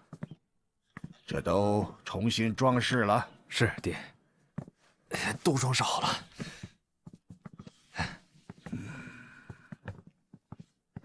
爹，您一路辛苦了，喝口茶，润润。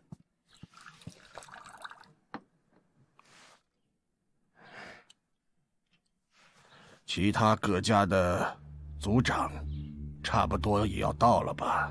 现在还不知道，不过听说都会来。爹，你们这次联袂而来，是不是太看得起那小子了？哼，他一个侯爷，算什么东西？我们这次是和陛下争，如果陛下赢了，我们之前的那些约定，什么都不是了。这么长时间，你们都没能拿下那个小子，我们要是不来，你们要拖到什么时候去？陛下倒是想拖下去，哼，想得挺好。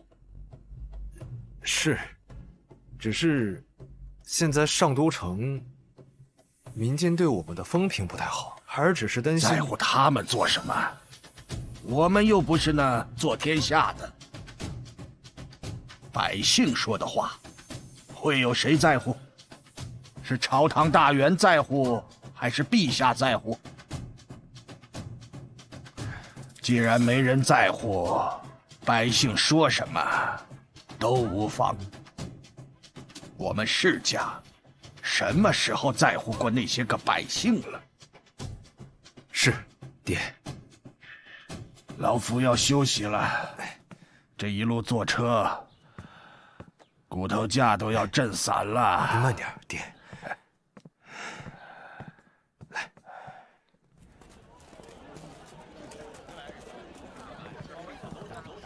您慢走哈。生意如此之好，这个店家呀，利润可不会少。族长，这是韦浩的产业，利润惊人。但是没人敢动。哦，为什么没人敢动？就韦家的人会做这样的饭菜，现在听说宫里面的人也会，但是宫里放出消息，若是谁敢泄露出去，死罪。如果市面上有人会做和聚贤楼一样的饭菜，那宫里估计会有人来查，所以这家酒楼无人敢动。这韦家出了一个韦浩，就把大家折腾得够呛。现在的琉璃生意还没有我们的份儿，买卖琉璃的商人个个赚得盆满钵满，我们只能干看着。哼，这个韦浩真够狠的。这次我们要狠狠地收拾这个韦浩，否则他继续上蹿下跳，还不知道给我们带来多大的麻烦。一旦让他和长公主成了亲，我们这些世家的脸面，到时候往哪儿搁呀？还有啊，他炸了我们在上都的府邸，没有一句道歉，也没有赔款，怎么着？他韦浩这么有底气，以为有皇上撑腰，就能在上都城横着走吗？哼，让他先蹦跶几天，他不是要我们来见他吗？我们都来了，到时候看他敢不敢来。哼，其实见不见没什么关系，他一毛头小子，翻不了天。琉璃生意利润极大，可惜给了皇家。要是给了我们世家，我们世家还不知道能培养出多少优秀的人才，可惜啦！哎呀，诸位仁兄，诸位仁兄，韦老，久等了，请，坐吧。哎呀，本来呀，这顿应该是我请的，没想到这让崔老给抢先了啊！这样，今天晚上我请客，还是这里，还是这个包厢。我已经跟掌柜打过招呼了，把这个包厢给定下来了。认识这么久了，就不必了。说说吧，你们韦家出了这么一个人，该如何处置？崔老，这是何意呀？韦浩和长公主的婚事啊，万万不能成。如果我们失败了，以后我们这些世家在陛下面前如何抬得起头来？韦兄，这件事啊，你一定得给我们一个交代。对，必须得给交代，这可事关到我们的前程啊！没错，只要不要了他的小命就行。诸位都知道，这小子5代单传，若是要了他的小命，那就可惜了。其他的，你们说怎么办就怎么办。毕竟啊，这小子也不懂事，老夫也是没有办法呀。再说了，他是韦家族人，老夫也不好做落井下石的事。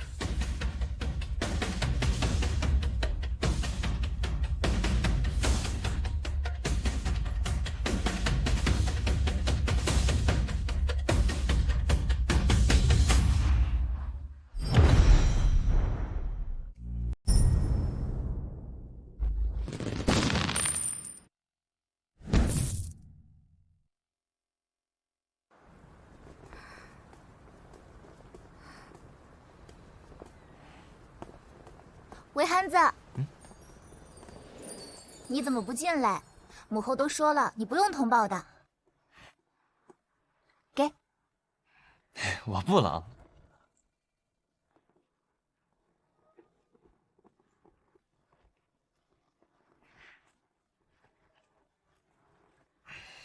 丫头，这是奏章，你拿好。奏章，那不是应该给我父皇的吗？你听好了，这个奏章你一定要藏好了，任何人都不能知道。如果被世家杀了，你就把这个交给岳父，记住了吗？憨子，你可别吓我！哎呀，我这次不是要跟世家斗吗？那世家肯定不会轻易的放过我，但是我赢了就没事。我就是怕世家狗急跳墙，所以先把这个奏章给你。没事儿，那世家呀不敢对我怎么样。我要是真出事了，那岳父能轻易的放过他们吗？我就是想着呀，做两手准备嘛。丫头呀，你记住我说的话，我要是出事了，你就把它交给岳父。在此之前，任何人都不能知道我的奏章在你这儿。我记住了。韦浩，你要是有危险就算了，我这辈子就不嫁了，我就在公主府里等。大不了我们做一辈子没有名分的夫妻，我愿意为你做这些的。瞎说什么呢？我可是明媒正娶你的，做什么没名分的夫妻啊？丫头，只要你愿意嫁给我，全世界的人反对也阻止不了我娶你。狗屁世家，跳梁小丑！你就放心，把这个奏章藏好，给岳母也说一声，让她安心等我的好消息。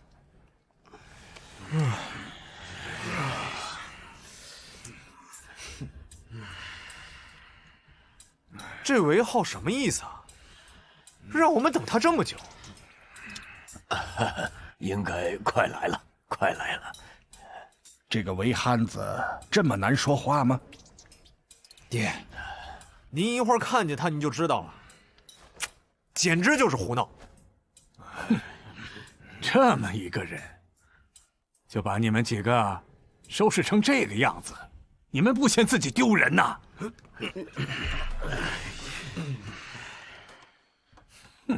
组长，韦浩过来了。来了，来了。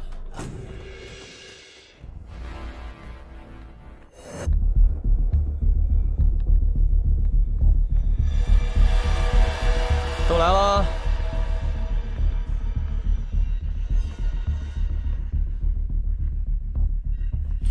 这顿饭我请了吧？算了，还是老夫请。你大伙儿啊，讲清楚你的事情。这个婚呐，还是退了吧。那行，咱们是先说呀，还是吃了饭再说呀？我的建议是先吃了再说，我怕你们等会儿没有胃口了，到时候就浪费了。韦浩，少在那里吓唬人。退婚你不退，你这个爵位就是不想要了。哎，韦组长，如果韦浩不听你组长的命令，是不是可以把他驱逐出你的家族？韦浩啊，听老夫的，把这个婚给退了。老夫给你学么一门好亲事还不成吗？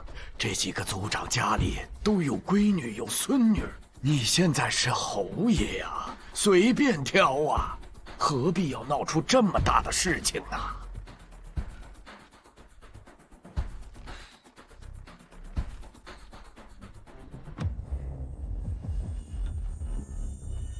族长啊，我就喜欢宁恩，就喜欢长公主，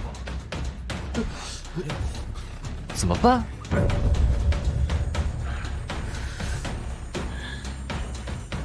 韦浩跟你说过他到底用什么方法对付那些世家家主了吗？韦浩说过，奏章的事暂时保密。没有，他就说让我放心，交给他就好了。他哪儿来的自信呢？嘿，你小子哪有这么多情情爱的？真是的，你听老夫的，老夫不会害你呀。不听。看来这事儿不说清楚，大家也没心情吃饭。那就先把这事儿说清楚。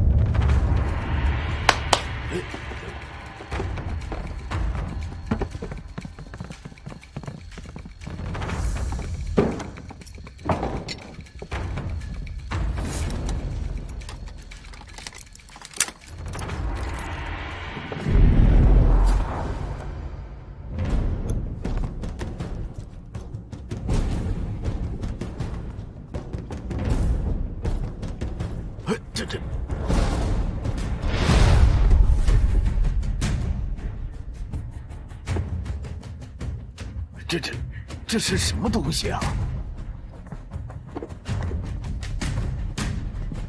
韦浩，你要干什么呀？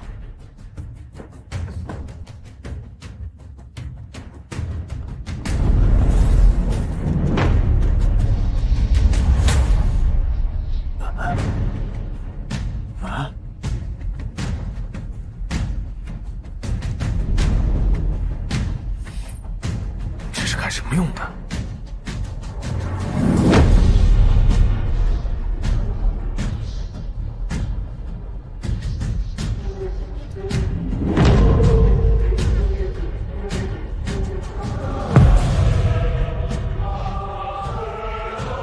这个时代的人明显理解不了拼图原理，不然雕版印刷早就改成活字印刷了。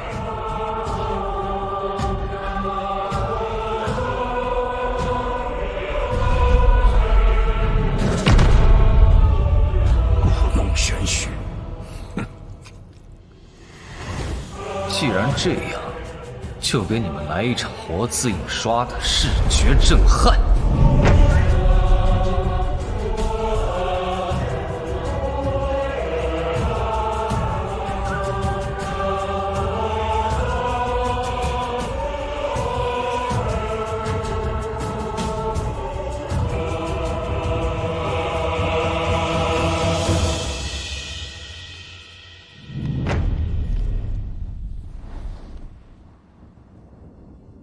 这是拓印吗？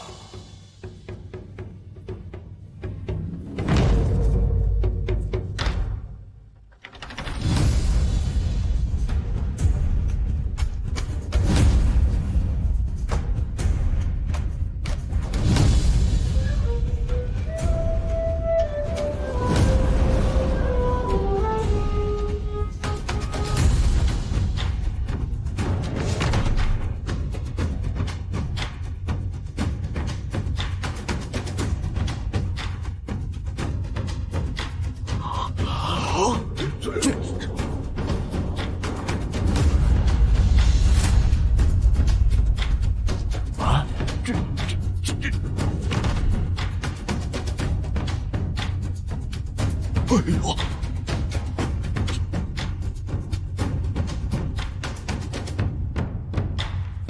帮我看看有没有印错。快看看，快看看！哦，哎呀，快！他怎么用这么简单的东西就可以印刷？这！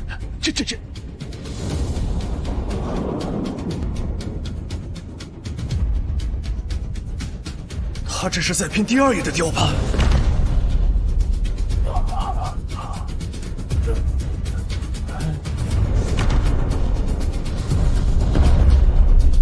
就这几个字，是要拼出整本书的雕版吗？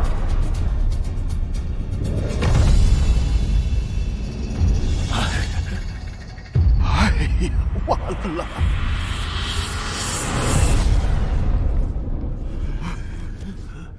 这，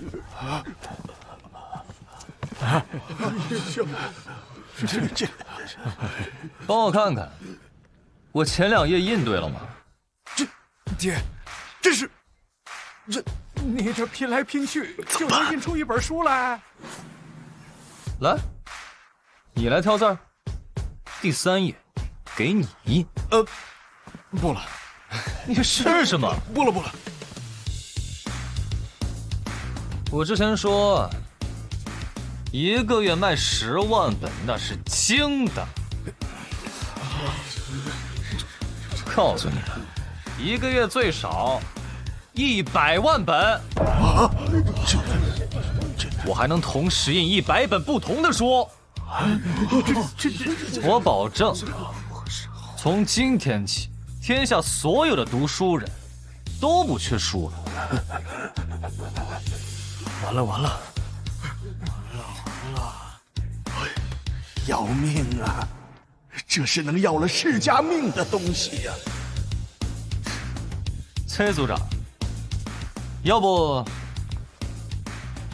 你来试试？来呀！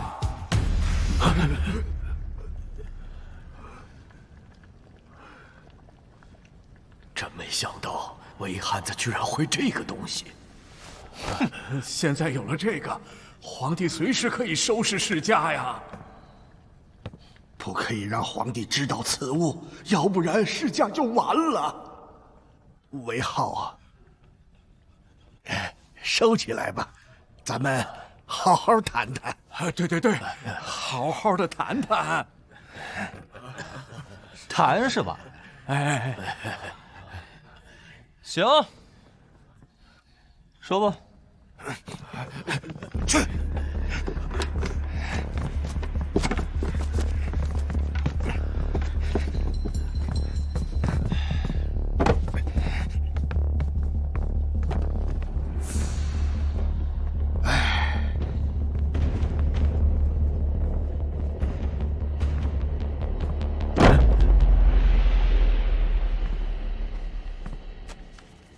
22日，我跟宁安的订婚宴，准时到啊！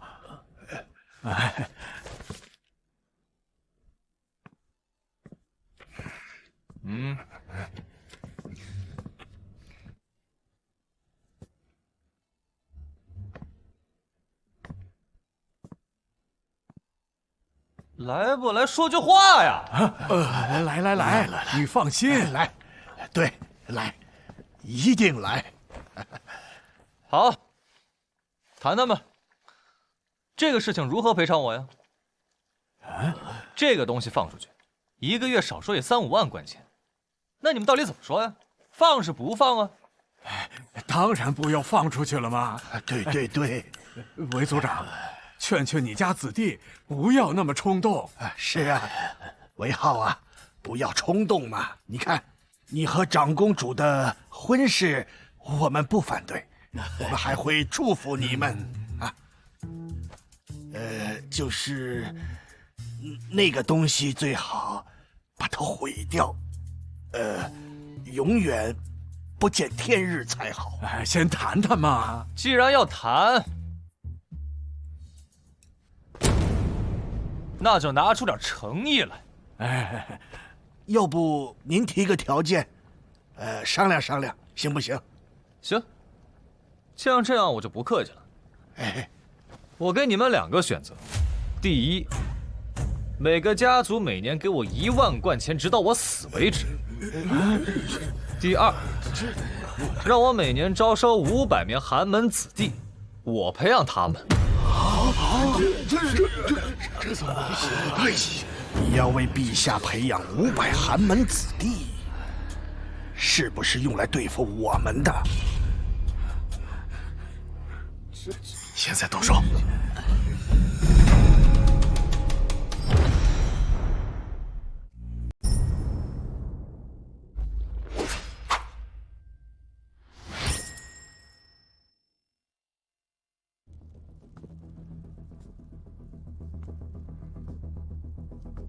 派谁暗中保护韦浩了？哦，派了2组铁卫。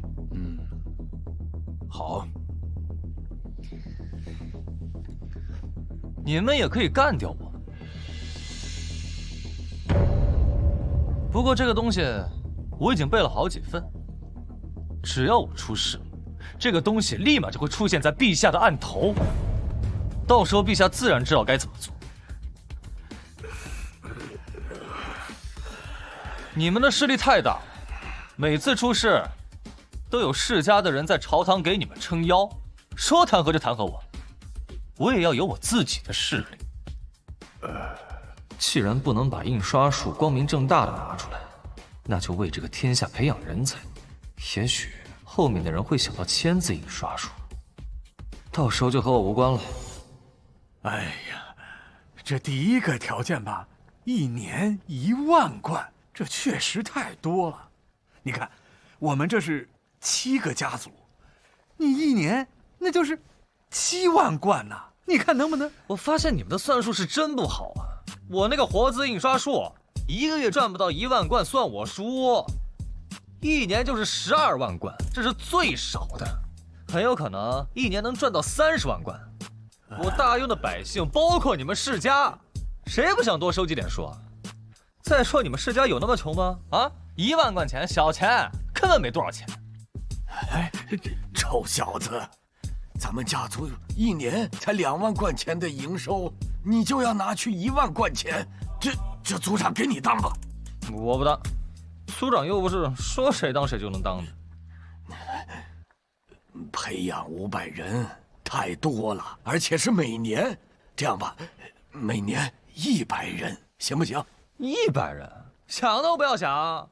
我1年100人，有几个人可以入朝为官啊？这还没入朝为官呢，就被你们欺负死了。你手里有这种东西，现在谁还敢欺负你呀？是啊，谁知道后面会发生什么？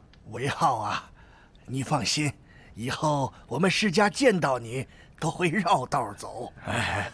是。但是500人太多了，你看，200不成。300个人。就这个数了。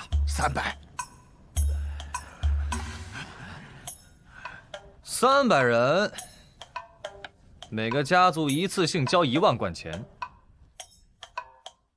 那琉璃可不可以卖给我们？一次性交2万贯钱，你们世家的地方，我给你们卖。琉璃，那爹，能成吧？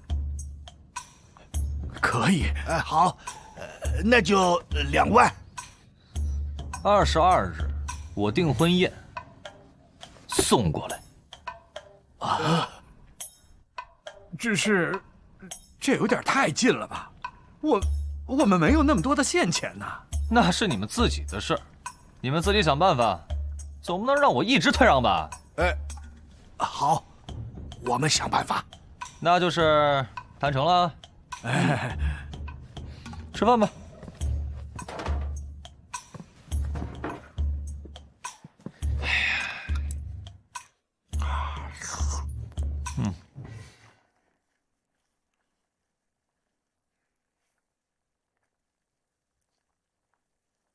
尝尝啊！哎呀，我刚刚说了，吃完再聊，你们又不听，现在又吃不下了。韦浩此子，此等能耐，必须拉拢。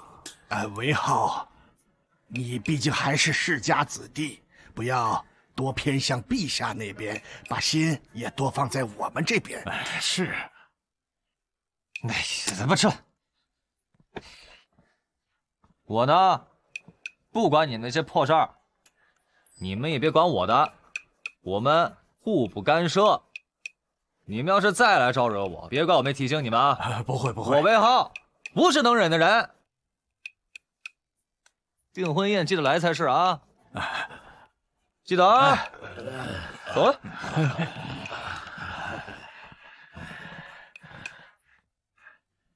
别浪费啊！吃完。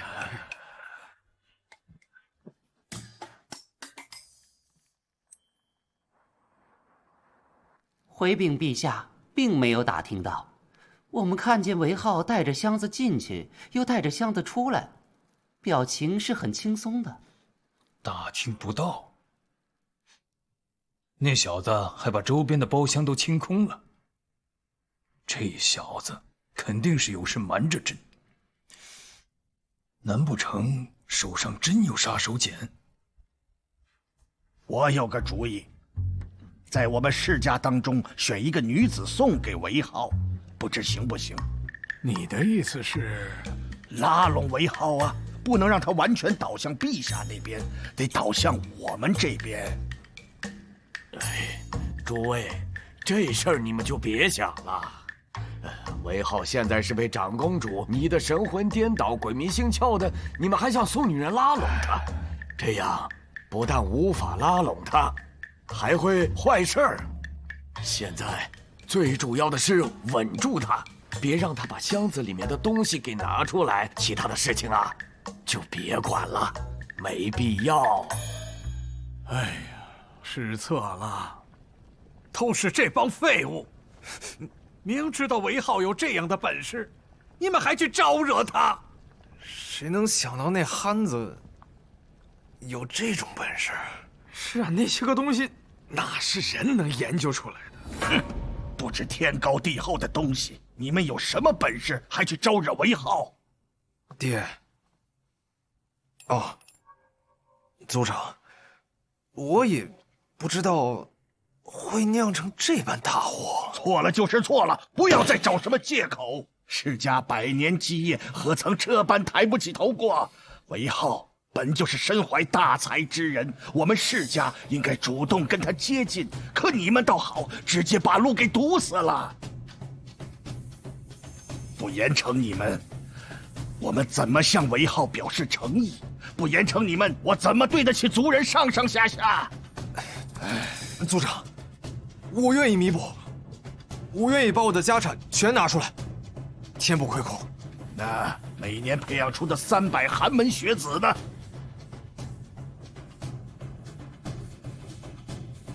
我决定，崔雄凯从即刻起你不再是崔家的上都负责人，即刻交出印信，且按族规革除你的族籍，永世不得再入崔氏宗祠。族长，爹，我不能没有崔家，我真的知道错了。还有你，即刻给我滚出王家！以后王家的一切产业，你休想再占半分。爹，我真的知道错了。您帮我跟韦浩说说情，我以后再也不招惹他了。爹。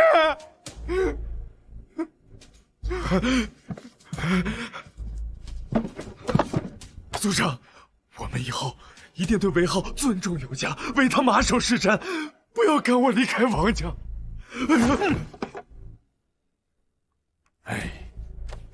韦族长，劳烦你替我跟韦浩求求情，我以后再也不招惹他了。哎呀，我早跟你们说过，你们听了吗？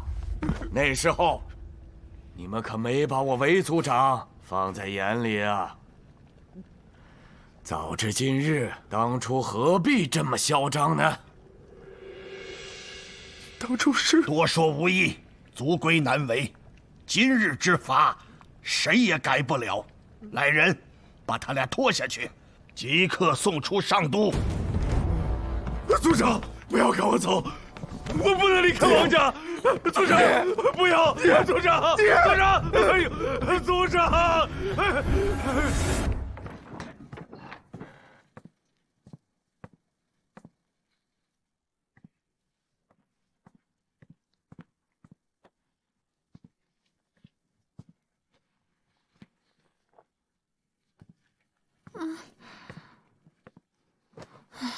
浩儿，没事吧？没事儿，小燕。22日的酒宴你准备好了没有？我这几天新侯府装修收尾，我得去盯着。还要送请柬呢。对，22日还要举办酒宴呢，还办吗？当然了，我都已经跟岳父岳母说好了。你好好准备，可能得多摆几桌，那些世家家主也会来。什么？家主他们都会过来？你谈妥了？当然，那我春晚还有搞不定的事情吗？你怎么谈妥的？哎呀，跟你说了你也不懂。主要是这样的事情，他也要保密嘛。到时候泄露出去了，那些族长感觉自己被冒犯了，那就麻烦了。你就安心准备就成。对了，岳父岳母回来的事情你也先别对外说，后厨你自己得盯着点。那些信不过的人可不能放进来。放心，我可有不少信得过的人呢，而且对咱们家也是忠心耿耿的。成。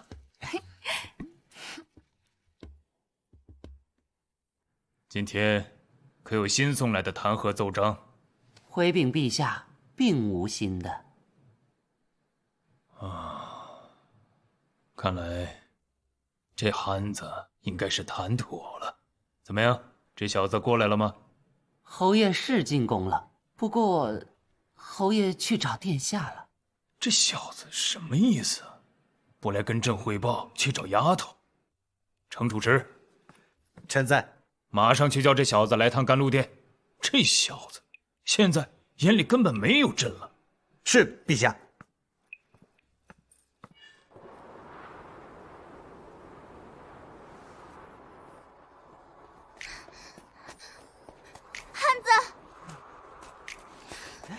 燕乐，怎么样了？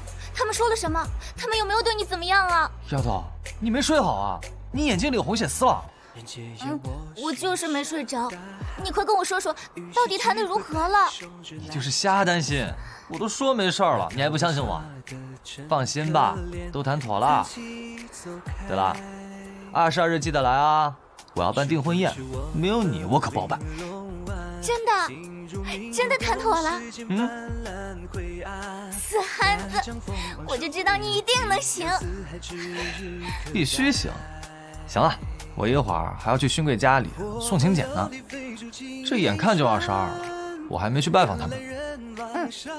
要去的。要抓紧时间去。刮目相看，谁与我交伴？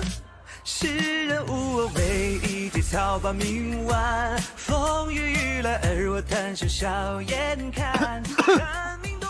那个韦侯爷，不是，程齿，陛下召见你。我很忙，我一会儿还要去送请柬。我岳父他有事情没有？这个我就不知道了，你还是去一趟吧。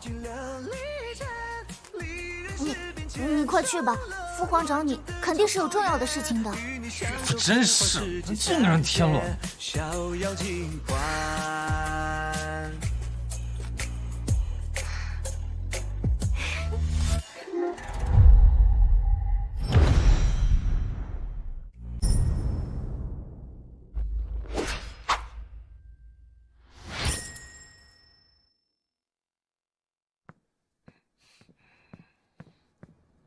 岳父，谈妥了？谈妥了。哎呀，放心吧，岳父，多大的事情啊！我都说了能搞定，那就肯定能搞定。22日他们还参加订婚宴呢。哎呀，岳父，你到底有事没有？没有的话，我可是需要去勋爵府上拜访去，不然到时候他们真说我不懂事了。你现在才知道拜访，前几天干嘛了？我前几天不是在准备对付世家的东西吗？昨天才准备好。你别问我准备什么东西了，我不能说。我答应世家了，不然到时候他们真搞我了。岳父，没事我就回去了。我这几天我都很忙，可能没时间过来看你。你一定要自己保重身体啊！滚，滚远点！这几天真都不想见到你。哎，好嘞，拜拜。这小子一天天，没他好像真的日子过不下去一样。哎，对了，岳父，你帮我跟岳母说一声，你就说没事儿，搞定了，让他不要担心啊。哎，记得说。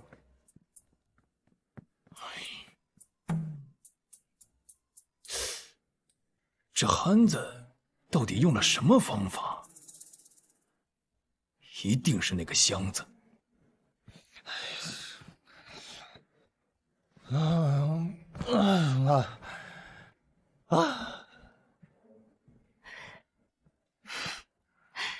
累成这样了。我今天拜访了12家勋爵府，说话说的嗓子都哑了。小姨，你这边呢？准备的怎么样？我这边没什么问题，不过我有个事情想跟你商量一下。你看啊，这些年小姨也有一些闺中密友，我想邀请他们也来参加宴会，但是他们身份没有那些大人们尊贵，我怕给你丢人。哎，那就请啊！你都说是朋友了嘛，朋友是不分贵贱的。成。小姨娘，公子，族长前来拜访。他来干什么？那准没好事。快请。哎。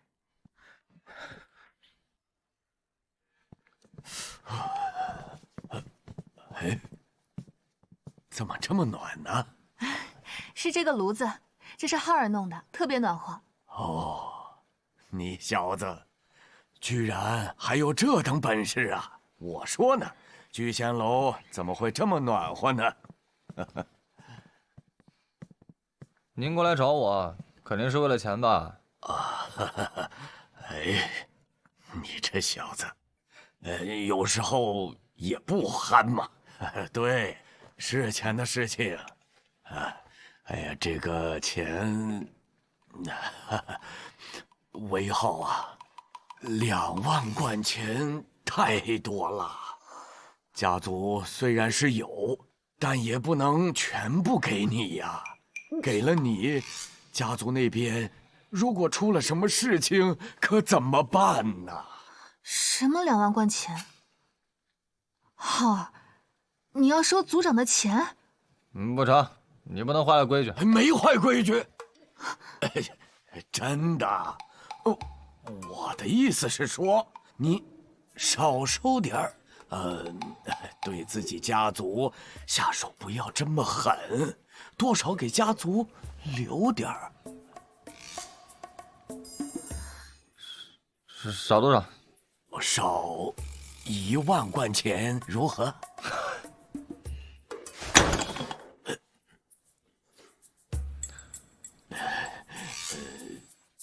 那你说少多少？我告诉你，最多1000贯。你这太过分啊！虽然是炸了你家门，但你自己说省了多少事儿？而且修门的钱我小姨不是给你了吗？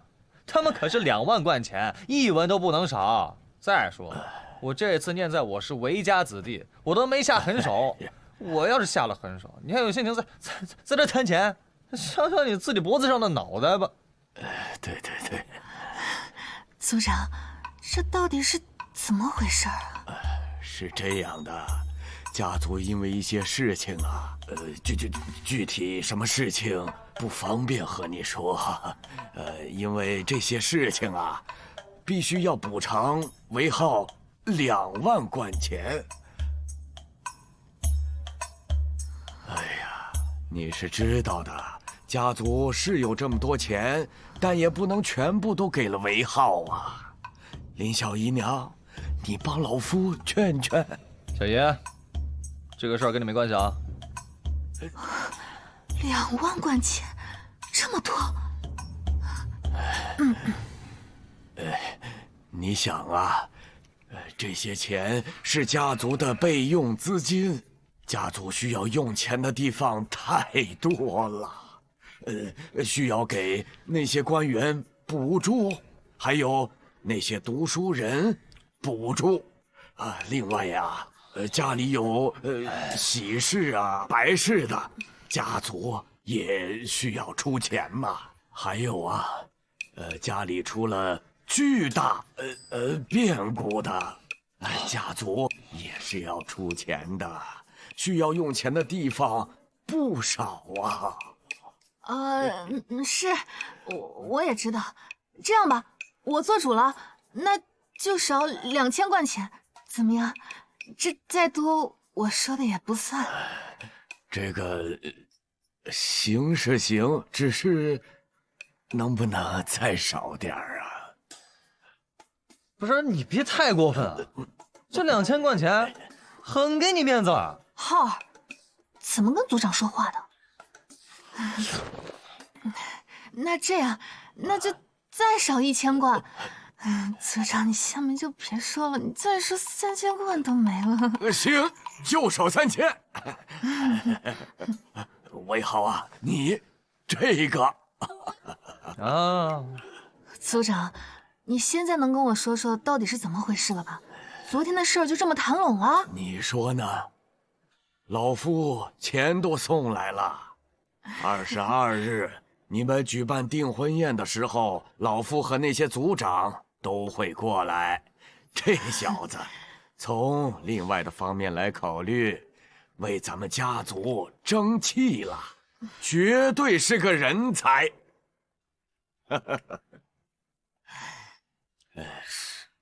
对了，韦浩啊，这次你举办订婚宴，你看咱们家族那些在上都为官的子弟，你是不是要邀请一下啊？没名单。我有啊。这样吧，明日我派人给你送过来，到时候啊，你也派人送请柬过去。确实是要请的，毕竟以后还要入朝为官，自己家人也信任钱。请就请吧，全强，你就多几副碗筷嘛。既如此，老夫就先回去了。浩儿，快送族长。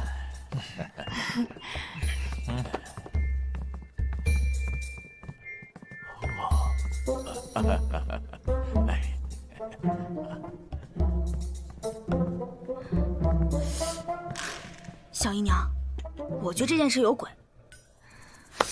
哦，我知道了，一定是因为公子炸了这族长的大门，要赔太多钱了，他赔不起。但这件事又不能跟宁宁说，所以他们才串通起来演了这出戏。嘿，我说这憨子也真是够可以的，一口气炸了这么多大门，这正常人还真干不了这事儿。这一个大门就得是1、2千贯钱，这么多大门，这得多少钱啊？这不得把这家底全都赔光了？你说这公子秀儿啊，有件事我其实一直都想跟你说。小姨娘，您说。虽然浩儿一直都不知道你在背后腹诽他，但是我真的已经受不了了。赶紧收拾你的东西，离开韦家吧。小姨娘别啊！现在正是咱韦家风光的时候，我可不能现在就走啊！你也知道我们家风光了，那这些风光是靠谁得来的？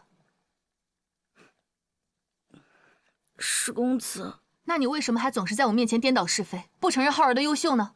我就是不服气。你有什么资格不服气？是什么让你主仆不分呢？我就是气不过。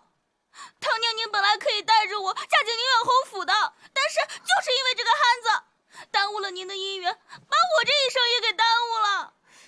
宁远侯，我跟他有交集？啊，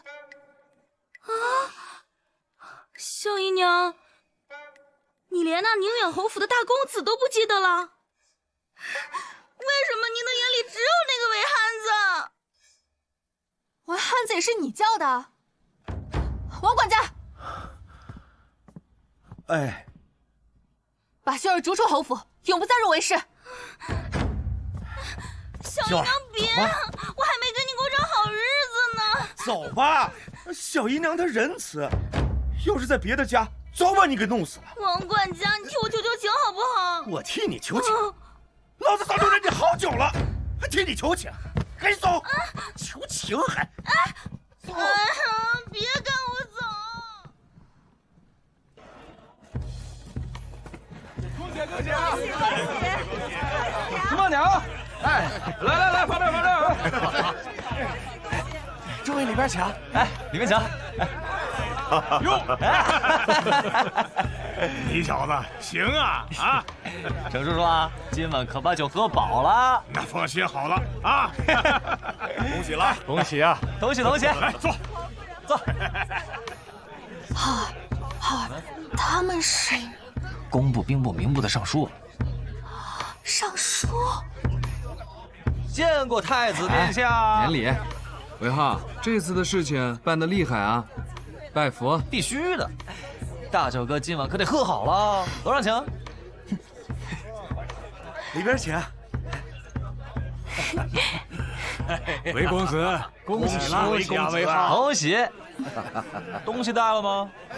全带来了。小爷，你跟着他们去趟仓库，他们每家2万贯啊。多少？每家2万贯。快去吧。行，诸位跟我到里面来吧。我就觉得这小子行。哎，你看看，这小子还有这等本事，让这些家主参加，还带这么多礼物，你说他是怎么做到的？哎呀，老夫也不知道啊，反正啊，我是做不到。楼上请吧，楼上请。我估计啊，陛下都很好奇，咱今天晚上一定给他灌醉，问问他到底是怎么做到的。哎，好主意呀！老程，待会儿可就看你的了。行。韦浩，韦浩，哎，来了。见过岳父，见过岳母。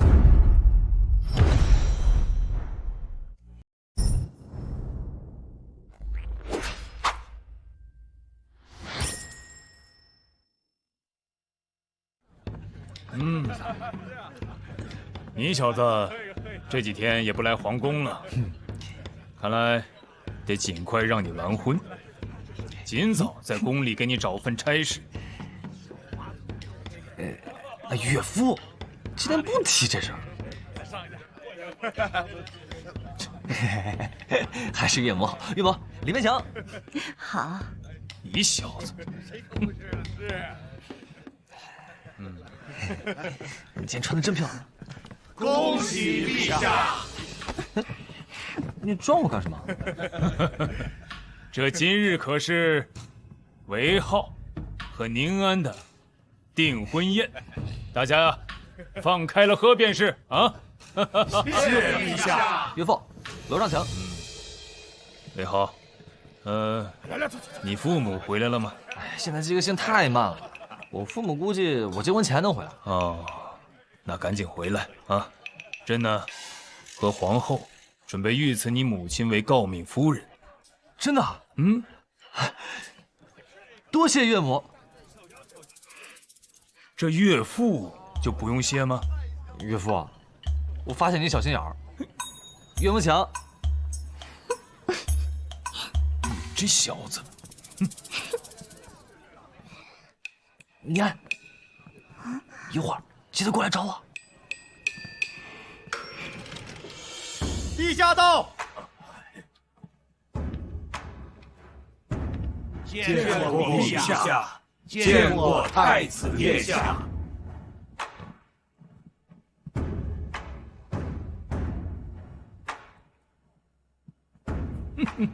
朕终究还是赢了。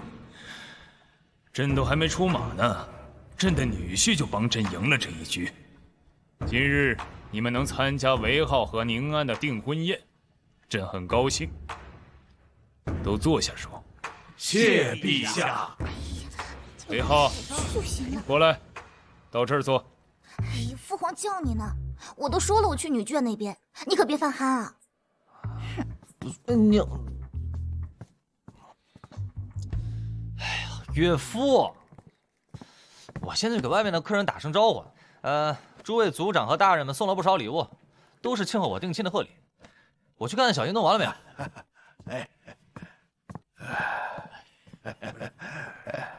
各位有心了，以后也请多多担待啊，多多关照，多多关照。大家吃好喝好。哎，韦浩，来来，韦浩，来喝酒。你看看你啊，人高马大的，不能喝不了。你可别用没加官来搪塞老夫啊！程叔叔，你可别坑我了。我岳父要知道我喝酒，我还没拿酒敬他，以后日子怎么过呀？你看看。再说了，等我加官了，我陪你喝，不喝到你认输，你别走了。哎呦，好小子，胆子不小啊！老程，看见没有？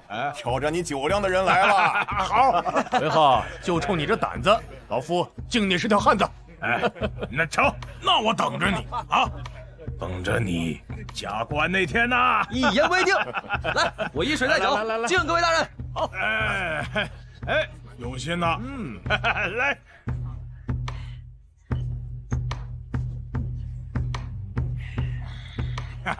吃好喝好啊！倒上！我加官可不办酒宴了，谁还陪你喝呀？敬陛下，敬太子殿下。听说那日诸位与韦憨子相谈甚欢呢。陛下，先前我等目光短浅，对韦侯爷心存轻视，多有怠慢。今日前来，一是向陛下谢罪，二是要当着陛下的面，我等向韦侯爷呈表悔意，请陛下做个见证。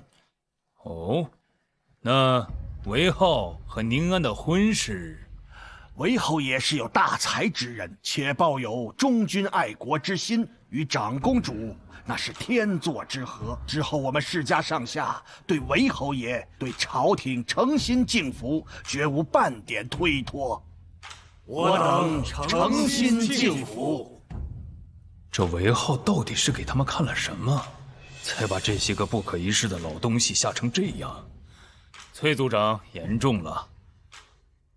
这次韦浩和宁安成婚的事情，你们如此深明大义，朕甚是欣慰。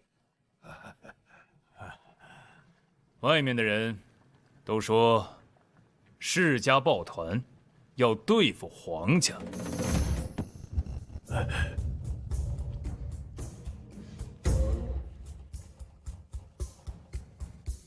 如今见到各位族长的态度，朕自然不会相信那些流言蜚语了。我黄家以前也算是个大世家，大家都是一起的，怎么能互相对付呢？谨遵陛下圣意，我等谨遵陛下圣意。聊什么呢？聊你设计的侯爷府呢？你不是说已经建好了吗？好了，而且保证你们喜欢。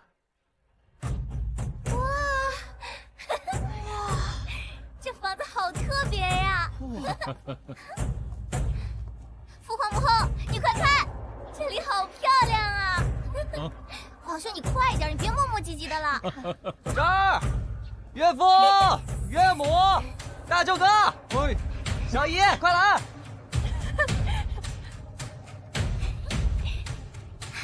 汉子，这些都是你的宅子吗？好漂亮啊！是我俩的宅子。喂，汉子，你这是修的什么？你这地如此硬，还如此平整。说了你也不懂。岳父岳母，里边请。好。好。走吧，皇兄，到里面去看看。浩儿，怪不得你从来没让我来过。早来不就没惊喜了吗？走。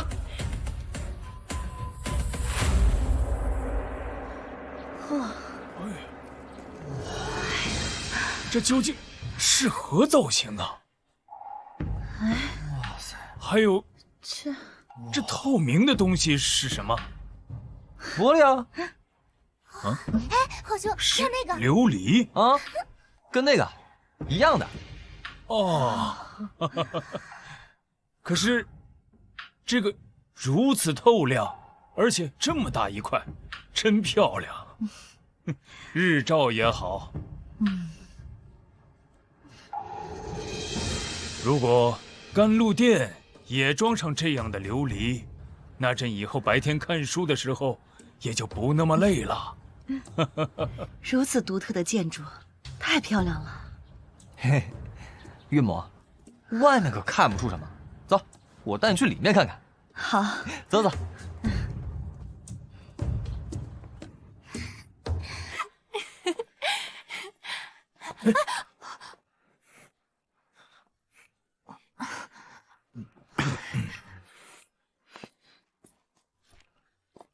这2层楼的建筑都是用青砖建设的，可不只有木头。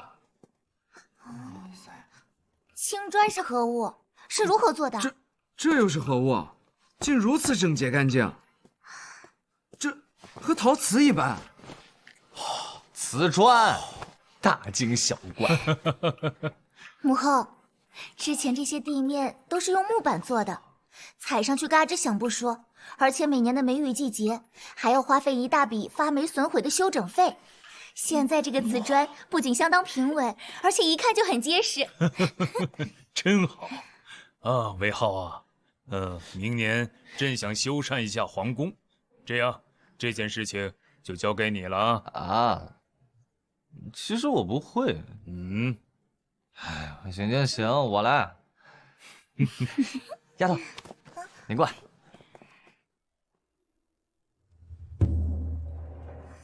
这个是给你准备的。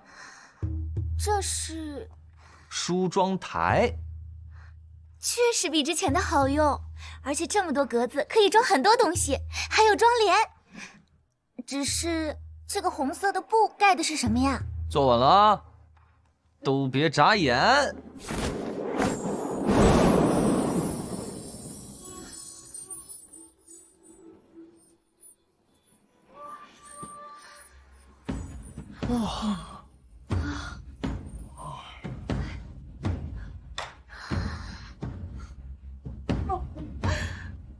这是镜子。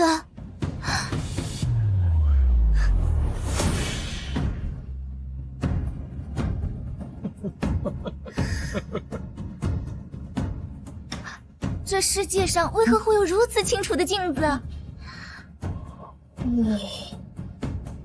肯定比铜镜清楚吧？清楚，太清楚了。韦汉子，你是如何做到的？这都是小意思啊。小爷、岳母，你们的梳妆台我也在做了，先给你们一个小镜子，这样你们出行的时候方便一些，可以照照自己的头发什么的，不要乱。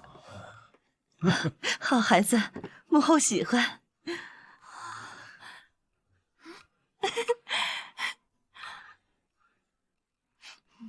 这要是卖到上都，肯定要被那些女子抢疯了。魏憨子，甘露殿也要弄一个这个啊？岳父，你还要啊？怎么，朕就不需要穿衣修整吗？妹夫，姑明白，东宫也需要镜子，是吧？行，这个妹夫行。哎，对了，这个瓷砖地面，朕也要。对对对，姑也喜欢，给姑打8折。这些都是给我媳妇儿准备的，你们这……行，你们等着。